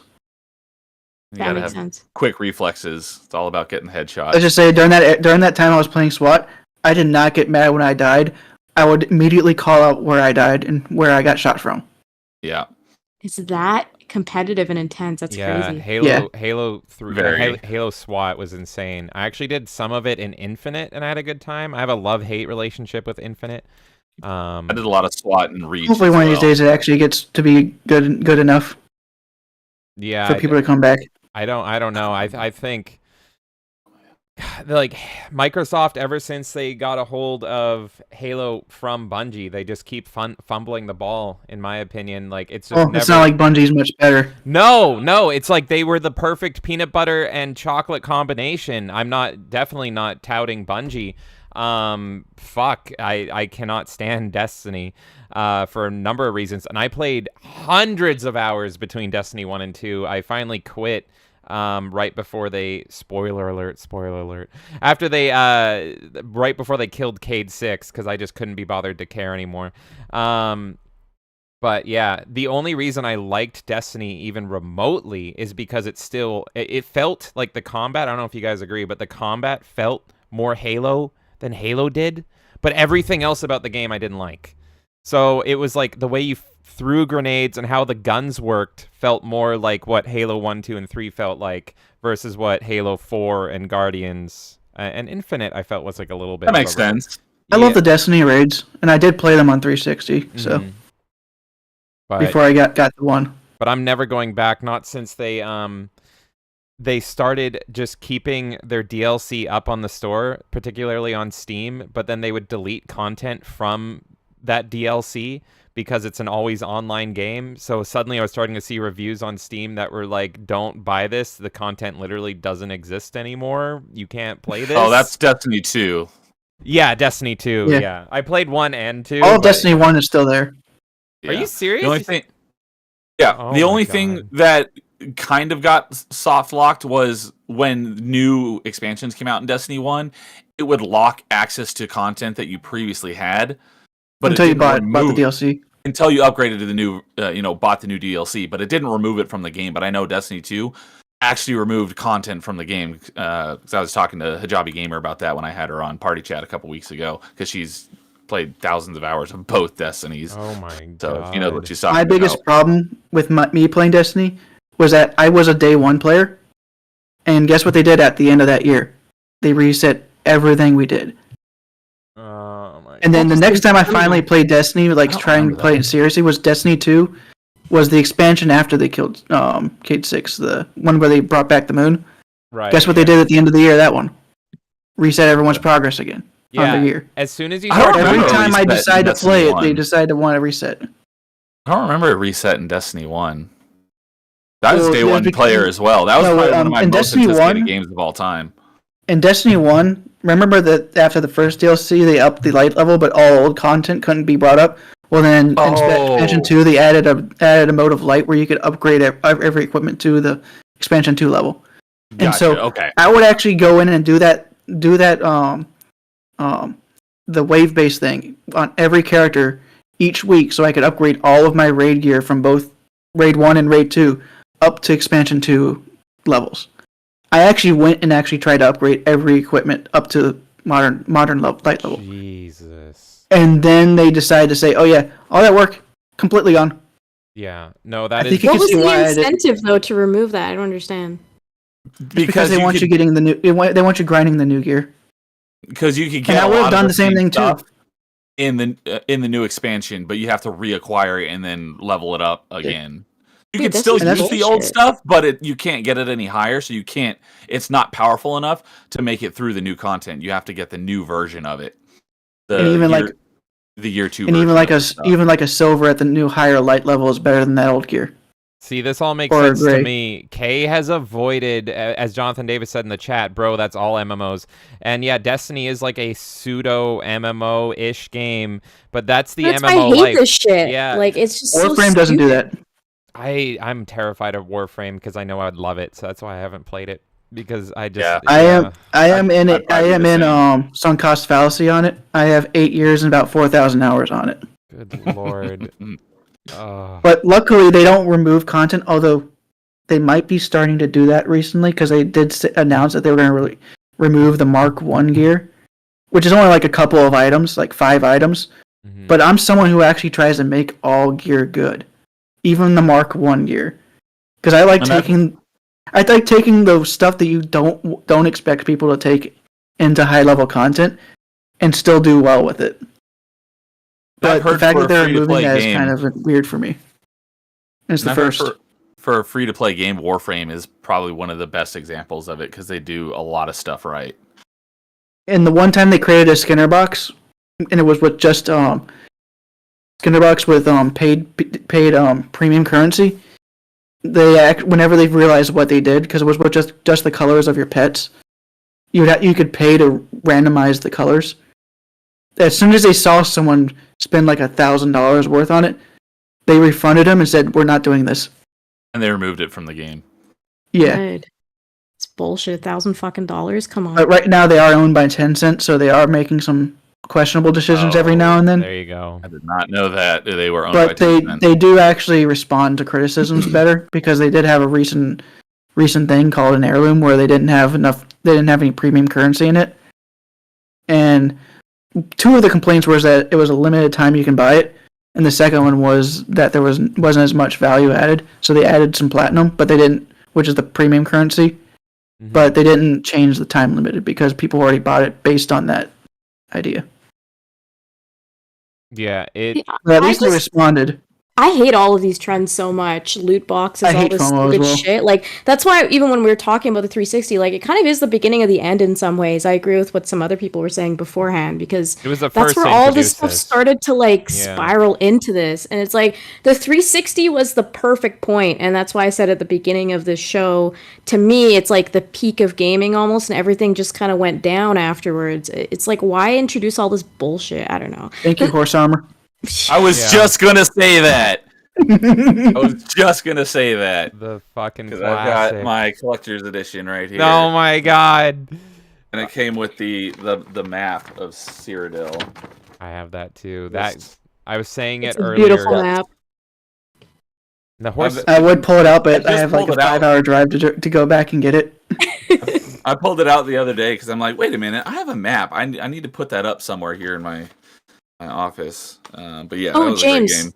I sent you a photo of Dude's collection in private Oh, it's message. nuts. You Oh, should pull what? that up. Where is it? I What? showed it when he In was on my private stream message last where we've week. been talking. Yeah, pull that up. It Oh, also has okay. this Almost cool have book. 900 games.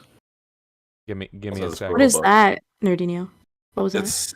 It also came in the Oblivion Collector's Oh. Edition. It's all about stuff in Cyrodiil. It's basically like a notebook of information. I've never actually read it, but yeah, cool collector's edition.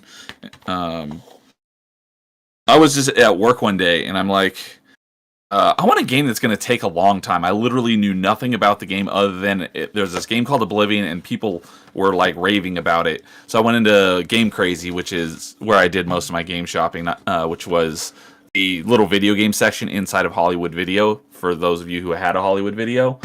And I'm like, hey, I want a game that's going to take a long time to beat, and I've heard about this Oblivion game. What's that about? And he's like, dude, you're going to love this. And I fell in love with Elder Scrolls. It was really my first RPG. Oblivion was my first Elder Scrolls as well. Same. Yeah. Morrowind! What is going on? No, but hey, hold on. This is about the 360.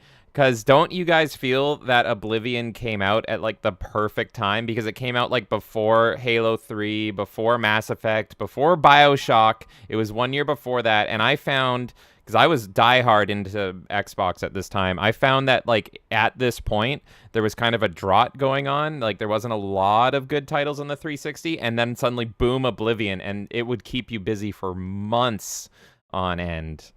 So, I don't know. Kay, did you ever play Oblivion?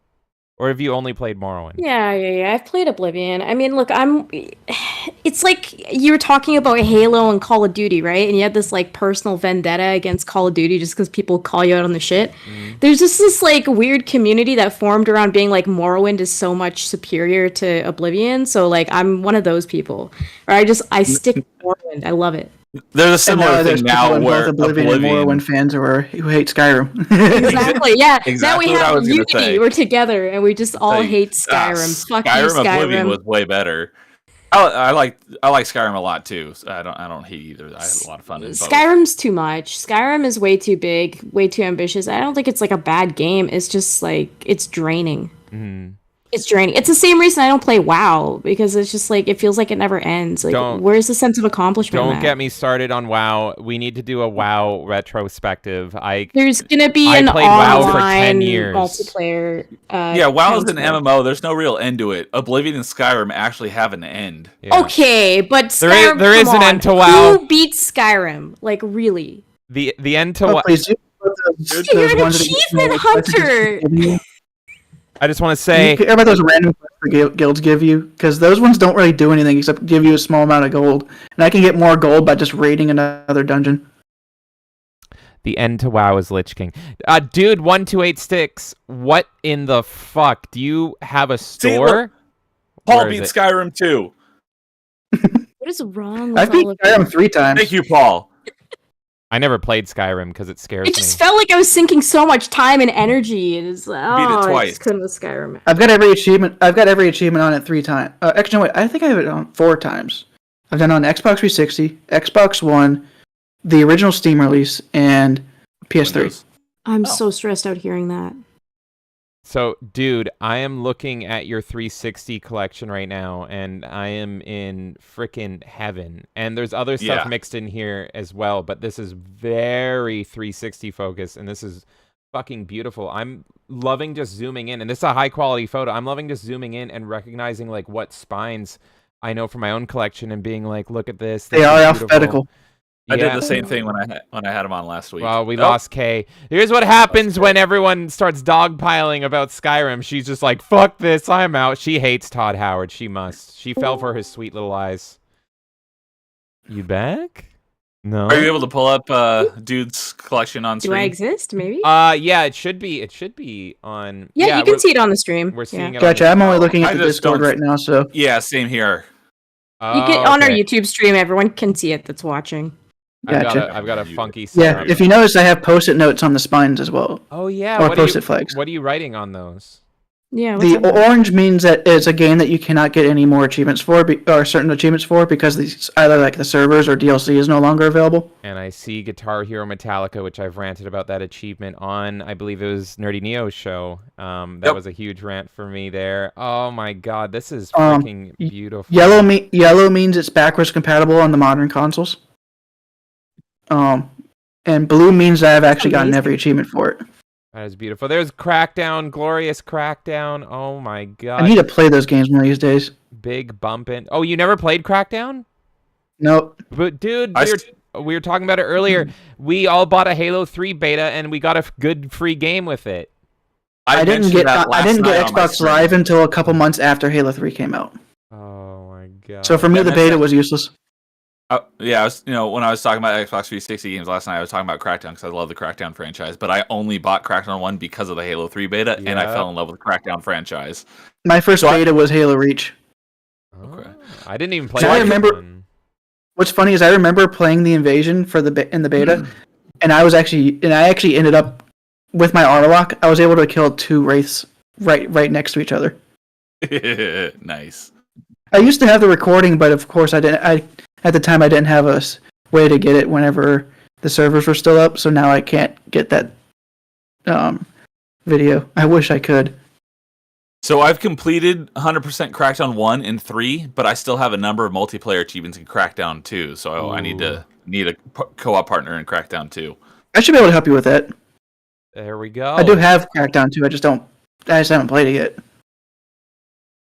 Definitely play 1. Help out Nerdy Neo with his achievements, but yeah, you need to play Crackdown 1. I said it earlier, but Crackdown 1 is one of my go-to I'm sick games. I need to, and it's just like, if I can't move and I'm sick and I need a distraction, I will literally just boot up Crackdown 1 and I'm like, I'm just going to collect the agility orbs because this is like meditation for me. Yeah, so I have a significantly higher gamer score than Dude, but he's got a decently higher ratio than me because he's played more harder games. I've played a lot of games. Harder and longer games. But he's played a lot more games that are harder and longer than the average of the games that I've played. That's what we like here. Harder and longer.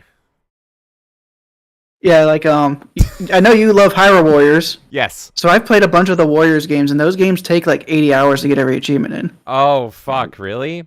I've only played Hyrule Warriors and Fire Emblem Warriors. I've actually never played the Dynasty Warriors games because I'm like, to be honest, I think the best Dynasty Warriors is 8. Tell me about. Don't play 9. That's an open world trash. Oh, okay. They decided to change the engine so much, and also they made every character's moveset so generic between each other. It doesn't matter which characters you're playing as. And there's a lot of extra BS that they put in that. But 8 is definitely my favorite. And for Samurai Warriors, I think 4 is the best. But Samurai Warriors 4 is PlayStation exclusive, so. Well, this is fuck PlayStation. This isn't a PlayStation stream. Fuck them. Tell me which ones I can play. There is Samurai Warriors 2. There is Samurai Warriors 2 and 5. I haven't played 5, but they cut down the time period that they fight in, so certain characters were removed. Mm-hmm. And I hate it when a Warriors game removes its characters. Yeah. Because the whole point of a Warriors game is to add characters. Because like it's the same time period. Like Smash Bros. Type thing. Well, it's because each game is based on its own time period. Like Dynasty Warriors is based on the Romance 3 Kingdoms novel, which is like 280 to like 300 something in China, and they've only ever added characters and expanded which battles they put into the game. So you only have to play one to know the general story. It's just that each game adds new characters that fleshes things out a bit more. That makes sense. And they were always like generically named characters or generically named officers in the previous games. So it was always interesting to see who they bring in next. And I think in Japan they actually have polls for who they would add next. I do want to play more of them. I'm definitely going to be streaming more Hyrule Warriors because it's the best Zelda game. But first, this isn't Not a Zelda game. This is, well, I mean, it's not a Zelda stream, or else I would go on forever. But I do want to ask you guys something about Xbox Live Arcade, if you will. And one thing that really made me sad about the marketplace closing is regrets. And there is 2 games in particular that got delisted, and I was planning on buying them, and I just didn't get around to buying them on the Xbox Live Arcade. Is one of them TMNT? I got TMNT. And unfortunately, we own the fucking TMNT Arcade, so that's useless. But Simpsons? Yes. So the 2 games... And the X-Men Arcade, wasn't it? Yep, you got it. You got it, buddy. I know, I'm so sad about it. I love Simpsons Arcade and X-Men Arcade, and it was kind of amazing that Xbox Live Arcade was able to secure some obscure titles that we haven't seen on digital storefront since, and they just fucking went away with no warning. Is there any games that you guys have that you maybe regret getting, or that you cherish that you have? Because I'm happy that I own TMNT, but now that's been released everywhere, so I really regret not buying Simpsons, because that's in my top beat-em-ups ever. So, I don't know. Nerdy Neo, do you have any Xbox Live Arcade memories, or anything that got delisted, or anything that you wish you picked up? For me, I don't think there's really been any delisted games that I'm disappointed I didn't pick up. My biggest thing is there are a number of games that I started on my tag that I regret, that I wish I didn't start because I'm a completionist. Oh, okay. And like I accidentally got an achievement, and now it shows up on my tag and lowers my completion percentage, and I don't actually want to play that game. So there's probably like a handful of games that I would actually remove from my gamer tag if that was possible, but games that have been delisted that I've missed? No, not really. My biggest issue is when stuff doesn't go on sale. So the perfect example of this is there's 2...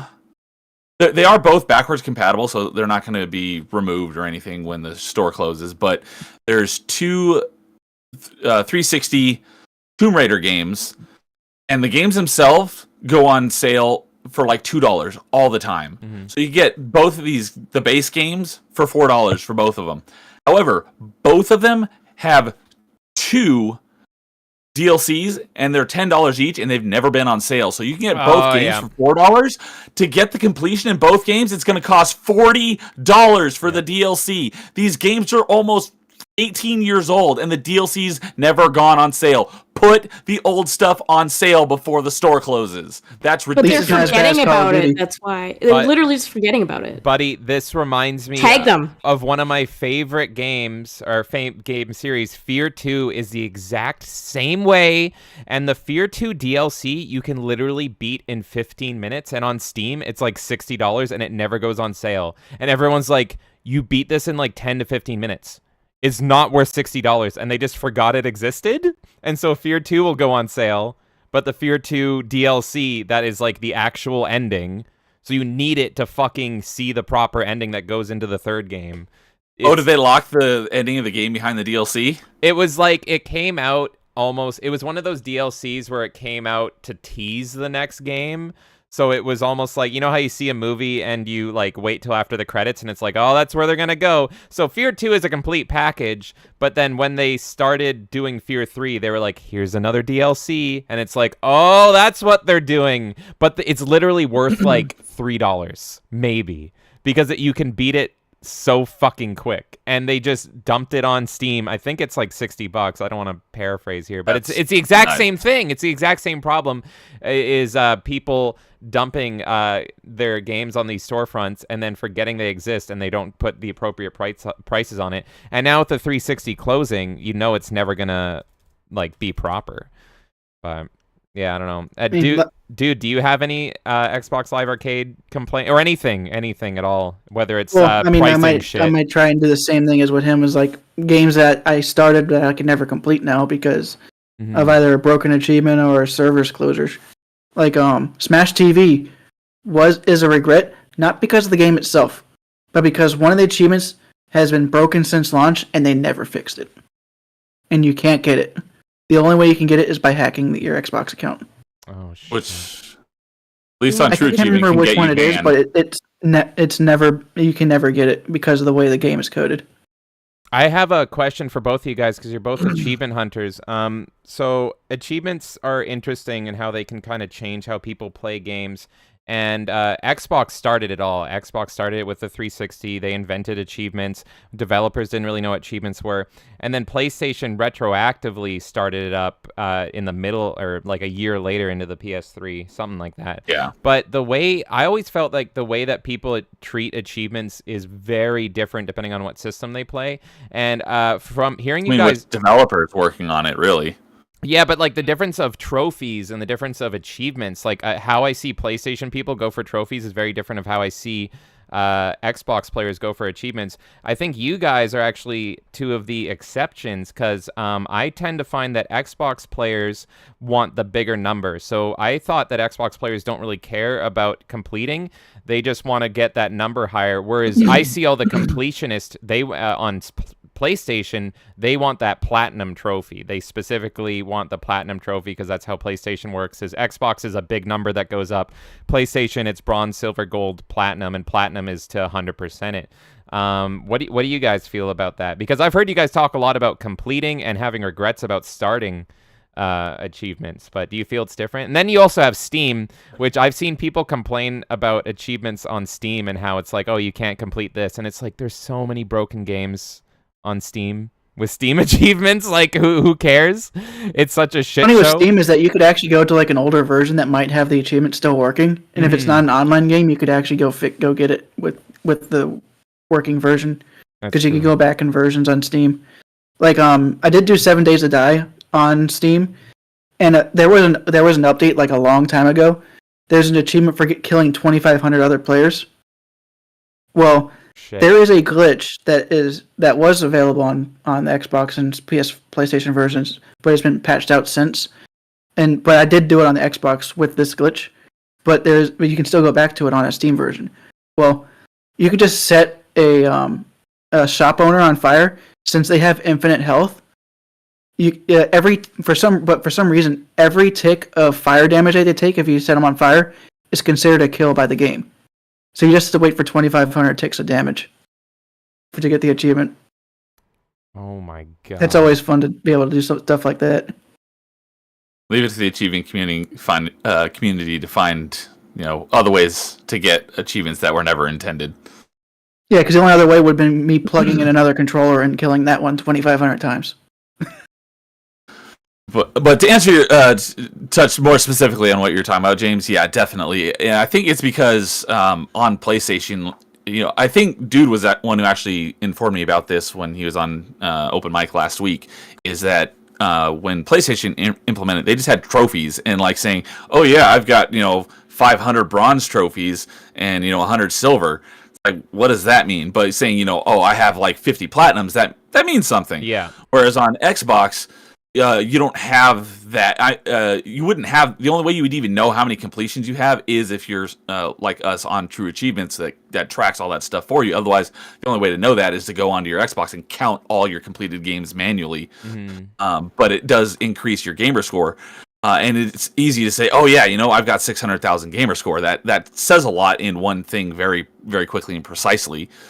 But technically, you could have 2 million gamer score, and you could have 0 completed games, because you could, if you were going for that, you could just leave the last achievement or last couple achievements, because a lot of games do have what I call the platinum achievement, which is a pet peeve of mine, which is basically they ported that over from PlayStation, where once you get all of the achievements, it automatically unlocks the last achievement, and I hate those with a burning passion. Sometimes they're broken themselves. A lot of the times they're broken. Why do you hate that if your whole goal is to achievement hunt and to 100% complete anyways? Isn't it just like a cherry on top for you?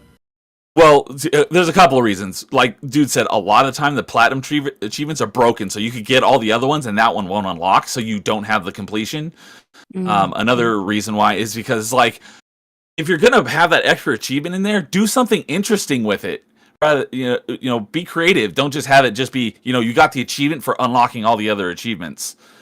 And a lot of times they may be 0-point achievements, so because a completion is getting all the achievements, not necessarily getting all the gamer score, because you could have games like Cameo Elements of Power was a launch title on the 360. It has a ton of 0-point achievements, so you could only have like half the achievements in the game, but you could have all 1,000 points. So the completion is actually getting all the achievements in the game, and a lot of times that platinum achievement may be 0 gamer score, and it'll always be the highest ratio achievement when you're looking at true achievements in the game, and your ratio, your true achievement score is based on the gamer score multiplied by the ratio. And if the gamer score is 0, doesn't matter what it's multiplied by, it's still going to be 0. So it's not going to increase your true achievement score at all.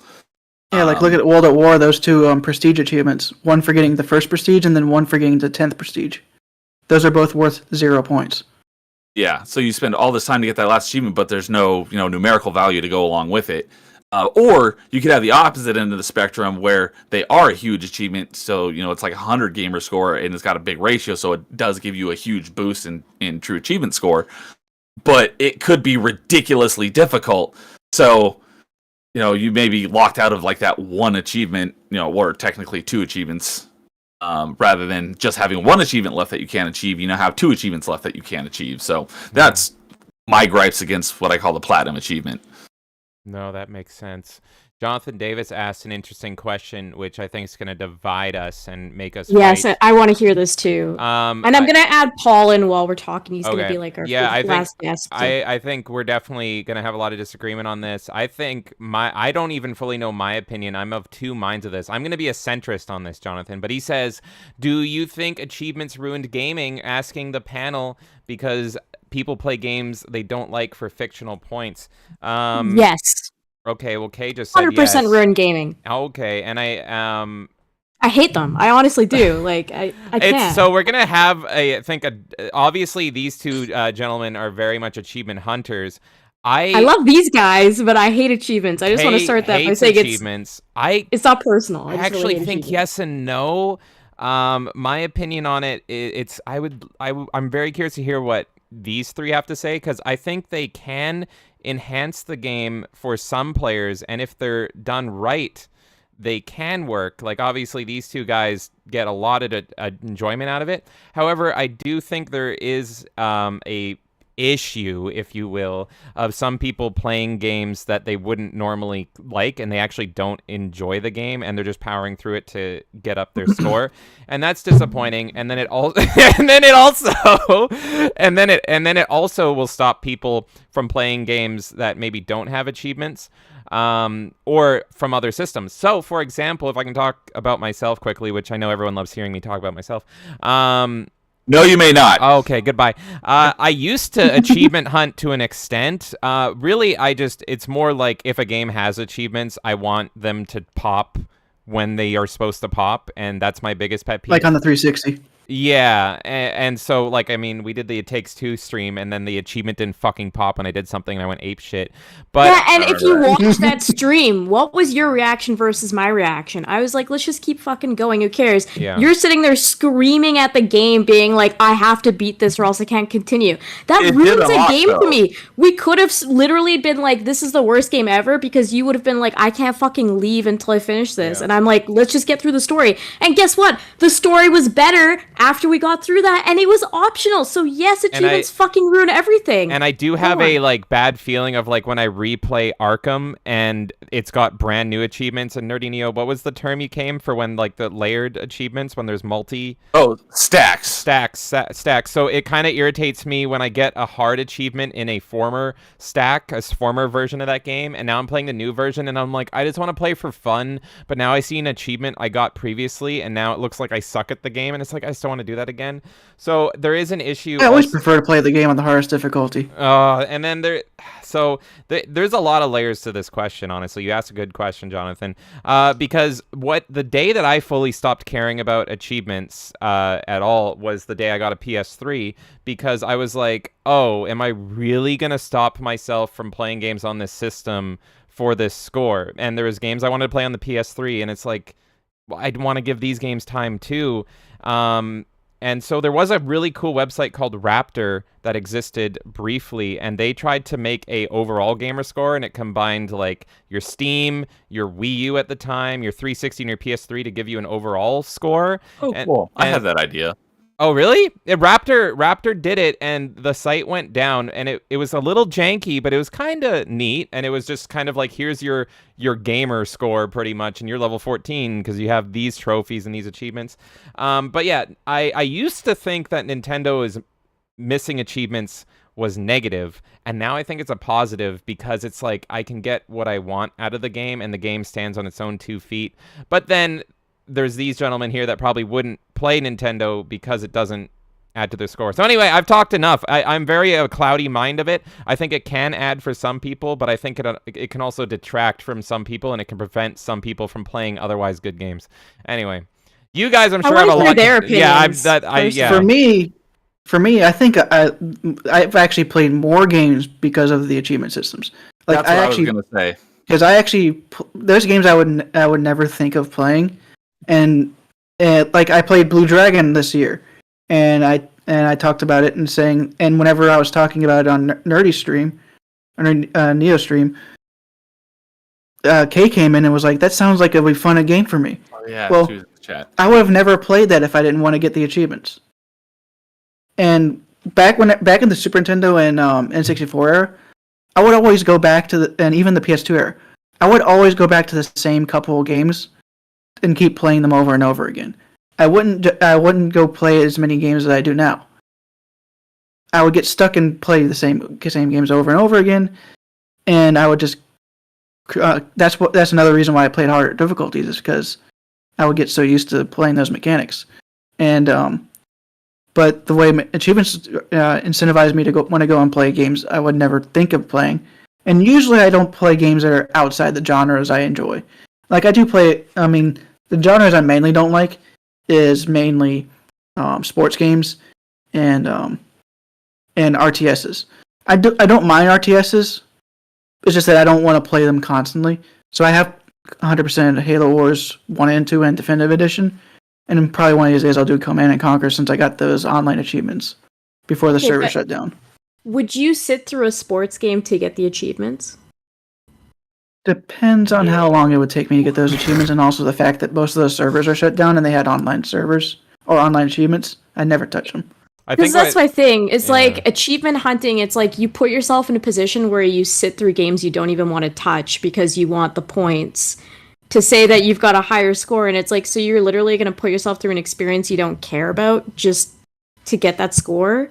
I know you weren't saying that. You were saying you wouldn't necessarily do that, but that's how I view it from an outsider perspective. It's like you're so focused in general on the points part of it that you're going to end up in a situation where you're playing games you probably won't even enjoy anyway sometimes. Yeah, that does sometimes happen with me with open world games, because as a completionist, those games tend to overstay their welcome usually because of how many things they have on a checklist. But that's just the fault of the game itself, asking you to do that for 100%. Yeah. So what I was going to say was, when James was, reading off the longest question ever, was that, just like you were saying, it wasn't the question that was long, for the record. It was the monologue. That's my true. Thoughts. Yeah. But he was saying, it leads people to play games that they don't enjoy just for the score. But just like Dude was saying, on the flip side of that, it'll lead you to play games that you weren't going to play otherwise. You may find some really hidden gems that you weren't expecting. You can find some really great stuff.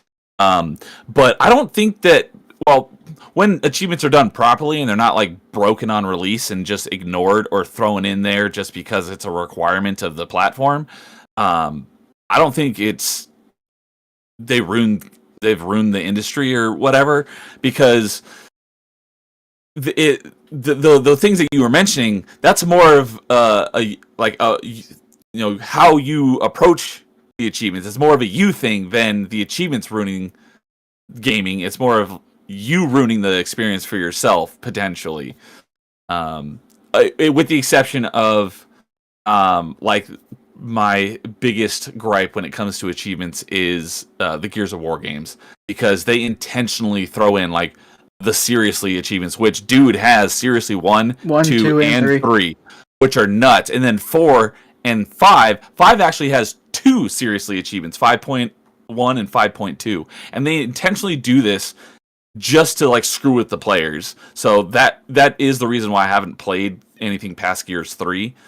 But that's more of a me thing, not necessarily them. Although I hate that they do that and put like these achievements, which are basically play our game for 10,000 hours to get all our achievements.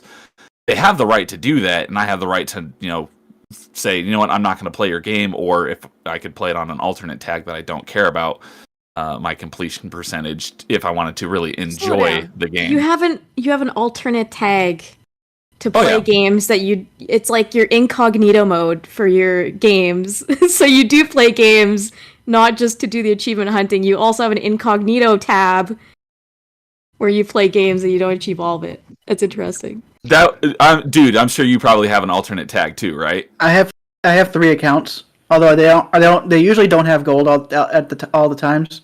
But the main reason why I have those 3 is because of online achievements. And he has where you only need like Xboxes. one or two other people. And yes, I have 3 Xboxes. 360s. I think Oh, that's Kay's why. coming from a point where it's like, this is so time-consuming and distracting from the actual core design of the game, and this can stop you from otherwise enjoying other games that may not have. It becomes a job in some senses. It's like, okay, now you're not like, I mean, whatever. I'm not judging you guys for having the incognito mode, whatever. I'm gonna call it that. Like, I'm just saying, it's like the Anyone point of else video play games is for porn the games on main? experience. Who plays porn games on main? Rise up in chat. We all know. So I didn't create my alternate tag for that purpose. It's just I had it for some other reason. I think it was so when people came over, they could actually sign into a gamer tag and not have to use the guest account, because that could be a real pain. But it eventually became my alternate account for games that I didn't care about. Where was I going with that? But I did have fun with the names on my alt accounts, because my name's Dude1286. Well, my second account is called Some Dude 1286. So if you got killed by that account in Halo 3, it would say you were killed by some dude. That's good. So and then my third account is called All the Dudes. So it would say you were killed by all the dudes. Okay, I'm gonna make you upset right now. I have an alternate Xbox account.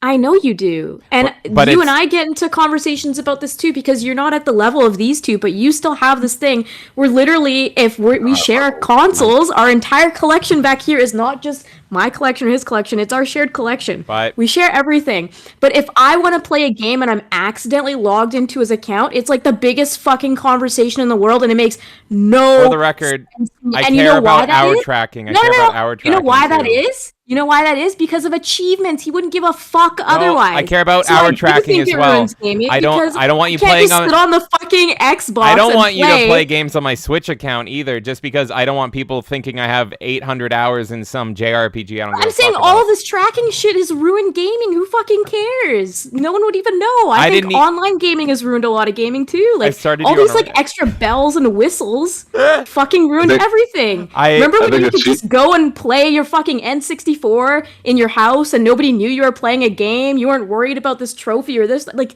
it's like added so much bullshit to gaming. I don't fucking get it. Let me. But anyways, let me just the quickly achievement say. part is a personal gripe with me and James on that one. 'Cause I can't even play as I- like, God forbid I accidentally launch Mass Effect on his fucking account. I will not hear the end of Do it. Do it. I will not Go hear get the him end to of play it. Yeah, and Mass Effect is actually a bad example. I'm talking just in general, like, you launch a game and it's like, but now it shows these hours, and what if you get I this hate- achievement and I didn't get this achievement? You play It's- Blue what the Dragon on fuck his cares? account. I care more about the hour tracking on my Steam than I do anything, to be honest. I want to quickly elaborate because I accidentally sent her into crazy mode. I have an alt Xbox account because I got temporarily banned on Xbox for being a troll, not for locking achievements or anything. So Right, I had an account because you couldn't keep me away from Halo, motherfucker. And we have Paul Hadoken in here, Hadouken, well, however you want to say his name. How's it going, Paul? Howdy. How am I coming in? You're coming What's in. up, Paul? You just sound good. fine. Sound great. I love Buttery anytime you smooth. come in. Oh yeah. Oh. Giggity. What's up, guys? I was gonna say, I think achievements have given OCD people problems. Yes, I agree with Like, Paul. people that got OCD achievements, just like a tick in their brain, go, "Oh shit, I got it."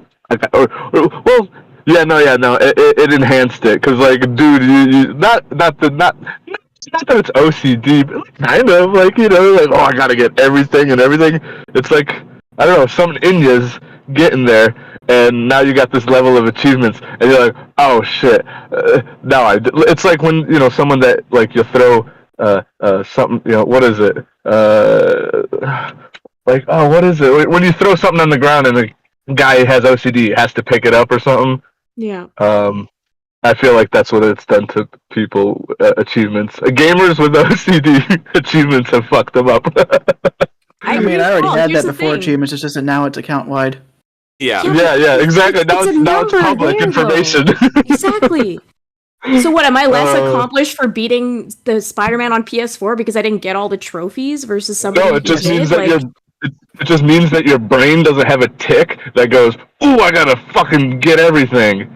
Like my brother's kind of that. My brother's kind of that way. When Arkham City was a thing, he was very divisive about, like, he wanted to get every Riddler thing, and he's, you know, oh my god, I'm gonna try to get every Riddler thing, but he sucked, so he couldn't.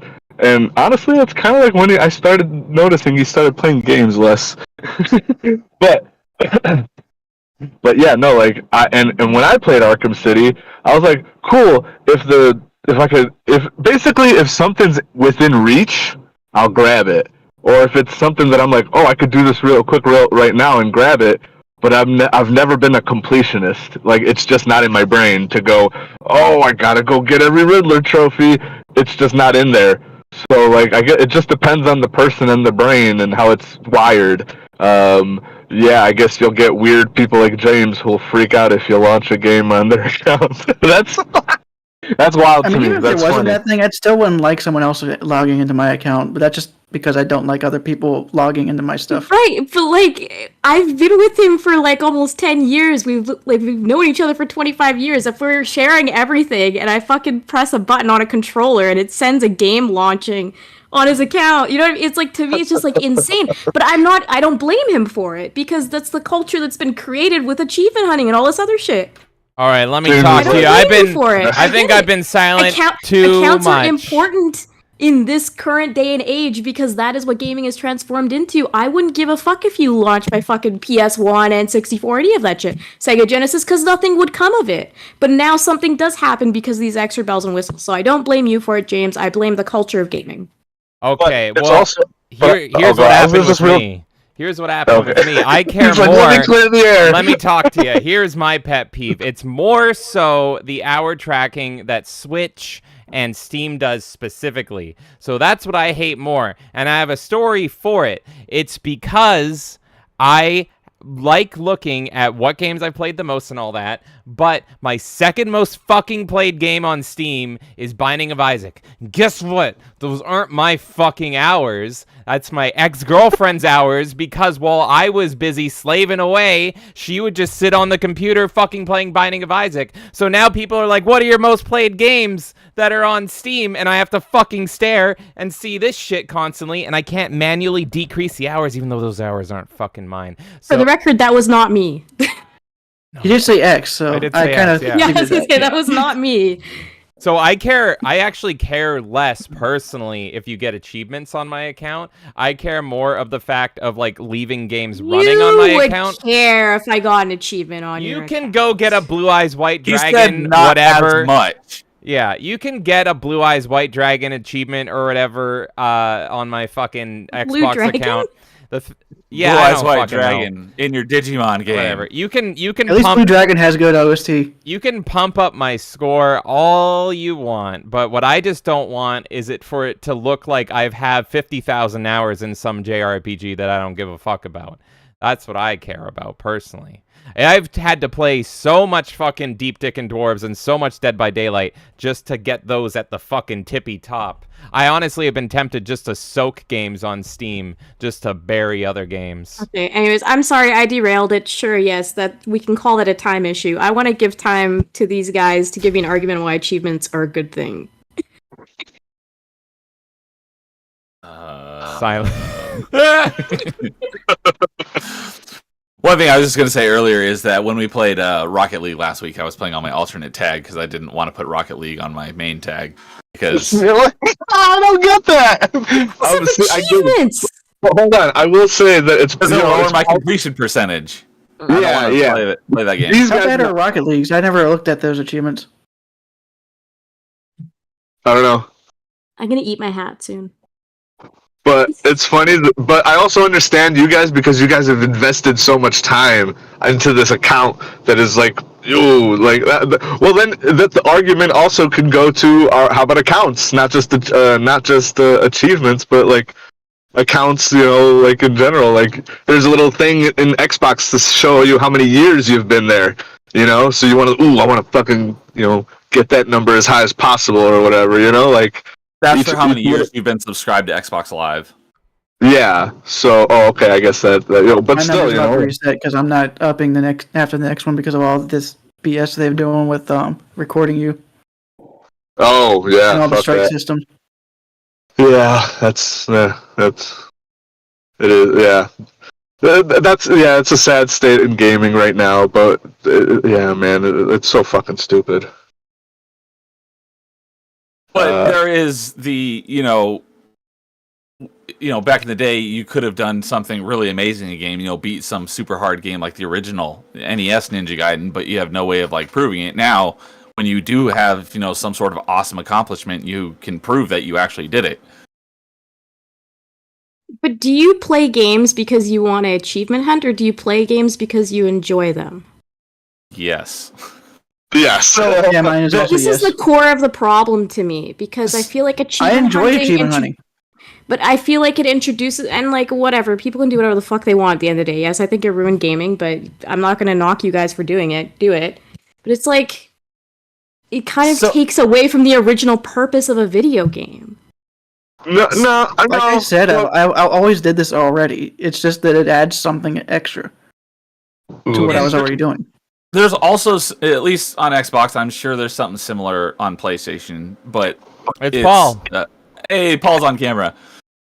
Is that there's so many different types of achievement hunters. There are the completionists, like real completionists that will play, who will, no matter what, their goal is to get 100% in every game. Like, I try to, but I've really relaxed on that. Like, I do want to keep my completion percentage up, so I'll get as many achievements as I know I can get.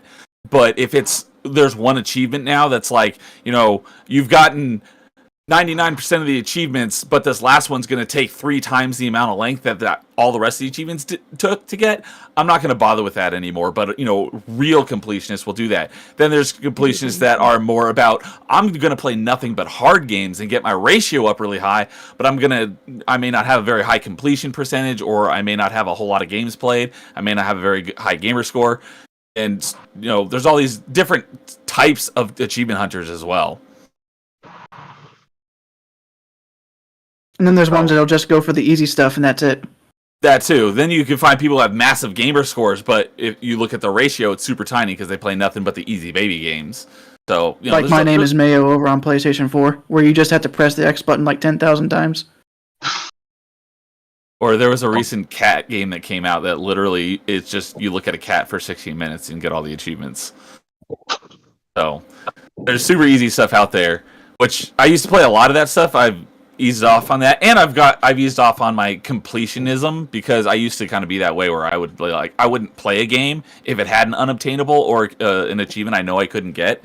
But now it's like if it's a good game, even if it has some super hard achievements or some unattainables, I'll still play it now. So I've definitely eased off on that a lot. How many completion games have you missed though by changing your attitude later in life? You know what I mean? Like if that attitude was never there to begin with, there might have been titles you would have experienced. Is the thing is like I've spoken about Legacy of Kain and stuff like that. There's some games that literally age out and they don't feel like they're playable in modern day. So if you have this window of time where you're more focused on achievement hunting than finding good stories or good games or whatever it might be, you might actually miss a game in the future if there's ever a remaster for that because you're worried about the completion rate. Yeah, that's definitely true. I couldn't really think of any examples of games that I feel like I missed because I was focused on the achievements, but I don't know, maybe if I went through a long list of old games, I might be able to find something. But now we're in the realm of like why people play games, and honestly, I think that there's three types of players. There's the players that play for the story, there's players that play for the mechanics and the fun and the actual whatever, and then now we have the achievement hunters. It's just about like, you know, kind of the yeah, like I said, like how your brain is wired and like why you want. I'm more of a, I could play a whole game and just have fun with the mechanics and enjoy DMC 2015 because I'm like not invested really in the story that much. Stuff today. What's going on? Fired at K. But no, for real. But I think like to each his own. You know, these guys are wired to fucking whatchamacallit, and in the process, if they enjoy a good story, if they enjoy good mechanics, that's cherry on top. Whereas like UK, you're more story driven. But my girlfriend too. You know, I feel like females are more emotional, so they get more story invested and cry. Like, oh my god. Not this one. I'm the emotional one. Of course you are. You're wrong. Going back to your example of DMC, there could be an achievement for getting S rank on every level. That means that the achievement hunter has to dive into the mechanics and actually get good at those mechanics. Yeah, so like that's kind of where I kind of am more of a mechanics person, where like I could have fun with the gameplay and the story could be dog shit, but it could go right over me because I'm like, I wasn't paying attention to the story anyway, bro. Sorry, there was words spoken. Okay. You're wrong. There's 4 gamer types: pro, recreational, underground, and what was the other one? Family. Yeah, family. Callback. Underground gang. Underground gang. Underground. I think I went into casual. Honestly, I was a casual. I'm like, I'm not any of these labels. I mean, I guess a casual You label. had to pick one, so you probably would have been recreational, I guess, if you played back on the I think 360. I was underground. I was recreational. I think I was recreational. I don't remember what mine is, but I'm sure I probably put pro. But I do have to agree. So one thing that Jonathan Davis just pointed out, kind of what we were just talking about, but we were just talking about like missing games on Xbox by being so focused on getting completion in the achievements. Couldn't really think of that, but he does bring up a great point on. I've only had Xboxes since the original Xbox came out, and yes, there are definitely PlayStation games that I would have liked to have played that I haven't played, probably because I'm not getting achievements. I would be getting trophies, which I don't really care about because I have nothing invested in that. So that is definitely a good point. Yeah, and that was of course I actually enjoy getting trophies as well, so I don't miss out on the Sony stuff. I'm only missing out on the Nintendo stuff, but there's a website of fans that add achievements to older consoles, and they got up to the on Nintendo. They got up to the N64, and they've gone up to the DS on handheld. I was gonna say I don't know. Kay and James know, but you actually like program for like achievements for like a website, right? Yeah, because during high school, sometimes I would actually fantasize, okay, what would A Link to the Past have for achievements? And then that website gave me the ability to be able to do that. What was it like? Retro achievements? Retro achievements, yeah. Yeah, retro achievements. And they've got every Sega console now because they've got all the way up to the Dreamcast. So I connect, and what's crazy is because the Dreamcast is basically a disc. There's just a disc. I can put that disc into my disc drive and play it straight off the disc. Stuff like that. So, and also since it's pretty much an Xbox controller, I can just plug an Xbox controller into my computer and play it that way. So, and they just added PS2 last year. So they're pretty much only missing GameCube, Wii U, Switch, and original Xbox. when it comes to the major and 3DS when it comes to consoles that didn't have achievements at all. Yeah, we were talking about this a bit on stream last week because he actually. And of course, because of the way wrote the some emulator works, achievements. they'll get GameCube and Wii at the same time when they finally add Dolphin. Yeah, exactly. Cool. And that'll give me a reason to go back to those games that I used to play and actually play through them again. Nice. And then maybe they'll create some challenges that I never thought of, and make me play the game in a completely different way. Okay, you just look miserable. Just miserable hearing I'm all this. trying to be nice and listen to the other side. Hey, I mean, have you seen the stream? I have achievement blood sports time up on chat, and I so saw that. as soon as the text pops up, you can go as hard and heavy as you want. But Paul, since you've joined, I'm curious. Were you a fan of the 360? Did you have a 360? Do you have any good memories on the 360? I actually showed up. I actually got a 360. I think in 2006 or 7. Mm-hmm. Yeah, I think around 2007 I got one, and it was actually my first console that I bought with my own money, and I was excited because I think I mentioned previously when we were showing where we were doing the show and tell one. Oh, yeah. I think I showed off the PlayStation 2 and mentioned that my brother was a big gatekeeper and didn't let me progress further in the game. So when I got my 360, I was very happy. I'm like, I got this, and he was like, could I play on it? I'm like, fuck you, no. This is my console. Now I'm the gatekeeper. That was probably my favorite part about having a 360 was the payback to my brother. But other than that, I will say the thing that made me back, because at this point in my life, I think I just entered high school, and I'm probably a junior or second year, first year or whatever, and I remember going to a friend's house, and they were playing Gears of War, and I'm like, holy crap, this is on a console? Because I couldn't believe it. I'm like, finally, consoles have caught up. And Gears of War, I was just like, this is so beautiful. I was blown away. Like I said, at this time of my life, I just learning guitar. I'm in a band. All I care about is music at this point. Games I didn't really play video games since PS2 and early launch of PS2. So at that point, yeah, it's been like a few years, and I'm like at this point just all into music, and then I see Gears of War, I'm like, oh shit, I'm a gamer again. I'm getting me a 360 and catching up on Halo, and I think at this point I also bought, or I think right before I got a 360, I just wanted to play some Halo, and I got an OG Xbox, and I got it like used from a Funkoland at that time. Yeah, man, it was. Did you get it like after the 360? No, I think I got it just before the 360. Okay, because I was gonna say that would have been a mistake because the only games out of the box that were backwards compatible on the 360 without an internet update was Halo 1 and 2.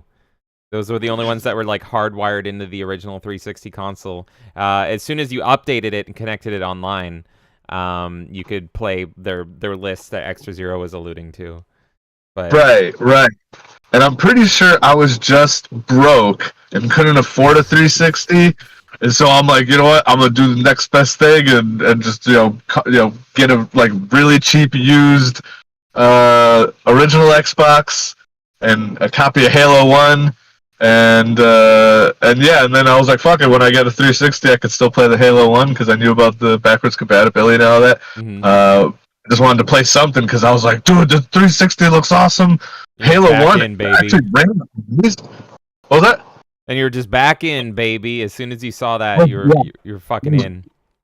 I was, and I remember being impressed at how well Halo 1 played and ran on, because at that point I played Halo 1 on a PC, and I don't think it ran so great, but like I had it, I sort of played it, but I played it on keyboard and mouse, and I used to be a huge keyboard and mouse player. Like I played Unreal Tournament like crazy. Hell yeah, Halo Evolved.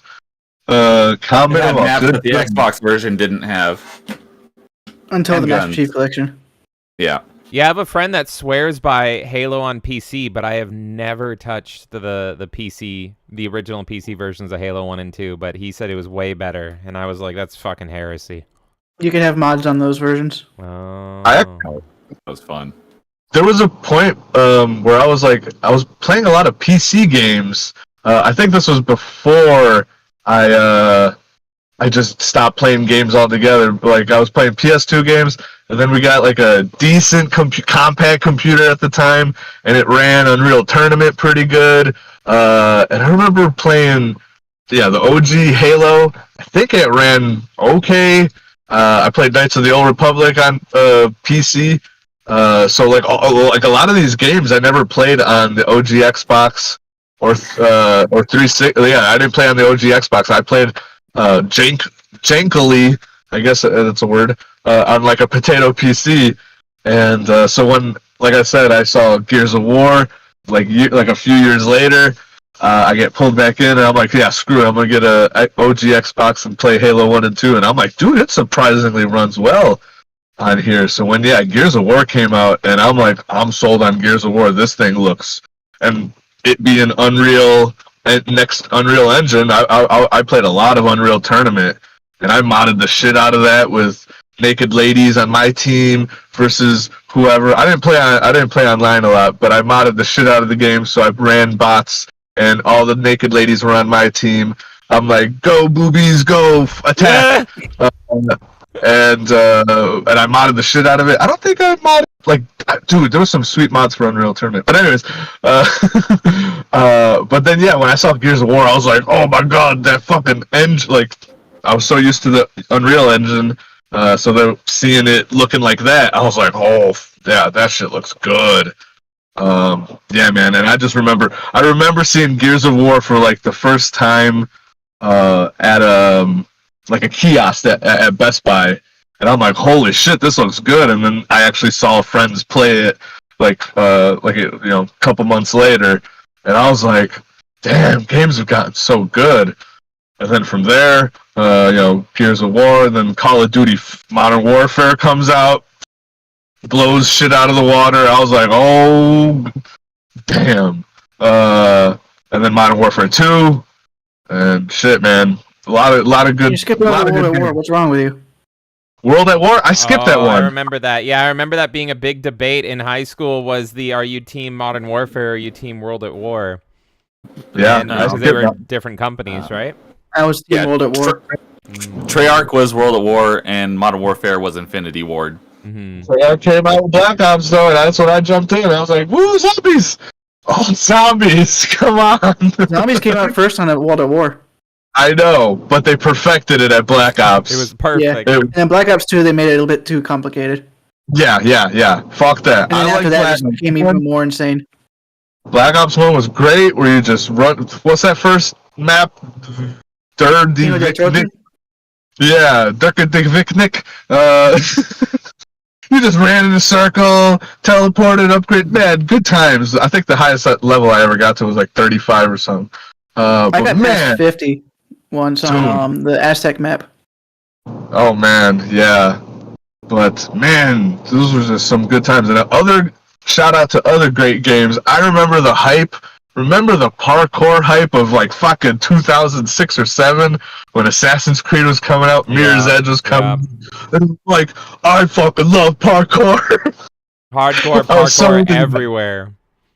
I loved Assassin's Creed 1 and the second trilogy with the Ezio character. I was so invested into that. I'm not going to tell you how much that game blew my mind. Like, that game made me realize that, like, holy shit, there may have been other like Ancient Aliens type shit, where, like, there may have been other civilizations. Like, it just hit me so, like, the story was so good. I was like, god damn. But then, like, by the time, what was it, Assassin's Creed, they started ruining, like, I was so invested in the real life stuff that was going on in Assassin's Creed, not like when you get in the Animus and whatever, like whatever was going on in real life, like fucking busting Desmond out and all that. I'm like, this game is getting wild. That was one story I was like fucking just whew, that I invested in. And yeah, man, Assassin's Creed was good. I enjoyed it. Like the story more so than the mechanics. That was one game. Like again, I'm I guess I'm a chameleon type player where I'm like, if the story is good, fucking, I'll suffer through fucking shitty, repetitive tower climbing mechanics. But you know what? I have a little bit of the fucking OCD too, because when I play an Assassin's Creed game, I have to fucking climb every tower and unlock the whole map. I can't leave some of that shit. I have to do every side quest, but I'm not like a collectible guy. I'll do this every side quest, but I won't collect everything. That's too much. So I'm good. Later, after Assassin's Creed 1, they actually gave you a way to be able to mark every collectible on the map. That first Assassin's Creed game, when I completed that game, because those flags were nowhere to be marked on your map, I could not play the next one until like only a couple of years ago. That is so funny. That's funny. But you know what? Now achievements be good. Oh, sorry. Go ahead. I see K lighting up there. I put the text back on. You have something to say? Is it achievement Bloodsport time again? I didn't have to say anything. That was said itself. I said nothing. There it is, chat. That's also partly on the fault of the developers. They probably should have given us a way to actually given us a map in game to find the flags, because some of them were easy to find, but even with the online maps to show you where they were, because there was no way to mark where you get them. You had to, if you missed one whenever you were going through it, you had to go back through all of them again over and over again until you finally found the one you missed. But I'm sure the guys that were making Assassin's Creed 1 were like, don't mark it. They'll fucking be in the game longer looking for it. Little do they know that they were fucking ruining Assassin's Creed 2 because all these fuckers were like, where are these goddamn flags? Exactly. Well, there was a lot less collectibles in AC2. It was like there was only like 100 flags in each area. So. I guess I will agree with Kay on that point, because Assassin's Creed 2 is when the story got fucking like. And I actually enjoyed my time with Assassin's Creed 2. And like I said, there was a way to mark the collectibles, so I didn't have to go find an online map to figure out where they were. Right. Everyone loves. So it made the great experience. Character. We were talking about how achievements like take up so much time and so time consuming. I feel like keeping up with Assassin's Creed at this point is so fucking time consuming because they're such long, drawn out games, and there was a point where there was one every single year, and so I stopped playing them mainly because I never really liked them, but it was just like I'm already 6 behind and I'm not really enjoying this. Did any of you guys, like, how long did you guys all keep up with it, or did you play them all? Because that would be crazy to me. I've only played 1, 2, Brotherhood, and 3. I got all the achievements for Revelations because the servers were shutting down, but I still need to go through that game, through the single player stuff. Yeah, I stopped at 3. I tried to play the pirate one, but the boat mechanic, I don't know, I wasn't too into it. Now I'm into Sea of Thieves, so maybe I probably will like Assassin's Creed 4, Black Flag, but that's around the when I stopped. That mechanic was so popular, they're turning it into its own game, and they have been for years. I don't remember that game's fucking Skull and Bones. There it is. Yes, yeah. Game's been delayed so many times. Yeah, it's getting the Duke Nukem Forever treatment. Yep. But yeah, I was the opposite. I only wanted the pirate stuff, and then when Black Flag turned into more Assassin's Creed, because it does eventually when you play it, it kind of goes back into that safe formula. I couldn't play it anymore. I was just like, oh god, it's more of the same.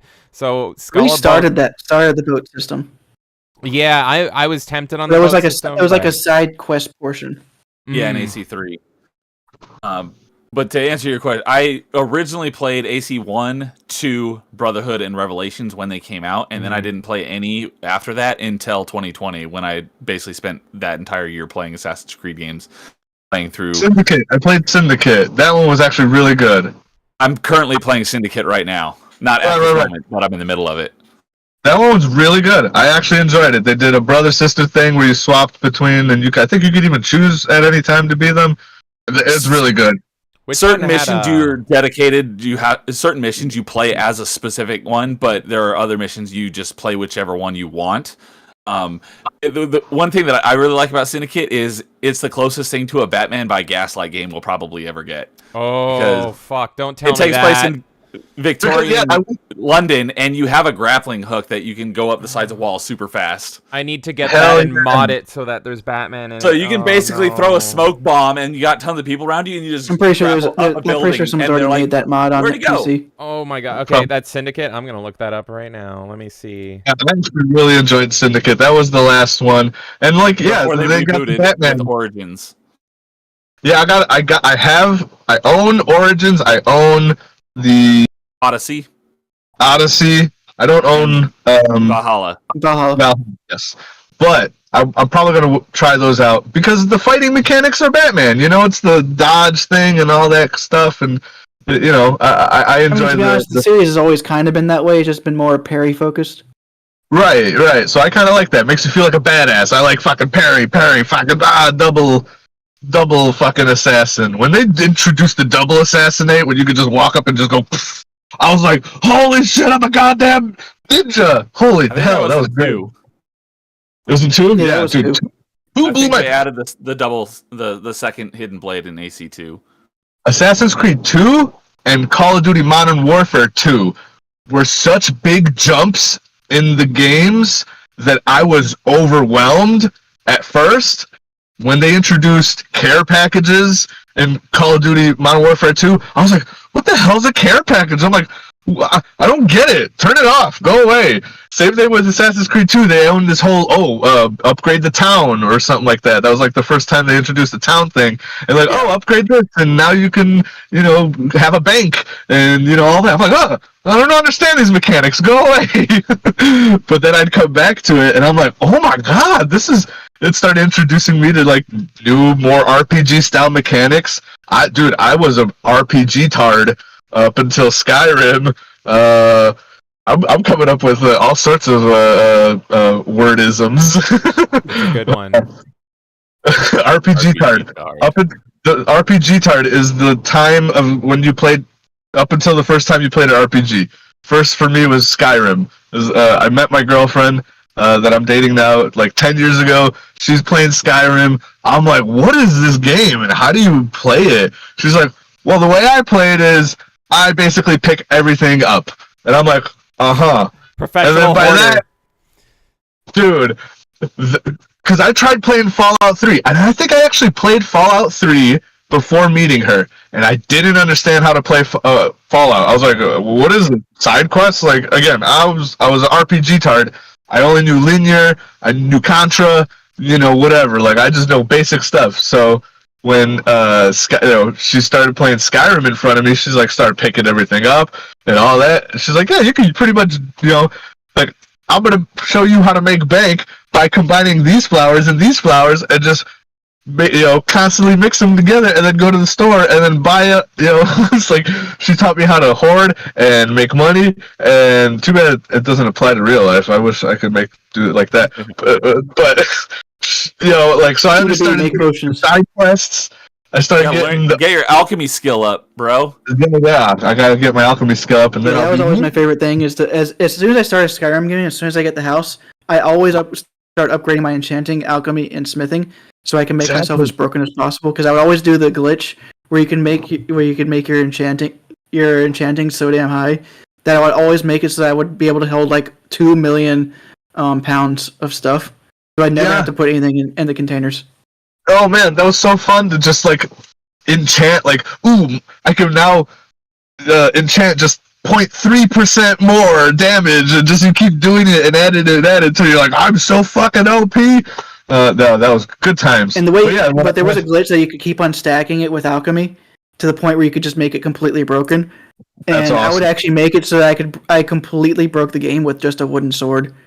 Oh yeah. You use enchanting to increase your alchemy, and then you use your alchemy to increase your chanting. You just go back and forth, and then once you've got it ridiculously high, you enchant like a weapon or something, and it can kill. You can put it like on a fork, and you can kill the boss of the game in one hit. It's ridiculous. Good times. What I would do is I would take my wooden sword, put the fire enchantment on it, and call it firewood.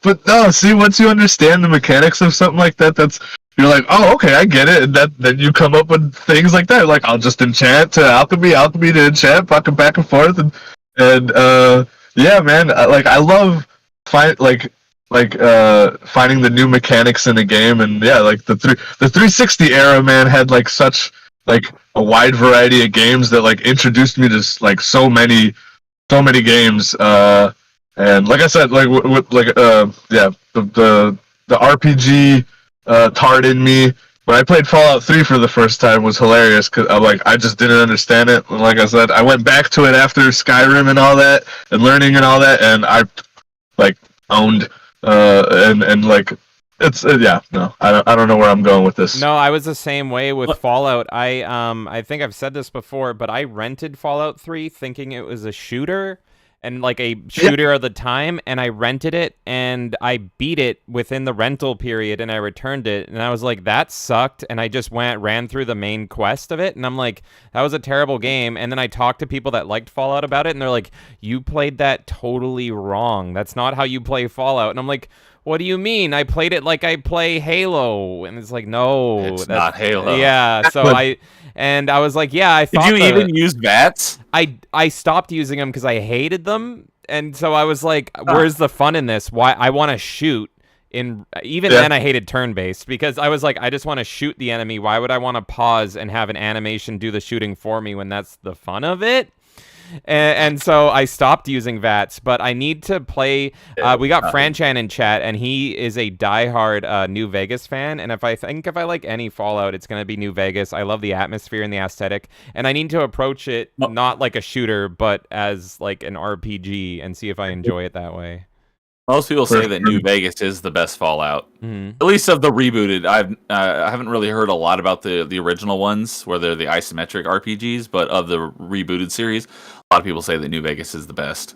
Yeah, and New Vegas K is the same makers as KOTOR 2, I believe, right? Obsidian. So, yeah, yes, Obsidian.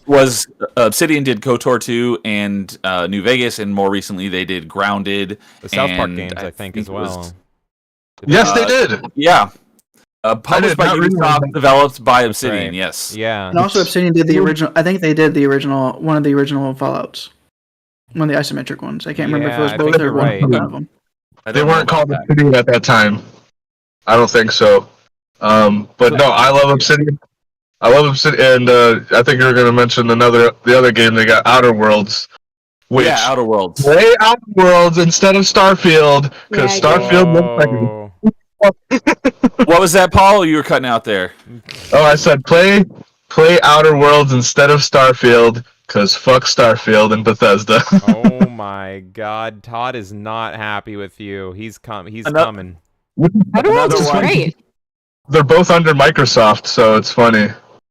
Another one kind of similar. It's a space exploration game, but on a much smaller scale that a lot of people rave about. It often mixed up with Outer Worlds is Outer Wilds. Wilds, yeah. So definitely I haven't played that, but I hear good things about that. I want to play that one. I think I'm more excited for Avowed than Elder Scrolls 6. That's also Obsidian. Yeah, that's what I'm saying. That's why.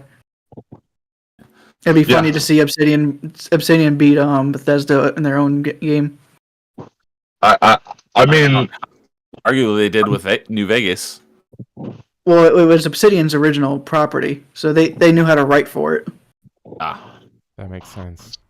So, while we're on the topic of Bethesda, I can't say for the PC version because you can mod the heck out of it, so that's kind of hard to beat. And but for the console versions, the best version of Skyrim is the 360 version with something we haven't brought up yet tonight, I don't believe, because it's basically memory hold by everyone, was the Xbox Kinect. Oh, dear God. Do we have to talk about that? I actually was going to bring up something about that. Skyrim is the best Kinect game on Xbox 360, and it wasn't even originally a Kinect game. They patched it in after the fact, and it made the game even better because you can basically bypass. Yeah, so because basically, if you ever played an Elder Scrolls game, you're pausing all the time to switch your equipment and eat stuff and whatever. You can basically map almost all of that stuff to voice commands, so you can do it in real time without having to pause. And if you learn all the words for the dragon shouts, you don't have to pause it, go equip it, and then hit the button. You hold RB and then you say the shout, and it'll do whatever shout that you said. So it made the game awesome. And Xbox One had a Kinect as well. When it launched, it came bundled with the Kinect. It took them like a year or so to even sell the Xbox One without the Kinect. Thank goodness they finally did that. But the Xbox One version of Skyrim does not have the Kinect integration. What the fuck? Even though it has its own Kinect too. That's weird. Yeah, if you want that, you have to play the 360 version. And it was awesome.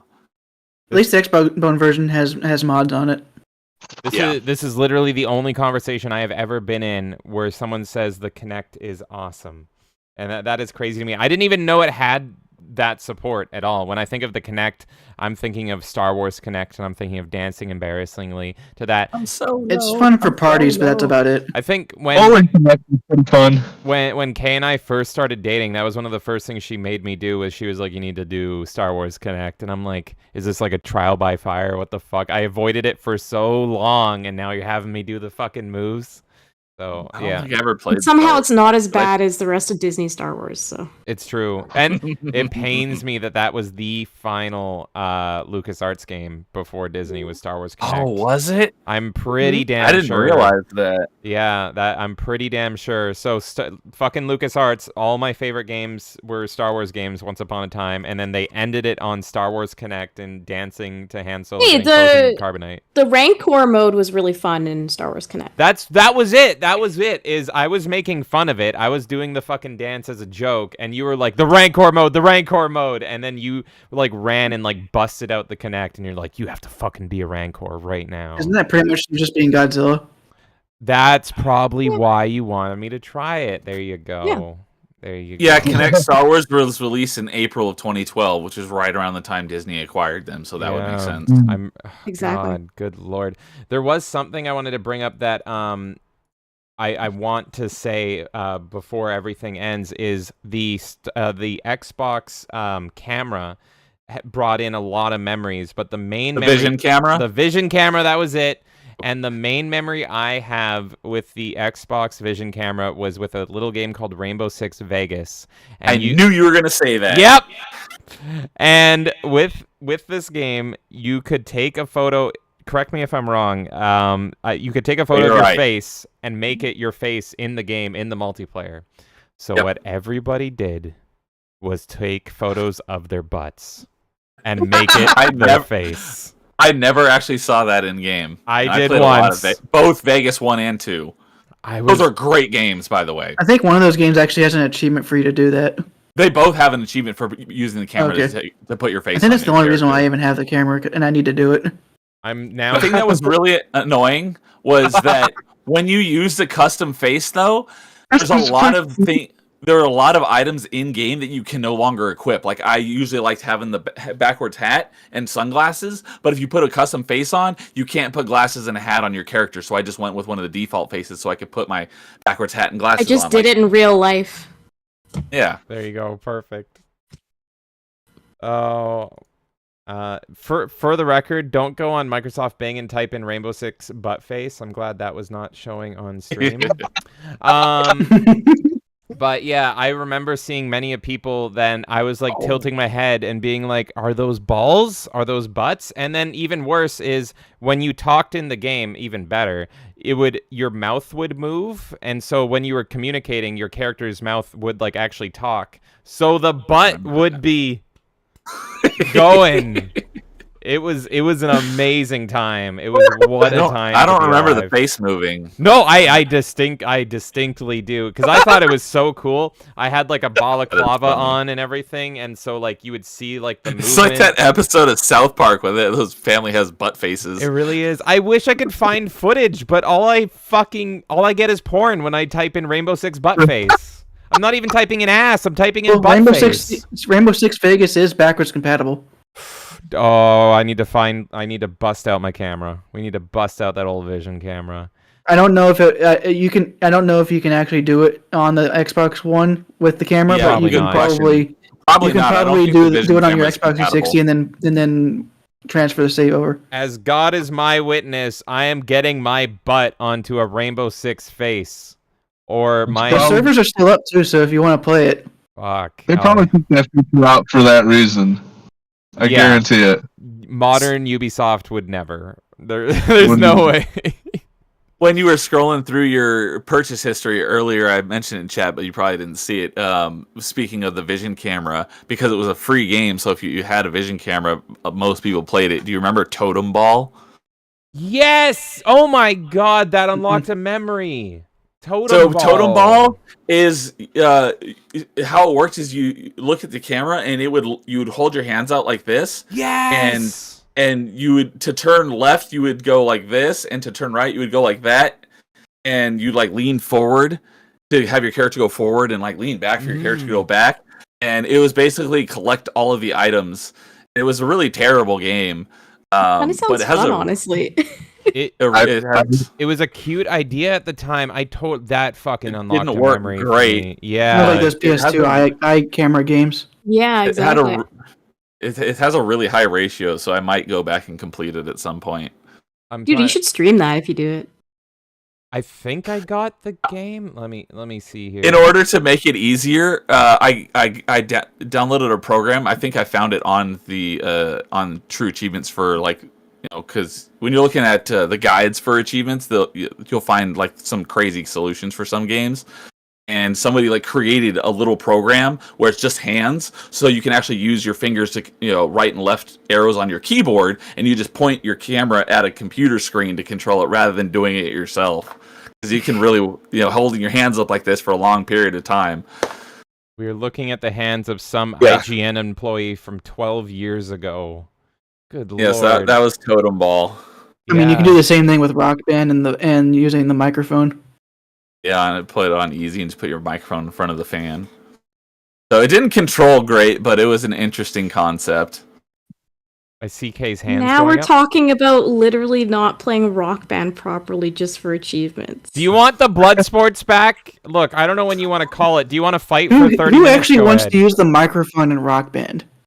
The only time I would ever sing is if I was singing and playing guitar. I would never sing Karaoke is by one of the itself. most popular things ever. What do you mean? What? I am the You got the person. plastic guitar and the plastic drums. Why would you want to do the microphone when you have to do the right pitch? I am always the singer. I am always the person that drinks way too much Jack Daniels and then I sing. In fact, lately what I do is I play on Probably guitar. doesn't help that I'm probably I'm probably pitch deaf or whatever it's called. We're gonna give Kay an aneurysm on this stream. I'm deaf. True. But I actually, when I play Rock Band now, we have a fucking mic stand, so I play the guitar and fucking sing.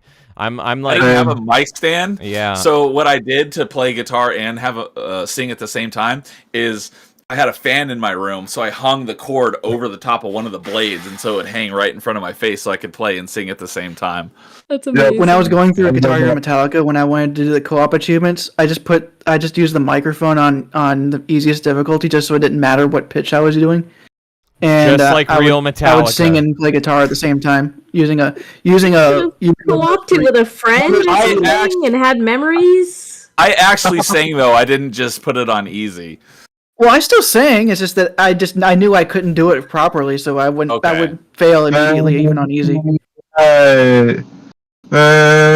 just sang it like that. That was Enter Light, or that was Enter Sandman. I would right actually still try to actually sing it. It's just that because I think I'm pitch deaf, I would never get close to where it needs to be. Well, the point of Rock Band isn't necessarily to be like, yeah, obviously it's good to be good at it, but like it's to have fun. No, it's to hit 100%. Yep. Go big or go home. Go big or go home. I And literally. also, I was playing guitar, so I was paying attention to the guitar chart more than the singing. But No, I because get I that actually part. know Metallica songs, I could still sing along and actually enjoy it.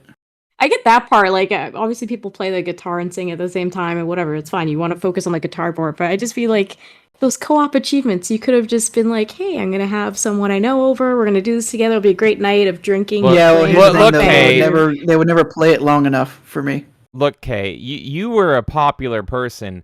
I didn't have friends, so I had to be my own I've friend. known you my entire life. This argument doesn't work.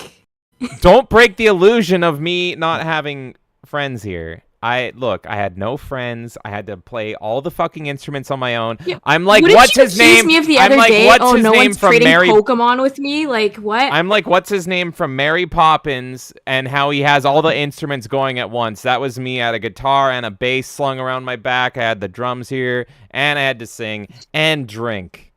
That's a full job.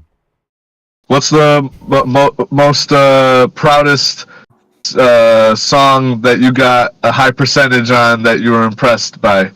Ooh. Like a hard song that you got a high percentage on. That's a good question. It would...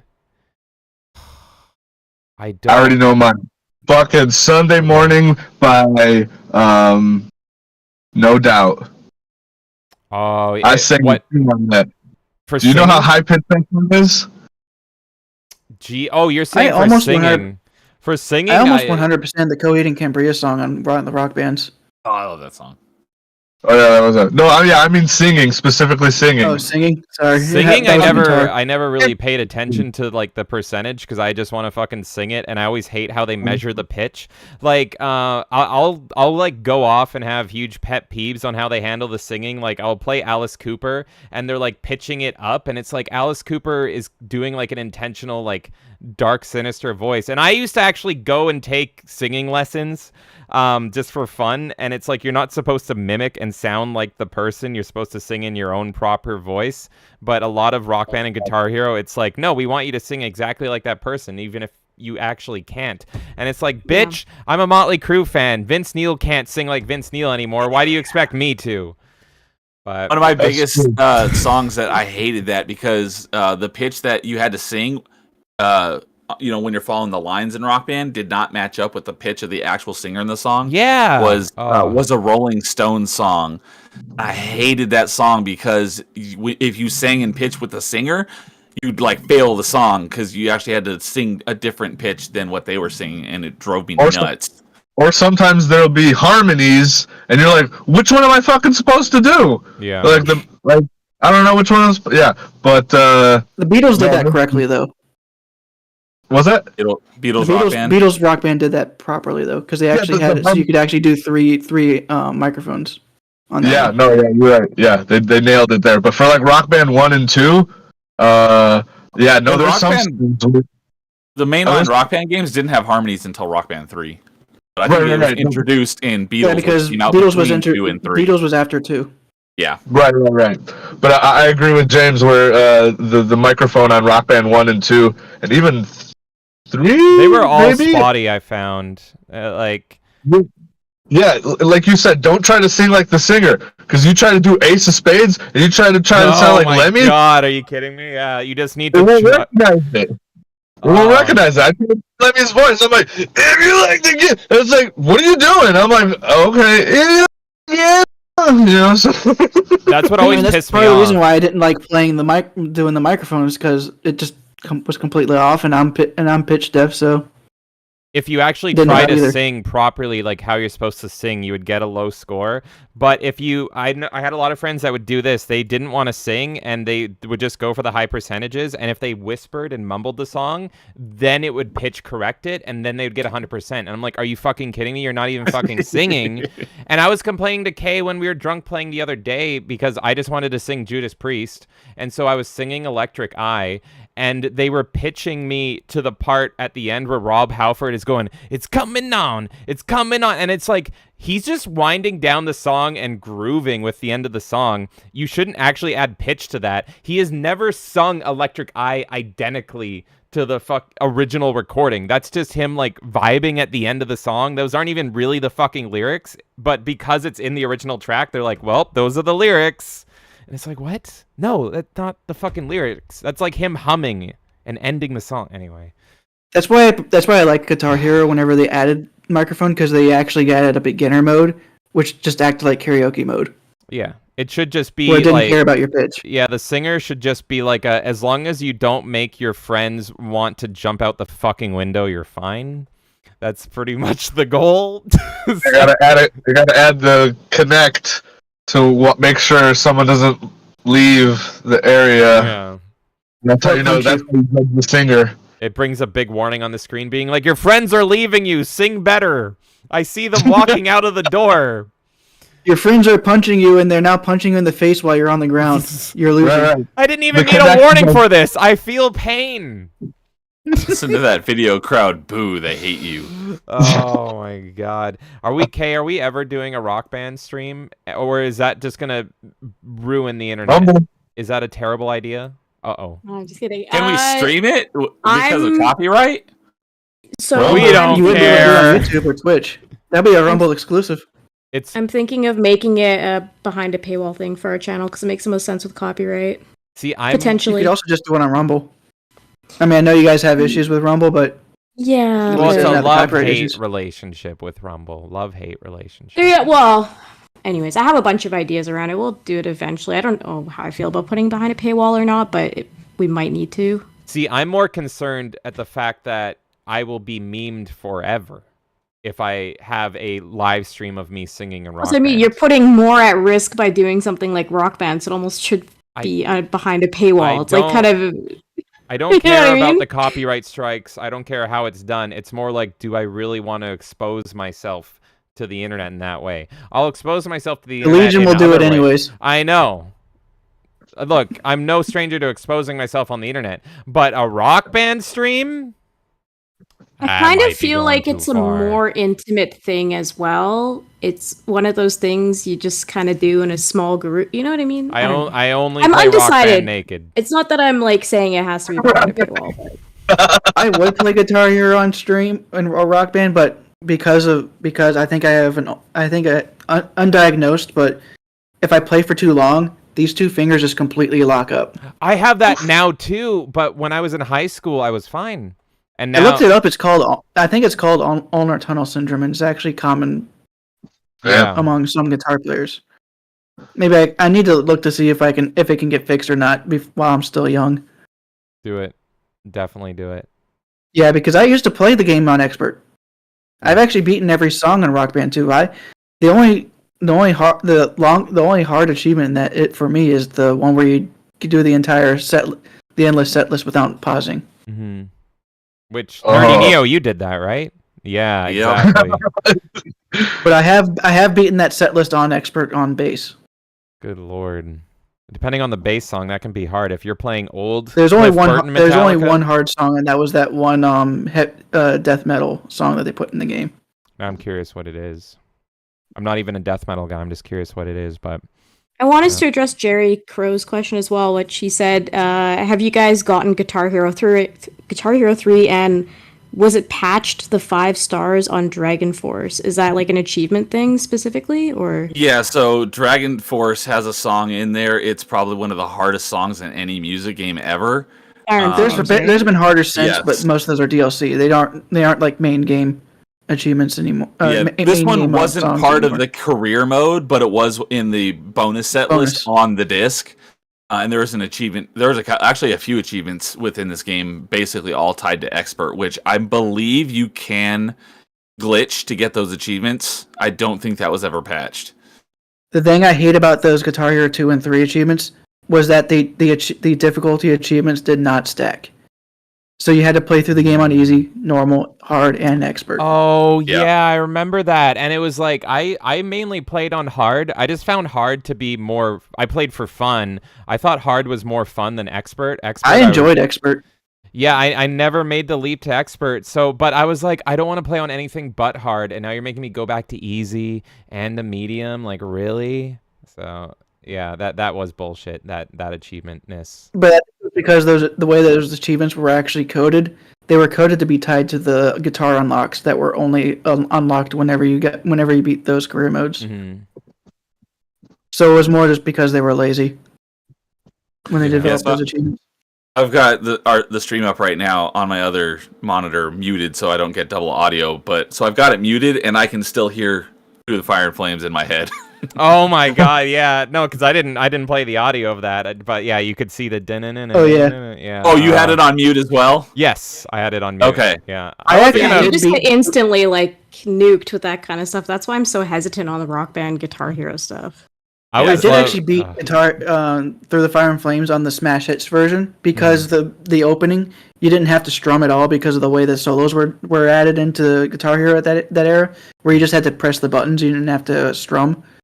So because I didn't have to strum, I actually was able to do that intro part and then continue on to the rest of the song. The farthest I ever got on Through the Fire and Flames on Expert, and in order to do that, I rubber banded the green button, because like on a guitar, I'm not a guitarist, but I'm sure Paul could tell you about this. If you're holding down the string closer to the bottom of the guitar, if you hold on to that same string farther up, it doesn't make a difference. So you could hold, the ones at the top of the fret, and it's whatever one is the closest one to the bottom you're holding is the one it's going to actually strum. So you can rubber band the green button, and then you could put your other 4 fingers on the other 4 buttons. So I was able to do that to actually get through 7% of Through the Fire and Flames on Expert. That was the farthest I ever got. That song is insanely difficult. My problem is the reason why I never tried that is because once I get through that intro, I'm gonna have to take that rubber band off to actually be able to play through the rest of the song, because there's going to be chords that get messed up because you're holding the green button. Taking that rubber off is one of the hardest things you can do. Yep. And of course, the way I did it on Smash Hits, since you didn't have to worry about the strumming portion, the reason why I was able to do it on Smash Hits, because you didn't have to worry about the strumming for that solo part, was I just held the green button with my right hand, and then I did the rest of it with my left hand. I didn't miss a single thing whenever I did it that way. Yeah. And so because of me doing that, I was able to get to the rest of the song, and I was able to get through the solos eventually. Good Lord. Nice. But barely. Yeah, I never beat it on Expert. But that was the only way I was able to beat an Expert.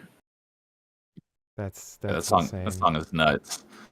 Yeah, I don't think I got very far in that song either. Even as a guitar player, I'm not very much that fast paced. Like I said, to be honest, that part is actually easy if it didn't have those green buttons. That's the hard part about it. Mm-hmm. And the trick is that actually you are holding that green button the entire time. Yeah. Trying to think how far I got. I don't remember. I'm pretty sure I went. Yeah. Yeah, I think I got a few seconds in. That's it. Yeah. On Expert. It's just hard.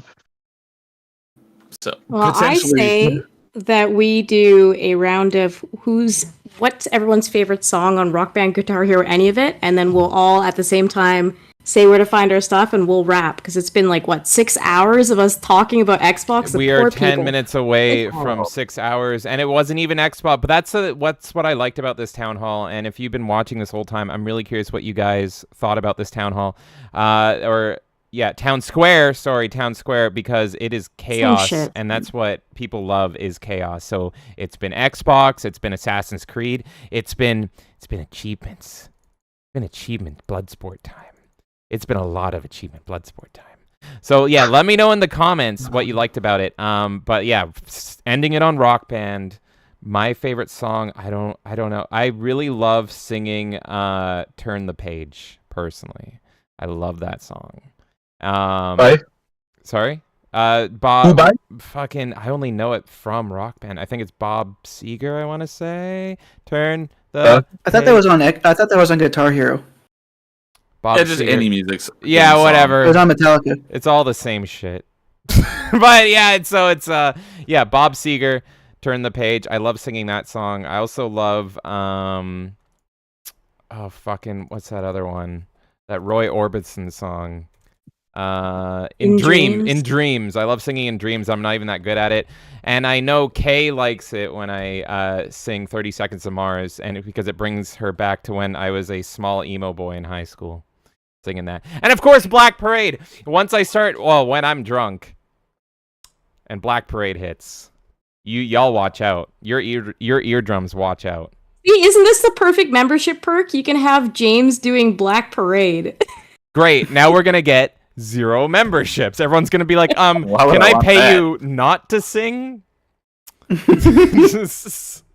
How do we prevent this from happening? This is like preventing a world war.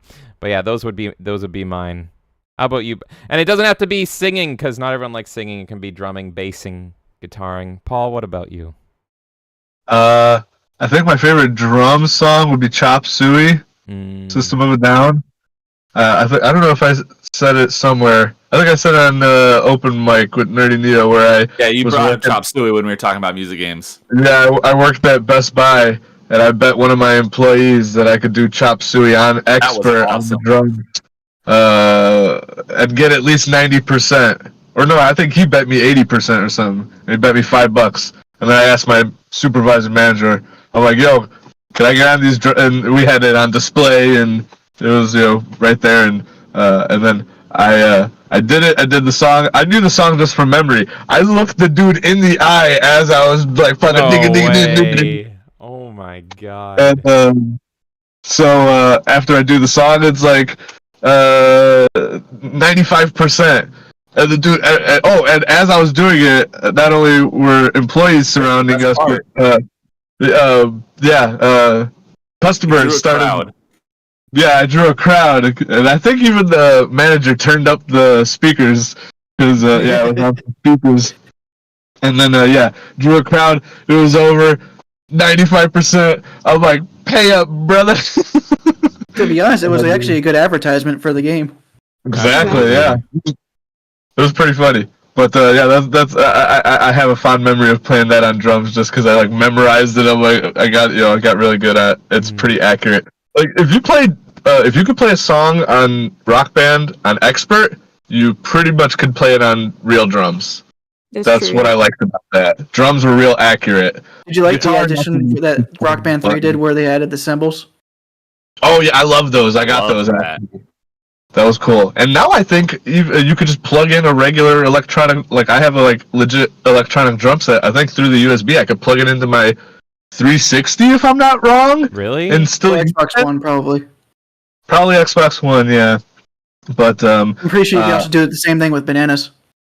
Yeah.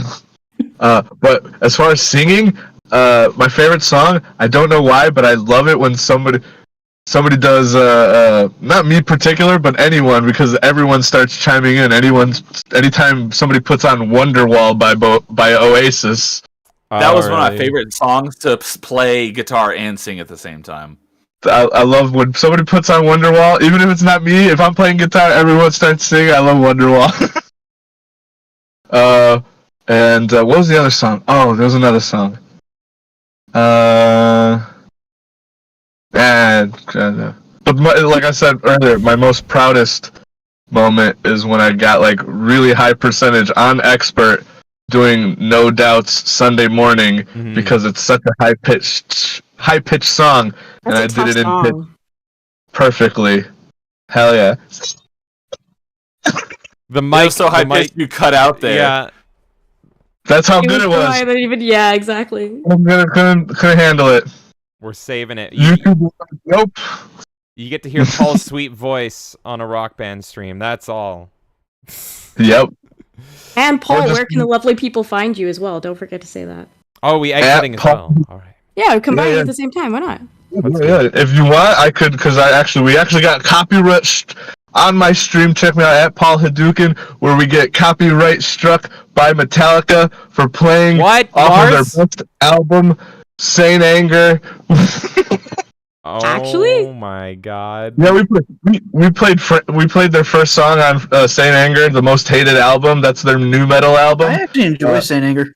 I love Saint Anger, except for the snare.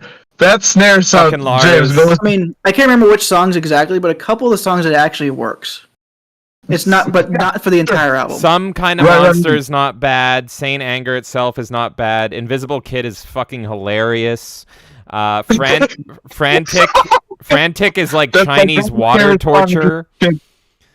But yeah. But we're playing Frantic, and apparently we played it so well that Metallica was like, "You sound exactly like live in 2015." They specifically chose a live video to be like, "Yeah, you're copywriting not their actual song, but a live video." I'm like, "Damn, we so good, we sound like Metallica live." But yeah, we got copyright stricken for our last jam. But it's cool. We don't get monetized or anything. Whatever. But at Paul Hadouken on Twitter, YouTube, Rumble, that other good stuff. You can find me. Oh shit! There's an airplane. Mute. I guarantee you that Paul definitely sounds much better than Metallica ever did playing Frantic, because good fucking lord. Yeah. No wonder they copyright striked him. I know. Oh my god. I've actually heard that if they play those songs in concert, they're actually pretty good. Even the people who hate the album. Yeah. Because they don't have the snare. They were good when Joey Jordison subbed in and Lars was nowhere to be seen because he was in a hospital. But anyway, Metallica stream when? When Metallica stream? Everybody, go check out Paul Hadouken. You know him if you're watching this. He does all of the sweet tunes that you hear at the start and end of our stream, along with our buddy DJ Axis, who was on here earlier. I have to shout out DJ Axis, our two lovely... Sorry? Music experts. DJ Cheesebridge? DJ Cheesebridge, if you will. Exactly. And Paul Hadouken here, the most musically talented people that we have on this stream. So everyone go check out Paul. He does great stuff. And Kay, I think you'll second me in saying that his Peaches was much better than Jack Black's Peaches. I hated Jack Black's Peaches. I know you did. That's why I brought it up, because I wanted to make you look miserable. Just miserable. But why am I getting Haven't jabbed you from all looked directions miserable today? enough through this stream?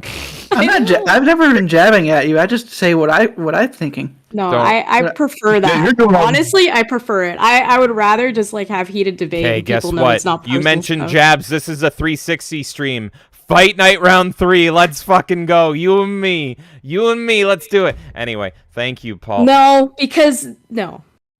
Now I was gonna say. Yeah. Oh, so real quick, back to just to bring just real quick. I'm mad that they never ported some like arcade games from 360 to the. I've been saying in chat all day. I'm like, bring back Marvel vs. Capcom 2. Yeah. Yes. I can't play that. So that's stupid. Like that. The I still have it installed on my 360. Yeah, that's so. Boo to that. That's all I have to say about that. 100%. Ranting. Thank you, Paul. Nerdy Neo, where can the lovely people watching find your amazing content on the internet? Well, I'm going to answer the question first. Oh yeah, right. We had a fucking question. Favorite songs and then where to find them. All right, I fucked up. Get an answer in the right direction. My if you were talking about like my favorite song for each instrument, I could probably write like a list for each one. But just like overall as a collective, I'd probably say my favorite ones to play were the Disturbed Indestructible DLC set. It was 3 songs, and all 3 of them are freaking awesome. Because they feel Indestructible, so good on drums. That's my favorite thing is drums, but they're great on the other instruments too. But Yeah. Indestructible is one of my favorite albums of all time. That album is amazing. So that was my answer to that question. A couple things that I just wanted to run through real quick that I didn't really get a chance to interject in Go conversation earlier. When we're talking about Halo, one of my favorite game types was Griffball. I actually played on the first actual Griffball league, and our team made it to the semifinals. Yeah, it was a lot of fun. We actually had practice and stuff, and we actually had plays that we would run. But my favorite thing about Halo 3 was custom games, but the thing that I hated was there was no way to search for custom games. You could only do custom games with like people you knew. You couldn't be like, I want to find custom, there was no custom game search, which I hated. Matchmaking? That didn't exist because custom games. No custom game browser like what they have in Master Chief Collection now. Exactly, because you could find some of the most crazy games that people would come up with, and they'd use Forge mode to make maps that were specific to a certain game type. They were so much fun just playing the most crazy nuts stuff. But if you didn't have 15 friends, you were never that could play at the same time. You were never going to play it like exactly. One thing that I got a lot of flack, not a lot of flack for, but that was people would call out every once in a while is because my gamer tag is Neo. On Halo, you can you set like your call sign, which is up to 4 letters. So my call sign was Jedi, and my emblem was a Triforce. So it's like it's just everything. It's all the fandoms all put together. And I had 3 Xboxes Red Ring, and then on my third one, it was gonna Red Ring again. And I traded in for the Xbox Elite because that had just come out. Yeah, we'll not talk about that. Well, now I'm curious. You can't say we're not going to talk about that. Well, I mean, I could do a whole stream on just the stuff that I have right here. So I know we're trying to wrap up here. But one of the things that was interesting about Oblivion was it was originally rated teen, and they upped the rating to M. So when I got it, there was actually a rated M sticker on here, but I peeled it off. Shit. Not a lot of people knew about that. Oh, and Come on, you should have kept the sticker because that's part of the fun. the other game I have is the collector's edition of the original Mass Effect. I was going to get the Steelbook for Mass Effects 2 and 3, but they were incredibly difficult to find, and they were because of that, I wasn't able to get it firsthand. I'd have to get it secondhand, and it was like ridiculously more expensive. And the last thing I'll just touch on here is I was going to, when we were talking about Unreal Tournament, is that in Unreal Tournament 2003, 2004, because they were both built on the same engine, I actually, I don't remember if it was on the disc, but there was tools for learning and videos and stuff, all sorts of crazy stuff, because this was before YouTube existed, on learning how to use Unreal Engine to build maps and program bots and stuff like that. And I spent a lot of time learning that, and I actually learned to build maps in Unreal Tournament, and because I wasn't very creative, so I couldn't come up with something off the top of my head. So I recreated Halo 1 maps in Unreal Tournament. That's fucking awesome. I never released them. I just kept them on my hard drive, so I could go get my computer I could go get my computer that's in storage booted up, and I could probably copy them off of there. But yeah, I've got at least one map I know for sure. It's a Halo map, but I built it in the Unreal Engine, so you could play it in Unreal Tournament. That's cool. Really cool. I would love to see that, actually. I'll have to fish that out sometime. So, and then I don't know if you saw it. I dropped it in the chat. A funny Xbox commercial from back in the day. Maybe you want to run it as we close out here because it was pretty funny. Life is short. It's about 45 seconds. I know which one you're talking about. Let me find it here. One second. La la la la. I'm just gonna play it now. Where is it? If you want to play it now, it's pretty funny. There's audio, but there's no like dialogue or anything. So if you could put it on mute, and you're not really. Is it miss anything. in our general chat or where is it? No, in the chat for this channel. For this, in the YouTube. Okay, one. No, in Discord. In Discord. Oh, good lord! Yeah, it is exactly the one I'm thinking of. I'm an old man. I can send it to you, James. Don't worry. Well, no. I'll get it. That's just open the chat window for this channel. I got it. Give me a second. I'm an old man here. I forgot this existed for like years until someone mentioned it not too long ago, like a couple months ago. So I just thought of it earlier tonight during the stream. I'm like, oh, I should bring up that trailer because that was a pretty funny one. Oh, okay, yeah, I see it. Okay, after our exits and everything, because no one's gonna be able to hear it except for the chat, I'm gonna play this. This is gonna be the last thing, and I know what this fucking trailer is. God, what a fucking way to end it. Yeah, that's perfect. Nerdy Neo, also known as Brobafett, before I started my channel. You could find me at Nerdy Neo on YouTube and Twitter or X or whatever. I've got basically my link tree, but I use an alternative. It's called Card. Is on my YouTube channel. It's got the links to all my stuff, my YouTube, Rumble, Discord, Twitch, True Achievements, Xbox, all that stuff. So yeah, I've got I typically do a Thursday night stream called Open Mic where I could be solo, might bring someone on. We just talk about video games, and then I do it every other Saturday stream called Party Chat where I have a panel and we talk about fun topics like what's the game you've spent the most time in, or what's the hardest game you've ever beat, or who was your first video game crush, just random topics like that. And so my next Open Mic would be next Thursday, but actually next week it's going to be on Friday night because my guest that I'm having on for Open Mic next week is Angry Canadian, who's in Japan, who's like 20 hours ahead of me. So in order to get him on, it'll be his Saturday afternoon, but it'll be my Friday night because if I did on Thursday night, it'd be in the middle of day Friday for him when he'd be at work. So pushing that to Friday night, and then the following day, a week from tomorrow or today, since it's past midnight, will be the next Open Mic, and I have these two wonderful people, Melee K and Melee James, are going to join me. Huh?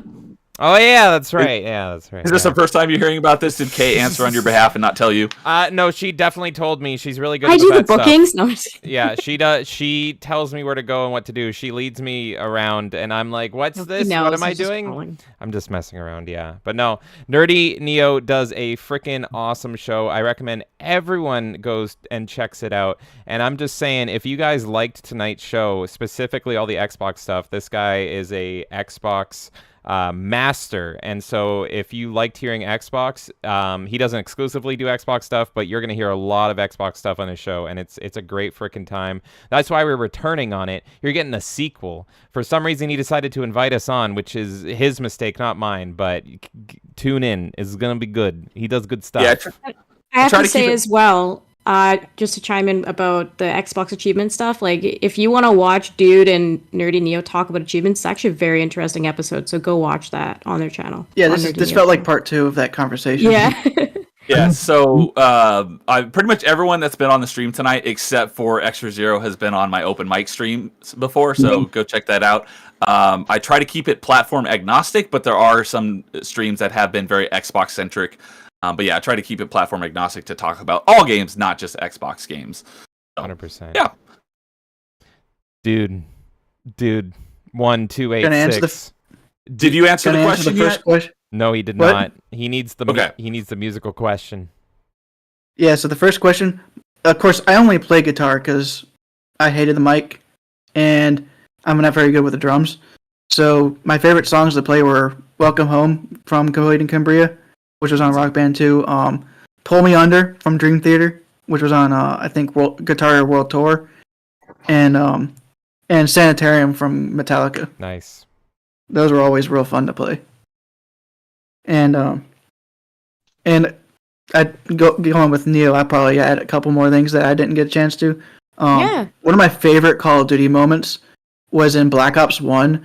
I was in this lobby where I was trash talking everyone and completely decimating them to the point where they kept on saying that it's because of my loadouts that I'm winning.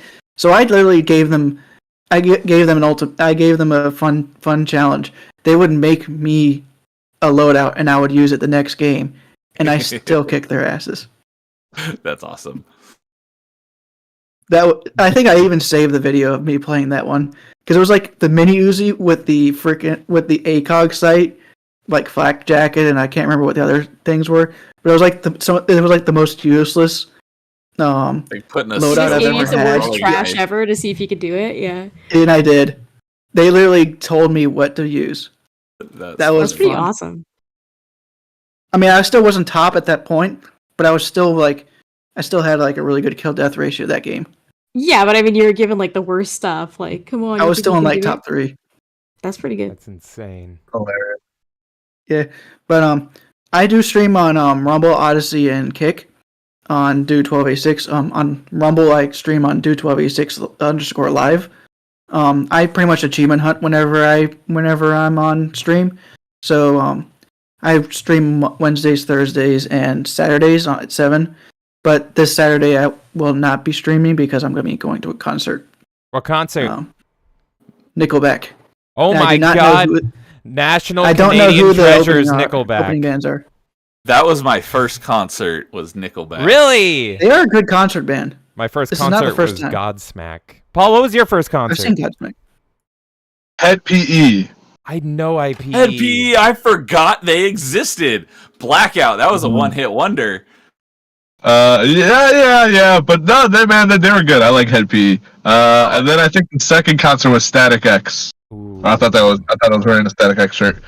Yeah. My first concert was a Lunatic Luau, which is literally just a festival or just a concert that the local radio station would hold, and they'd get like a bunch of bands, and the headliner was POD. I love POD. And we did actually see Drowning Pool was also in that set. That's awesome. But it was the last concert that the original lead singer was in because he OD'd on the way to the next Yeah. That's nuts. This dude saw the last show. And it was my first concert. Well, I forgot what his name was, but Drowning Pool, man, that first album with that original singer was amazing. Yeah, That's crazy. WrestleMania That's 18, really baby. good. That was a killer album. I like their first 3 albums. I thought were really good. No, there's yeah, they got the guy from Spoil afterwards. Sorry to derail. No, I love derailing. That's why we're here. But Dude1286 does do a killer stream. You're looking at it right now. Go check him out on Rumble, folks. We love it there. Dude1286_live. You can see him right now on screen playing The Legend of Zelda Oracle of Seasons and Ages. And fucking good lord, day 14 I'm clicking, so the ride never ends. Well, actually, that was the last stream that I had to play. Oh, okay. Sadly, there were some technical difficulties where the screen went black in the last 30 minutes. But I did actually finish those games that stream. But luckily, most of what was skipped, I had already done or previously, because the 100% Oracle of Ages and Seasons, you have to play through each game twice. 100. Yeah, jeez. Well, I cannot wait to see. Pretty much, you just missed what I had done earlier in the set. It's just that because of the way that those games work, you got to go through them twice. So, on Wednesday, I will be starting a game, although I will not be achievement hunting this one because I've already done all the achievements for it. It's just I feel like I need to have this game on my account or on my stream because it's part of my avatar. I need to have a Halo game because I've done a Metroid Prime. Oh yeah, everyone needs. I'm gonna play Halo. I'm gonna be playing through Halo 1 on Legendary just for the hell of it. Nice. Well, I can't fucking wait. Halo is one of my favorite games of all time. And Dude's a good streamer. Go check him out on Rumble. All you Rumble bros in the chat, there you go. You got new games to watch. All right. And by the way, Kay, what's your favorite song to play? You didn't get to say it. What is it? I'd probably go Disturbed as well, honestly. But I would wake up. I would have to. When you were playing it on the drums, I would wake up in the wee hours of the morning because I would hear you drumming and singing "Don't Speak" by No Doubt. Oh, I love No Doubt. That's for the sure. one. But, like, the I would thing be is, tired like, and it'd be like 6 a.m. and I'd be like, am I getting attacked by Gwen Stefani right now? Because I would just There hear is no doubt that she loves No Doubt. Gino! Where is Gino? We miss Gino. I hope he's doing well. He popped in briefly today. Did he? I missed him. Yeah, he was in the chat for a few in the minutes. chat. He left. He wasn't on the Yeah. stream though, right? Oh man. So, but Disturbed is it because you get to let out your frustrations and go, no, mommy, don't do it again. Don't do it again. I'll be a good boy. I promise. No, mommy, don't hit me. Was that one in Rock Band? I have it Or as a music game. Yes, it was. It was in Yeah, Rock it was. Band 2, I believe. Okay, I don't remember playing that one in Rock Band. But I did love the indestructible. If you want to hear something creepy, there's a guy on YouTube that takes songs and changes the style while he's going through the song. Oh, his Down with the Sickness one. When he gets to that part of the song, he starts singing it like it's Barney. Oh my god, that That's sounds traumatizing. terrifying. Are you talking about the 20-second guy who does songs in 20-second segments in different styles? Yeah. That guy's pretty good. Yeah, he is. Definitely check out the Down with the Sickness one just because of that segment. That's funny. I'm terrified. I'll never be able to sleep Sounds again. horrifying. All right, Kay, Yeah. you're going with Disturbed. What Disturbed song? Oh no, they both have No Doubt. Yeah. I guess now I have to go with No Doubt, right? I don't know. I don't mainly do drums in Rock Band, so it's just pretty much any games or any songs that feel good on drums. Like Black Hole Sun can feel good sometimes. The maps can feel good sometimes. There's some Nirvana songs that feel good to play. Monkey It really Wrench is one of depends. my favorite drum songs. Foo Yeah, Fighters is Panic good at the Disco, drums. Fall Out Boy, they feel good on drums. I'm not even like huge fans of their music, but it feels good to play. Jimmy Eat World. The Sweetness. Sweet. The That's a good Sweetness song. is a great song. Whoa! Exactly. Oh yeah, that's another good one. Basically, songs where the whole room starts singing along is like one of my favorite. And Wonderwall and Jimmy Eat World's The Sweetness, for some reason, those two pop up in my head. Good picks. All right, you guys. Thank you so much for coming for our inaugural chaotic show, the Melee Town Square. Let us know what you thought about it. And thank you to all our lovely guests, everybody that came before and everybody we have on now. Thank you so much. Check them all out. We have a lovely group of people that hang out here. And until next time, we'll see you all very soon. All Don't right. forget the ad. Oh, I'm not. That's how we're gonna end it. All right, good. All right, I'm disconnecting. Goodbye, you guys. Thanks for hanging. Bye. Okay, now it's just you and me, chat. Whoever's left in the wee hours of the morning here, it's just you and me. Should we pull this up? How the fuck do I do this? Turn this off. And oh god, I'm put on the spot here. Bring up this trailer. I promised. Give me a second.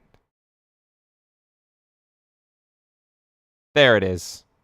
Y'all ready to see some shit as we close it off? Where the fuck is it? Boom.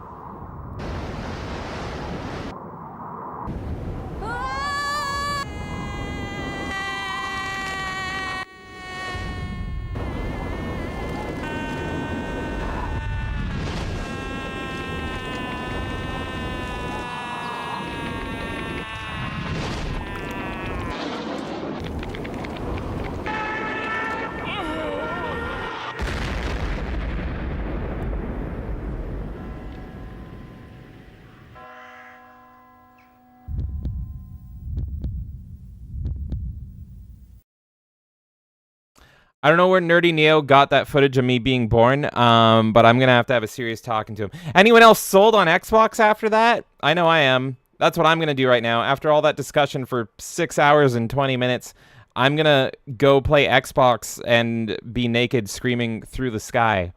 Because that's the only way. If you're a real Xbox gamer, that's the only fucking way to play Xbox, is naked and screaming. That's it. All right, let's hit. Where's the music? Where's the music? I have music somewhere here. I'm usually more prepared. That's a lie. There we go. Thank you guys so much for coming out to our very first Melee Town Square. Let me know if you liked it. And check out all of our guests. We had so many people come and go. Thank you, everyone, for hanging out with us for so long. And a huge thank you to the actual Humble for that donation earlier. And also, we had the $50 Rumble rant from Insidious Bliss, who definitely liked the show. Thank you so much to both of you guys. We really appreciate all the support. Means the world. All right. I'm going to go pass out. No, wait. No, I'm not. I'm going to go play Xbox naked and screaming. Have a good night, everybody. That was fun.